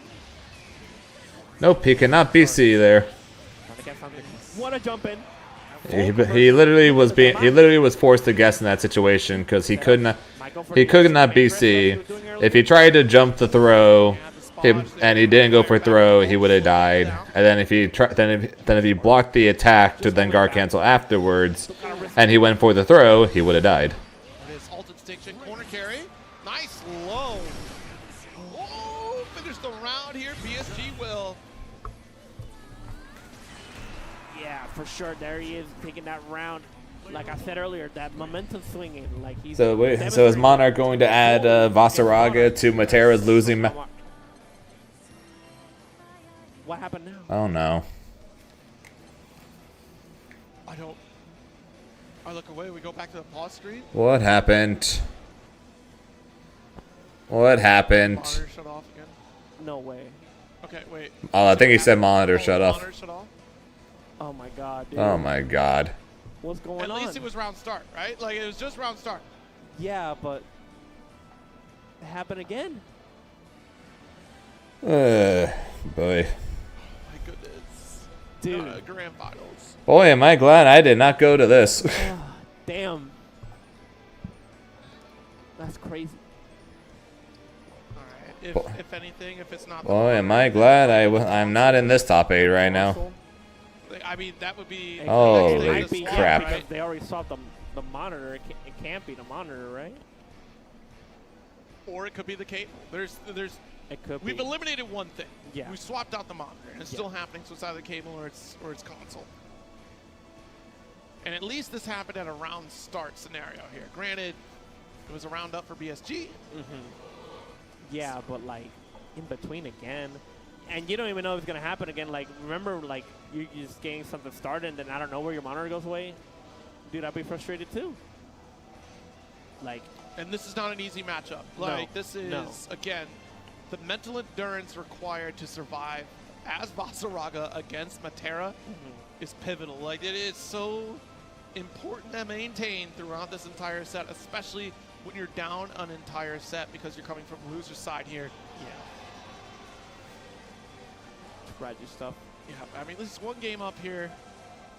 We'll get some water to the competitors out here. Make sure you hydrate at home. And thank you again for bearing with us as we try to get through our last set of the evening.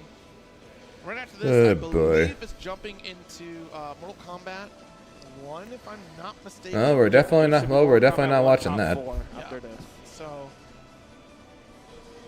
plenty of action ahead of us here. For real, yeah. And then after that, it should be Fatal Fury top 4, if I'm not mistaken. But before that, situation, you know, sorted out. Hello, Rain. Actually continue to set. How's it going? The monitor keeps shutting off at You know, what, third time's the charm. Monitor keeps shutting off over there at first attack. We can't have it happen. The top 8 would probably be done. Actually, I can guarantee the top 8 would have been done by now if it hasn't happened 3 times already. Ranks of top 16. It's a difference maker between just sitting just sitting. He said sitting. He said sitting. Outside. He said sitting. No, you did not hear that. No, that no. was not. He No said one heard sitting. that. He That said was supposed sitting. to be sitting. It's okay, man. It's okay. It's okay. Oh, it's man. Okay. we're getting through this. Yeah. It's a lot. It's a lot. It's a lot. It's a lot. But you know, we're setting up. Yeah, we're gonna get another monitor swap here. But again, folks, long road ahead of us here. One more event for gold qualifiers here, at least in North America. The rest are going to be across the globe between Asia and, of course, European territories. I believe right after this, I just had the schedule up. Right after this, it's going to be, what's that? Gosh, Astral Finish, I know, is like right around the corner. Yeah, that's in November. Yeah, so. Yeah, risk Let's see. risk first before Astral. Next up is Super Tournament. That's going to be Seoul, South Korea. Okay. Happening November 1st. Risk, of course, right after that. We're Yep. a couple weeks out from And then the week after that, there's like 4 tournaments all at once. There's Greece. There's Greece. There's Brazil, and there's Mexico all in the same weekend. Weekend as Battle Coliseum. So. So you got to go either one or the other. Yeah, platinum for Battle Coliseum. Oh, well, so you know. More points on the line there, but Astral Finish still an excellent event. Definitely. Be sure to tune in for that one. There will be a gold qualifier there, so it gives you a choice. If you already got a couple platinum points, you feel like, I'm not going to get any higher. Yeah. You offer that gold event, right? Exactly. So there you go. know, you got your options. It's a Astral Finish, or vice versa. You got plenty of gold events, but you need a platinum. There you go. Couple options there.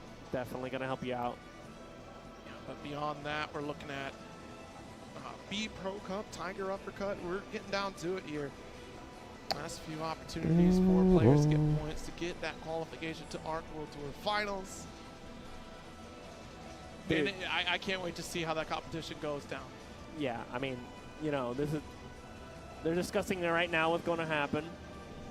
I'm pretty sure they swapped the monitors. You know, they're discussing it right now for sure. But you know, I would almost feel like it's console at this point. Console or cable? It could be the console. Which, I mean, that console was not used for pool, so maybe. Right. Yeah. And then, you know, maybe they already did swap cable after they swapped the monitor, so then cable is out of the question. So then at that point, it's just console. Potentially, yeah, it could be. I'm not too sure what's going on. Lots of great events to look forward to. Plus, our Silver qualifier is still happening. A couple more ahead of us here. WASD will be having one in November, and Tampa Never Sleeps will have another one here for at least the American side of competition. I know, guys. Looking at here, the next one will be. Oh yeah, Primal Showdown, which already happened. So yeah, next one is going to be WASD. That's going to be happening November 8th. And then Starfall right after will be November 23rd. December rounds out the final 3. Lag Skybound for South America. And Fighters GCC will round out for Middle East competition. And Ya saben, mi gente. Yep. Whole ass schedule, you know. It is. I mean, because you're going to be chasing it. Some folks will be vacationing in December. Others will be grinding out for sky-faring adventures here to try to make it into ARC World Tour Finals. It's been a great year. Yeah. Meg just came out here. I don't think I saw a single Meg in bracket. You know, they don't feel desperados, you know, setting up that the shark cannon and all that. She's been fun, honestly. She looks fun, I want yeah. to see more setups where we do get shark cannon, because I don't know if we see that too much. Still pretty early on for me. Yeah, we don't, because it takes 74 frames to use. But we'll see. Right. Well, I found interesting about it is that you can like manually press it. Yeah. Not usually like most of those things. You just put it down and they automatically go out. Yeah, automatically, or you have to hold on to the button and then you're down like an input until you let go, which is really cool. Yeah. That'd be better. To really check out a lot that of, would be better. She has great normals, in my opinion. Let her freaking negative edge the shark cannon. It would be so much better than what it is. She has a lot of like neutral skip options too. Yeah, she can. Yeah. Yeah. And she has the anti-air move too. You know what I mean? Yeah, her dorsal strike out of the sky. Really cool to see people try to bait that out. Boy. Oh, we are walking over another monitor too. Okay. All right. Another hot swap. Trying to get the full setup situation going here. Oh, they have all multiple monitors. Multiple, all of them. We'll head-to-head set it up if we have to. There's 4 monitors. There's no way that, and a cable. There's no way, yeah. We're getting the whole shebang. Yeah, absolutely. I think I should try picking up this game again. Entire playgroup dropped it not long after it came out for Street Fighter 6 and Tekken 8. I mean, to be fair, that's understandable. Those two are the biggest games in the FGC, and will more than likely, no matter what games come out, we'll always have the most amount of consistently the most amount of players year in and year out. Desperado rounding out the posse of Basaraga. Basaraga, Eustace, Zeta, and Beatrix. She'll be the final one to. Well, the game is pretty easy to pick up, and it is fun though. So. I know for the lore. Yeah. When are they gonna put Siete though? New Tekken character. She was cool. Nicholas. That's the character we gotta get next. Oh, you know. Okay. Hear me out. I know I've been tooting my horn about Nicholas for quite some time, but now we have 2 dragons in here. You know what dragons are? They're kaiju. That's true. You know what kaiju need to fight? Super robots. You know who's got a super robot? That's true. Nicholas. And That's you're like, true. well, That's true. hold on. You're right. Hold on. Willis has a rider kick. I don't care. So does Nicholas. It's time. It's high time we put in Nicholas. You're right. That'd be hype, though. You already got Zoe in there. That's true. Line it up. And I mean as a playable character on the roster, Granblue Fans versus Rising. I monkey pawed before, and I messed up. Nicholas is technically in Granblue right now. Yeah. It's my mistake. I wasn't clear enough. Yeah, you didn't say playable character. Playable character. Yeah, they're like, that's on me. Just put him in the story. You know? That's on me. I have it. I had a conversation with Fukuhara at Arc World Tour Finals. It's like, where's Nicholas? And he said, I'm trying really hard. That implies they're trying to put him. Everything and nothing. Yeah. It's so vague, but so. I'm not holding my breath, but I am. Fukuhara, you heard that? We're on to you, bro. I could suffocate. We're going to get this match started in just a moment here. But yeah, I've heard a lot of folks on these characters. I'm surprised we don't have Seofan. I'm surprised we don't have Id. I would have figured Id would be a slam dunk character to join the roster. Right. From Relink. I figured that crossover would have happened. Of course, yeah. But yeah, still, who knows what the future can hold if we get one more. The roster's already gigantic. It's huge. So yeah. Maybe 2 more characters. Well, how about more, Dude, the Granblue cast is so cool. Like, they have so many unique characters. Here's the harder question. We do Granblue 2, but we got to cut the cast in half. Who do we cut? Who we cutting? Definitely Mr. Pringles himself. You got to get rid of Andre. We got to get rid of Andre. He's got to go. He got to go. He got to go. Who else to get rid of? Andre. No, I think no Andre. We're not going to bring back. Odds are people would still play it, and it would still be one of the largest events at tournaments. But yeah, games would be online wise. The game would be screwed if it came out to him today with that level netcode. Yeah, because they gotta put other internals at that point, All right, here we go. Oh, we're back. And first thing we see after coming back is Roundstar jump medium to punish an arrow. Full charge even. For sure. Gotta capitalize. Here we go. Oh, what a jump! Still. Nice. Sweep to punish the U arrow. We're swinging. Just get going. There's the charging. Oh my God. Good spot dodge. But the anti-air caught the JU coming from BSG. Oh, yeah. Didn't quite get the conversion, though, but here we go. Still setting up. Ahí está la mariposa. There it is. Full conversion. And we get the setup. Originally was going to do 2SK. Originally was going to watch this, then stream 2SKO, but it's looking. But we might not even have time for a 2SKO anymore. Drastically reduced. But we do get this launcher of Dash H, but that's going to be the big anti-approach button. That 5L from Matera. Yeah, just a little jab here and there. Downside jump, downside roll. The fireball too. Good rolls. Nice roll. Going to get the command grab, baby. Command grab again. 2 for 1. Overhead. 3. Command grab again. Gonna get another? 2 L's, got the guard crush. Forward tackle. Oh, no punish. Okay, yeah, and then break counter immediately. I want to keep this pressure going. It's been fascinating that Monarch has been so conservative on those Brave points, even down at a life deficit. I guess he'd rather keep him, you know, to keep that little health advantage for later. Indeed. And maybe for like, if you're like in that situation where you're both low in health, having a bunch of break counters is always very useful. Another rainfall here, corner. Oh man, this is an onslaught. Oh, absolutely. Hops away, no reversal challenge come from BSG quite yet, but the Soul Forge will make the approach a little bit easier, in theory. Yeah, for sure. Sweet Brown projectile, no. Interesting.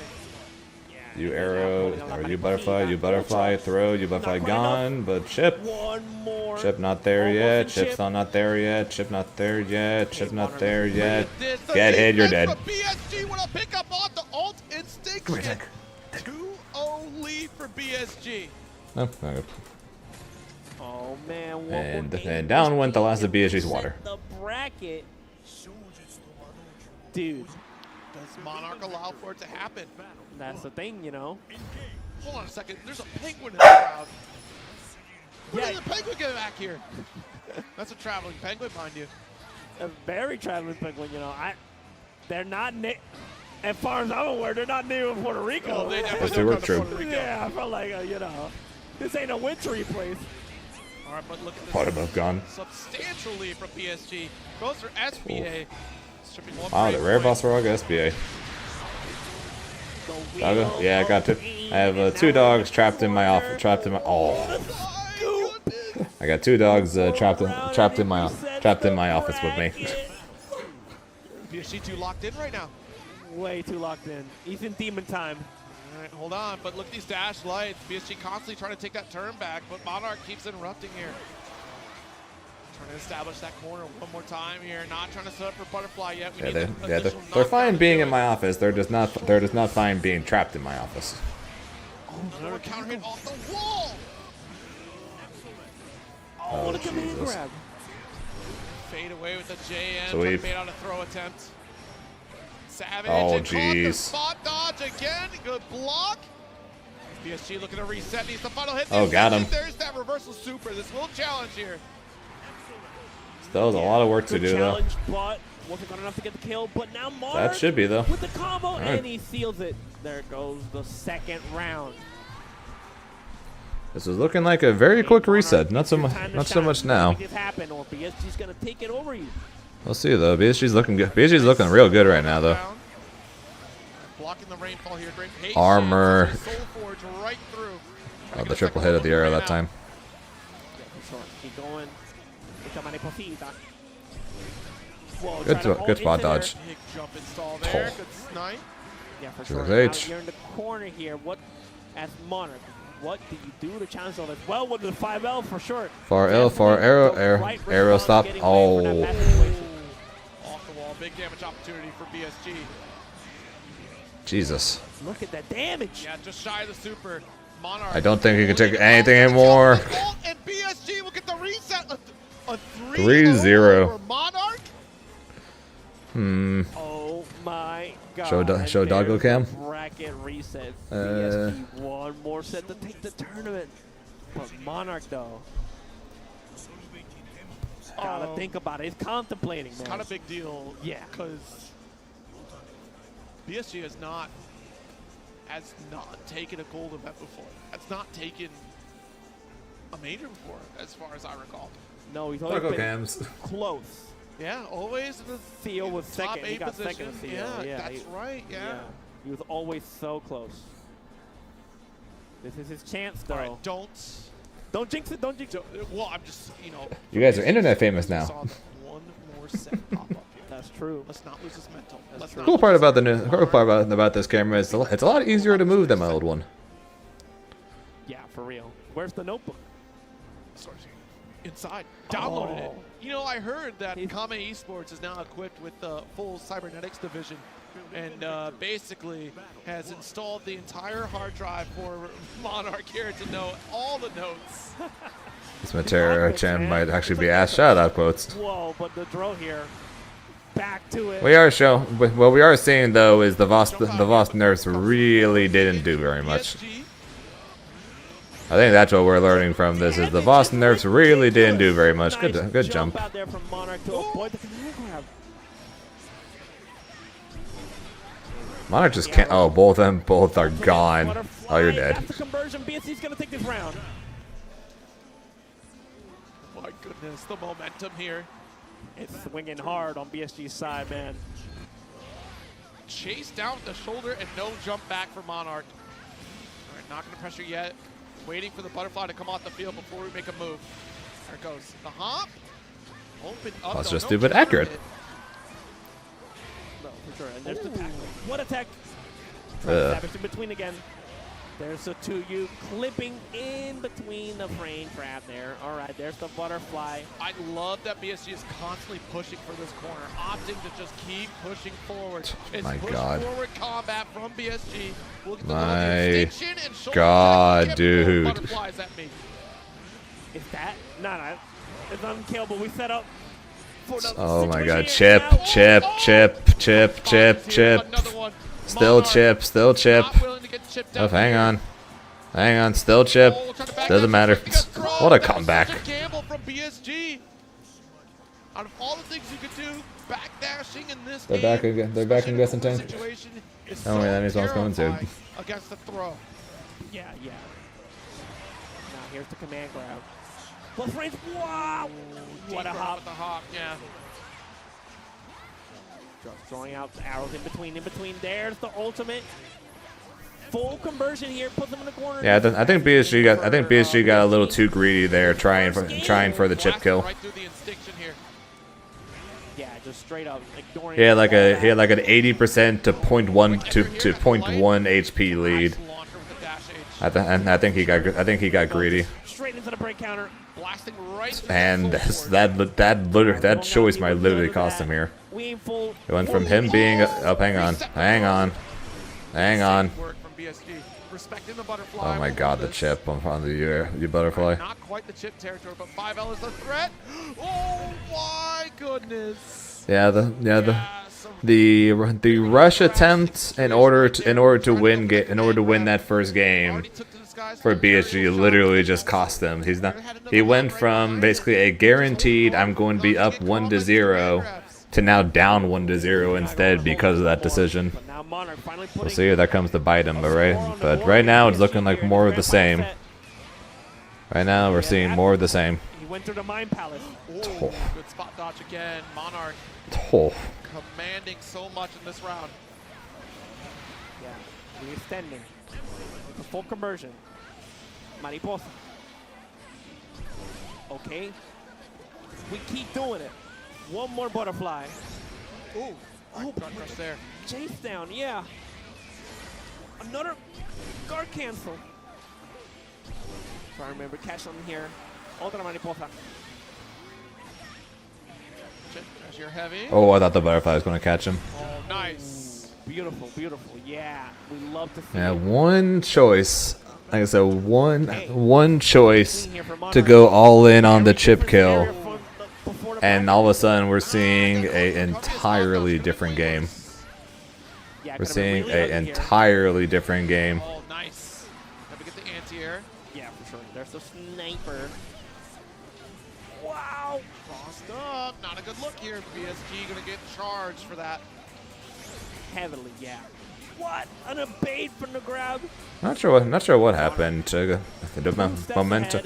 momentum just swung entirely in Monarch's favor with after BSG just went full on blow everything as much, blow whatever the heck he could to try to get that chip kill. That being said, though, that should be death. Oh, not dead yet. All right, BSG, don't be okay. Good. Gonna say BSG, now's not the time to do it. Don't do it again, and he did not. Hey, looking clean, looking spiffy, but there's Monarch setting up the zoning once again, giving. Got to confirm. So much trouble, especially right here in the corner where you got to hold a lot. Light acid rain missed. Arrow did not stop. Arrow did not stop it this time. gap. Soul Forge up. EX Arrow. Kind of in favor of Monarch there. Wait a minute. Dash Light, or actually 5 L up there. Butterfly. Oh my god. There we go. We get the butterfly extension, and we get the game. Yeah, BSG.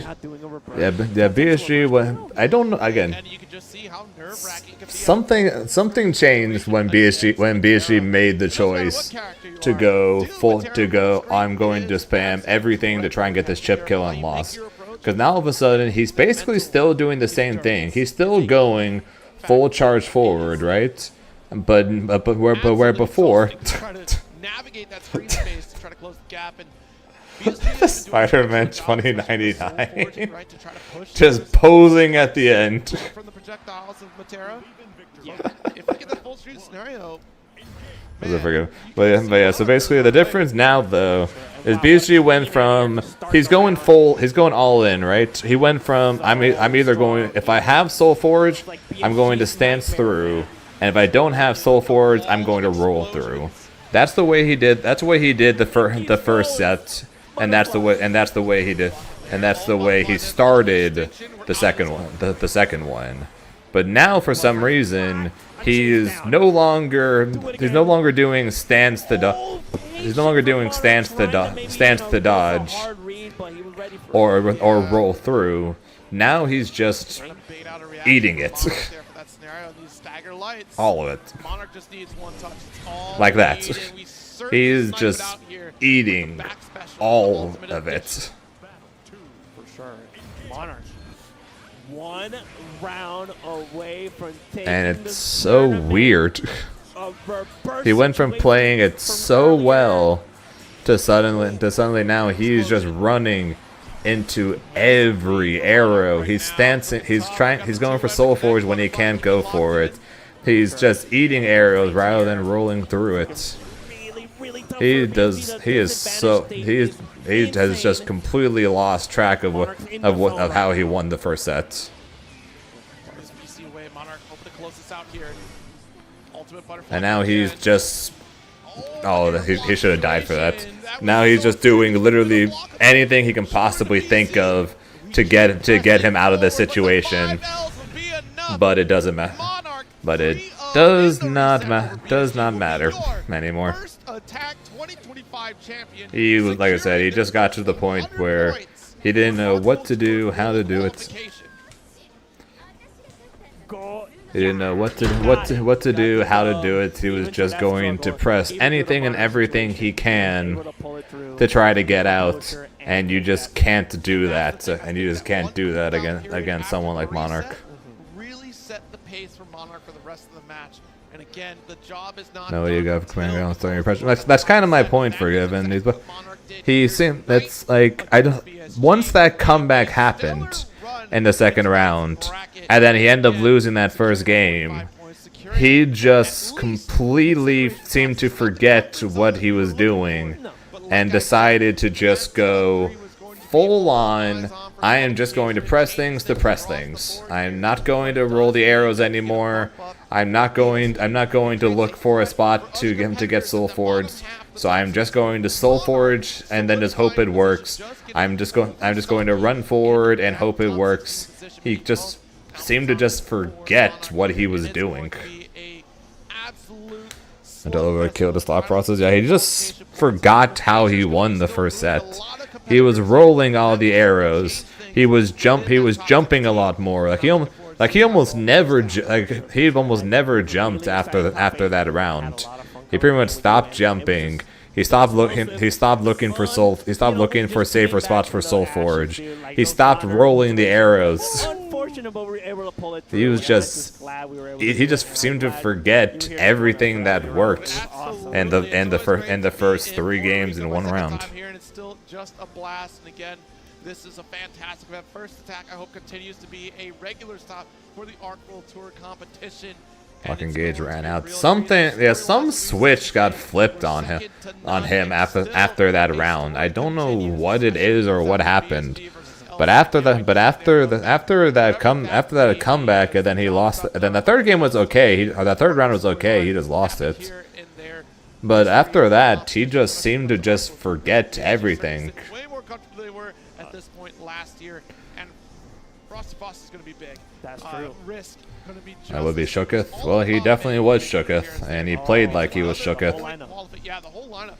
He just completely forgot what was he. So I had a short conversation with BSG about winning and what to do in these grand final situations. And I asked him, in these grand finals, what are you thinking about? And he told me, I'm thinking about winning. Time will tell, because we're still months away before we can all. I asked him, okay, fair, but are you thinking about how you are going to win? Super excited for that. It's always great to see like the international players just running up together, and you see like the culture clash. Yeah, that was pretty much it. His mindset seems to be, I want to win, I want to win, I want to win, and that is a really bad way to go into finals. Because if you're thinking, I'm going to win, I want to win, I want to win, I want to win. Got you, thanks for the raid, 10, appreciate it. If you're thinking, I want to win, I want to win, I want to win, and that you get rounds like that second round of that first game of the reset, where you're at like 80%, he is on chipped kill, and you wasted 100 meter, you wasted all 100 meter, and then got put in the corner, and then lost the round. Because you're thinking, I want to win, I want to win, I want to win, rather than he is on chip kill, he is Matera, I am going to space this, and I am going to win this, rather than just I want to win, I want to win, I want to win. And because his thoughts was I want to win, I want to win, I want to win, it was immediate old projectile, which was dodged. It was immediate old shoulder tackle, which was spot dodged and punished. It was no longer how I was winning. It's just I want to win, I want to win, I want to win, and he just put himself with 0 bar, and he put himself with zero bar. I think he had 1 BP or something left. When all he had to do was literally just space it out, look for stomp, right? Because Monarch was lost as hell against stomp when he got stuck in the corner. So look to stomp and then look to kill through that. But he just turned it. But from that round onwards, everything he was doing seemed to go from, okay, I'm going to look for a safe spot to Soul Forge full screen, and then I'm going to stand through shit when there's no butterfly, and then I'm going to lock him down. And then, or I don't have Soul Forge, he doesn't have butterfly, I'm going to roll through the arrows and I'm going to get closer. It turned into, there's a butterfly, who cares, I'm going to roll forward. It turned into, okay, I don't see an arrow, I don't see a butterfly, I'm just going to run forward, and then I eat an arrow. He lost track entirely of what he was doing. It was I'm no longer full screen. I'm just going to Soul Forge, and then he just kept getting hit over and over and over again, because he just, like I said, he just seemed to just forget what he was doing to win that first set. That round where he lost at the end, that second round, just completely flipped his mentality, literally like that. Just completely flipped it from what was working to I am going in, damn the consequences. And that can work against a lot of characters. Not against Matera, and especially not against Monarch. Yeah, BSG needed to go. Yeah, BSG, if not after the first game, which 100% he needed to after the first game, he needed to go back to character select at least after the second game, where he just ran forward and then just got completely wrecked by the Matera.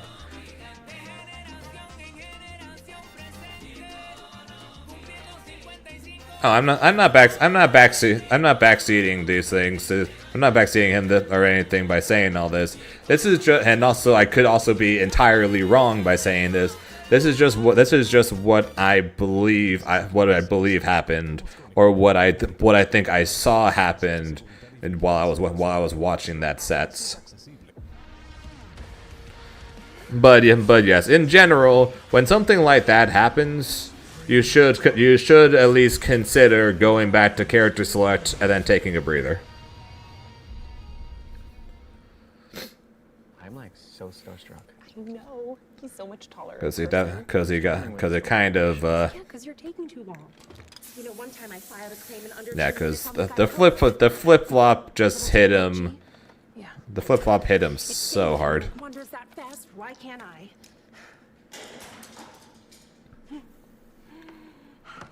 Voila. Spitting image. Show off. What was that? Get more than just savings. Get more with Geico. I don't know.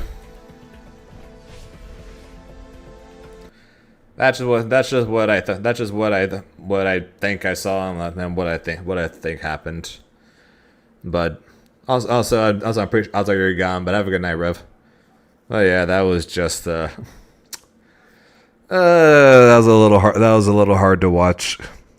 It was looking like pure Vasaraga domination, and then it turned into pure Matera domination at the literal drop of a hat. And Monarch didn't even need to bring out his book for it. I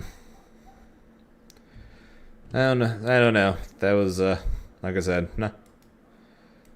If I'd have guessed on who was going to win the event, I would have said Monarch, but I definitely would not have would not have guessed it would be like that.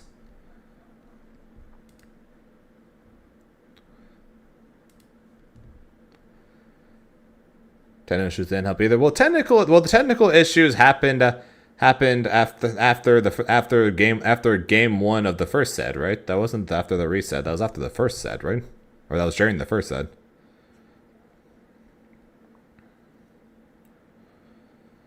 When I wore PS, and I hope it works. Basically, my opinion on my opinion on what you should do. And maybe I'll make a new. Maybe I'll redo the video, because I made a YouTube video on this quite a while ago. Maybe I'll redo it, because it's as real now as it was then. When you're going into a tournament, or when you're going into a grand finals, some people are good enough or can just play well enough with the sole thought of, I want to win and I'm going to win, and have that be your mindset and call it a day on that. Some people can do that and get away with that. But at least for me, what I like to do when in the middle of a tournament, going into a tournament, the middle of a match, going into a grand finals of a match, have an idea of what I want to do. Have my game plan in mind. Have an idea of what I want to do. Have an idea of what I want to do against this player if I had seen that player play before it, and try to remember those things and play around that when going into the set. Because if I get to the situation of my mind just thinking, I want to win, or I'm going to win, if my opponent makes an adjustment, right? If my game plan or if my thought process is literally just, I want to win, and I am winning, then that is fine, right? Obviously, if my game plan is, I want to win, and then I just play the game however, and I'm winning, sure, go ahead, that's fine. But, and there is a big but to this, if the opponent makes the adjustment, right? If I am playing and I am up 2-0 over a guy, or I reset the bracket 3-0 on a guy or whatever, and the only thing in my mind is I want to win, and I'm just going to keep doing this over and over and over again. If my opponent makes the adjustment, right? which I'll be honest, I'd have to rewatch the set again and pay more attention to the difference between the first set and second set to see what kind of adjustment Monarch made, or if it really was just BSG running into it and just completely giving up on what he did beforehand. I'd have to watch it again to get a better idea of it. If your mindset is just I want to win, and your opponent makes the adjustment, and what you were doing to win stops working because of said adjustment, you are not going to have the mindset ready to go, or the adjustment ready to go, or the game plan in your head of what you're going to do ready in order to adjust quick enough to flip the situation back. Because the fighting games in general is full of a lot of back and forths and a lot of adjustments, and then of course a lot of reads and things like that. But there's going to be a lot of adjustments, right? Kind of like what BSG did against Elsa. Elsa kept doing jump teleports. Sorry. And then BSG was duck jabbing the teleport over and over again, and then punishing her accordingly. But if you notice, and I had said this during Game 5 before the disconnect and everything, BSG just stopped doing that in favor of just stand mashing or throw attacking. He did that in winter semis, and he did that in losers finals. The idea or the mental mind game or mindset to be able to make these adjustments in high pressure situations is what makes or breaks a champion. The best player doesn't always win. In the case, and they can, but not always. Unless their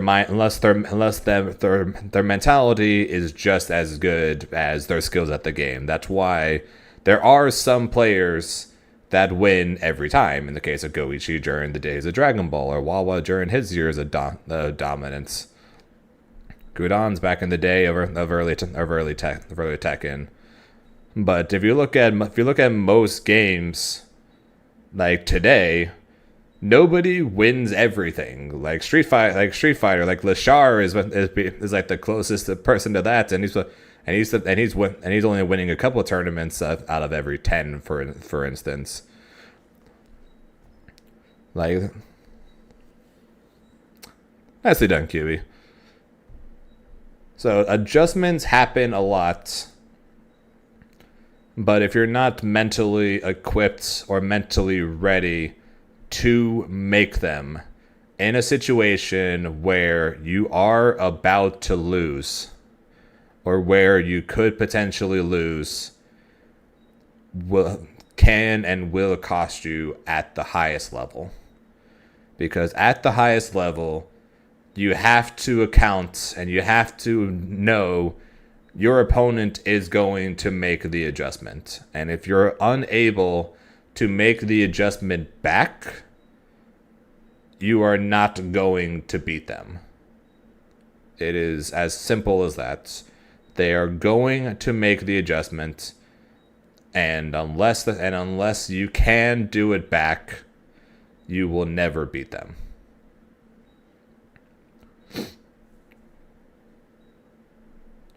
Even people who are on whole nother level can get run over. Absolutely. Okay, I guess it's like, to be fair, especially in today's fighting games, even the best players can get run the hell over, because that's the way games work. Freaking BSG on Vasaraga can run anybody over because of the way Vasaraga works. Me on Grimnir can run basically anyone over in a round or two, because of the way Grimnir works. Get hit, put them in corner, go for mix up, they guess wrong, they died. Those things can and will happen. But when you look at it from round to round to round to round to round, you're not going to get run over every single round unless one of two things happens. You either A, You either A, get run over every time because you didn't adjust and they just kept doing the same thing, or B, you kept making the adjustments. You kept making adjustments, but they kept getting the read on you, which does happen, all right? Which, to be fair, does happen. But in a more general sense, you need to be ready and able to make the adjustment. Like I said, I need to rewatch that last set to see whether or not Monarch did make the adjustment and BSG just didn't counter adjust, or if the switch really did get flipped and BSG just started running into everything. That's what I think happened. But like I said, I would need to take a closer look from set 1 to set 2 to see whether Monarch made the adjustment and BSG couldn't, or BSG just started running into everything. Because more than likely it was one of the two.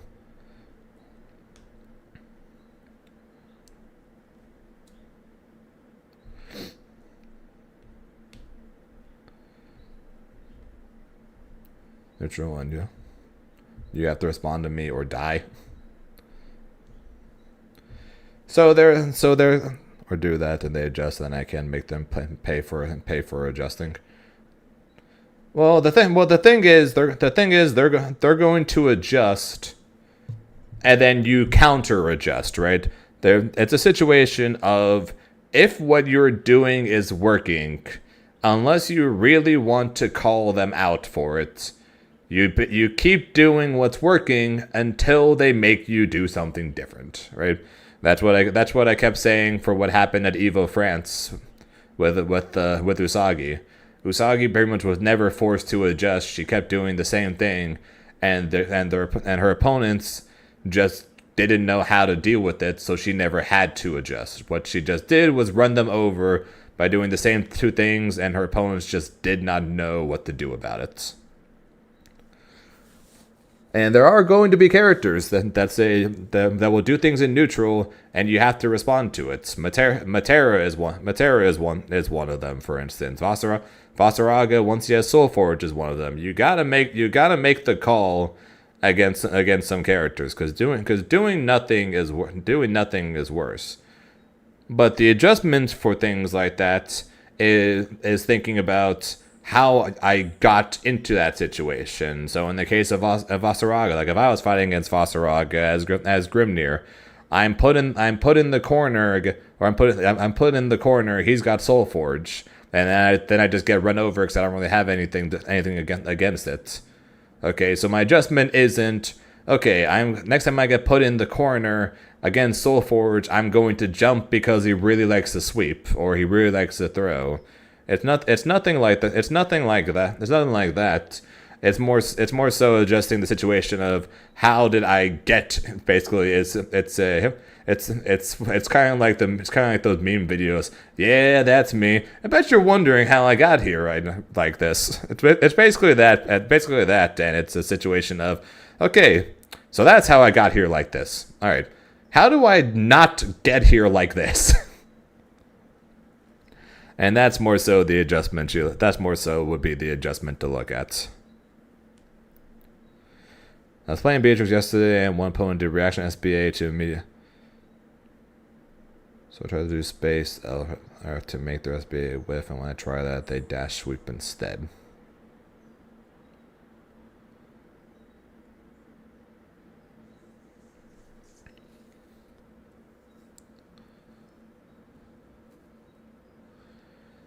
Well, to be fair, in that sense, Chrono, medium riding free is a lot slower than light.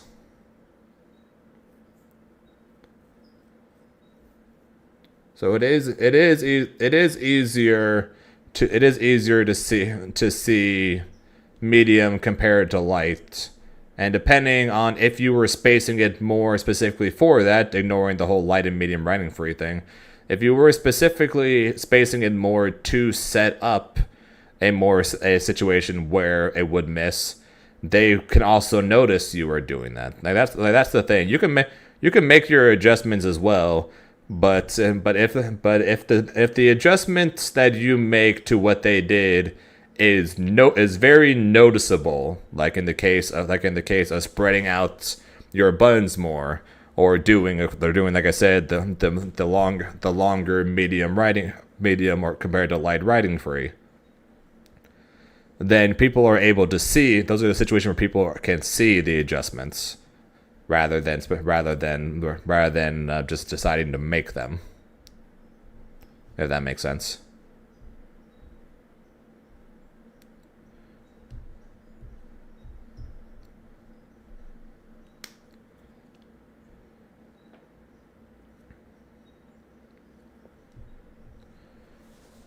Yeah, so if you're doing it it's one thing to do it at the same range, right? It's one thing to do it at the same range, but it's another to okay, I'm going to do light one to space it out more, but I'm also going to do it from much further away to make it obvious that it's going to whiff. Then it's a lot more obvious because it's like, okay, light riding, so it's like medium riding free will get to me. Light riding free will be a good chunk away from me because you're trying to dodge the super as well. So once they pass that point, they know it's the medium, and then they could do it again because they have all that time afterwards in order to press super for it. But if you stop well short in order to dodge it, then it's very obvious what you were doing there. Or they just did a random call out, which is possible as well. So my odds are, if I had to guess, they see riding free, and then the moment you got close to them, they pressed it. But when you did light riding free, since you tried doing it at a different range to where you stop well short of where even their super would hit, they saw you didn't get close enough to them, so they didn't press it. So if you want to say it'd be well above their pay grade for them to notice that you spaced your normals that far away. That's one thing, but it's another for a situation of they saw riding free and waited for you to be close enough before pressing super. That's it. They don't need to pay attention to normals at that point. They just need to see, is riding free going to be close to me? If yes, super. If not, don't press. Right?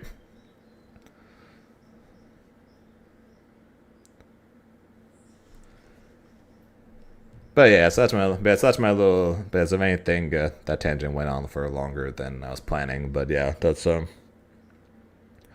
It's all about the back and forth. A lot of fighting games at the top level they'll end up being a back and forth. There's always going to be games where even if you take two of the best players, if you look at freaking Evo Finals, Kakaru versus Mena, and Mena just ran Kakaru the hell over.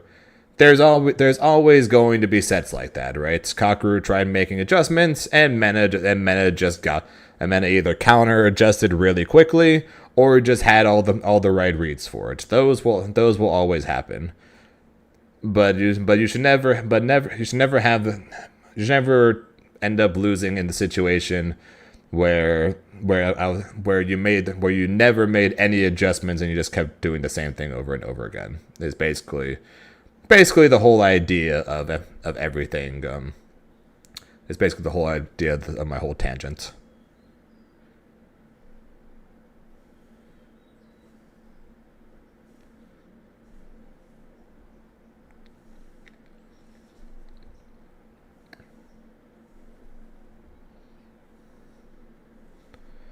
They didn't range where their SBA hit them. Okay, then they were paying attention to the range then.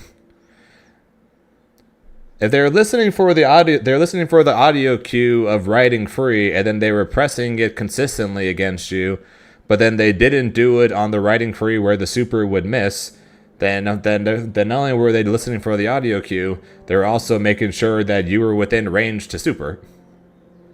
Then if that's the case, that means they're doing both. Because they're just listening for the. Because that's literally just what it is pretty much. Because if you're within a certain range, then it doesn't matter if you do light or medium riding free. If you do riding free, and you're within range no matter what riding free you do, he will super the second he hears it.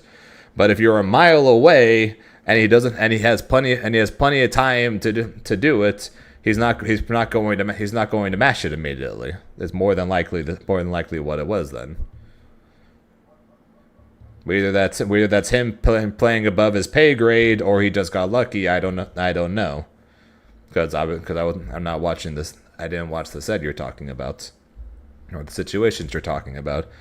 But if you're riding free close to him, then it doesn't matter if he doesn't have to care about spacing. If you're riding free, he mashes super, right?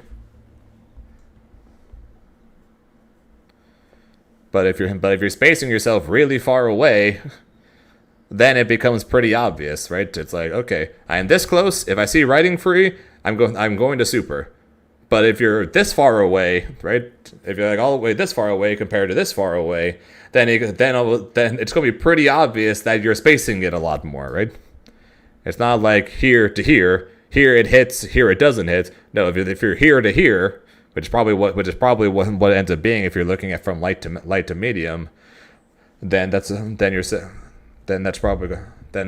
it becomes painfully obvious, even if you don't need to look, even if you're not paying a ton of attention for it.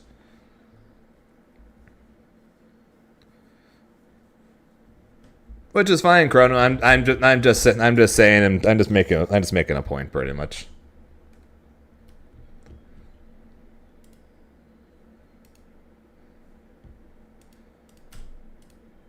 Let's see who's streaming right now.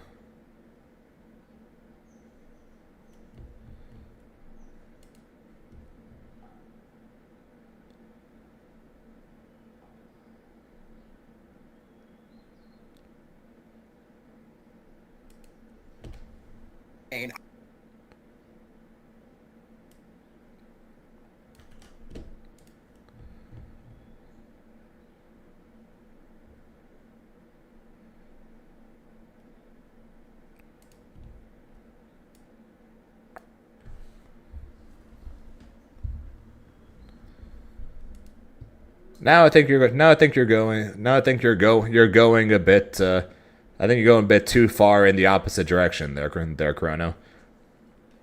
If you notice they're looking specifically for riding free, then do a couple of jabs, like get close to them, do a couple of jabs, B+, and then look to go, and then off the jabs at your plus, look to then run in and throw or get a close normal. You don't have to do full screen run up throw because your riding free doesn't work. If they're waiting for riding free, then try to do some, then do a couple of jabs, and then rather than going into riding free, you just run forward instead and do strike throw pressure or close normal stagger pressure.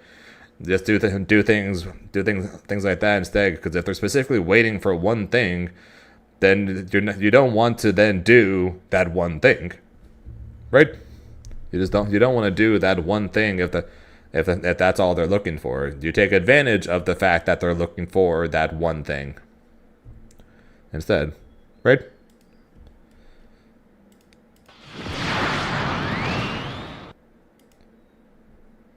But this tournament lasted way longer than I was originally planning on. My original idea was we were going to watch this and then play 2XKO, but then this tournament lasted 3.5 hours pretty much. And then I went on a tangent I went on my little tangent / rant for another half hour, so I don't really have much time for that. So it's probably going to end up having to be it for me. So I'm going to say thank you guys for watching. I appreciate it. Quick shout outs as always to Kachua with the raid. I appreciate it. I'm going to send you guys over to Brick, who is currently doing a coaching session of his own for Grand Blue. So go ahead and check him out. And yeah, like I said, that's going to be it for me. I got a tournament tomorrow afternoon, so I'm going to be doing Sonic Sunday tomorrow night instead. And then for those guys who care about fighting games, what I know is most of you will be back on Tuesday, where we'll be doing more 2XKO, and I'll probably be giving Echo a try because I pretty much have to play either Echo or Yasuo pretty much. So yeah, that'll be the plan. For throw this up only Saturday. Yeah, well. Oh yeah, you're right. Apparently I get a preview when I'm not subbed.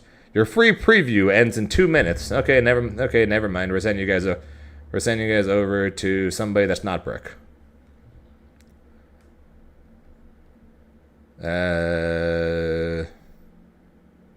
G-Tech. We're sending you guys over to G-Tech. My fellow member of Paragon. We're sending you guys over to G-Tech instead. Good call on that. Good call on that one, Forgiven. Or else I would send you guys over, and then you guys would have immediately got kicked out after a few minutes. Good call on that one. But yeah, so, like I said, I'll be back tomorrow night with Sonic Sunday, or Tuesday with more 2XKO as per usual. So until then, I hope you guys have a good rest of your day, night, whatever time it is for you guys, because time zones, as always, are a very weird thing. And until next time, I'll talk to you guys later.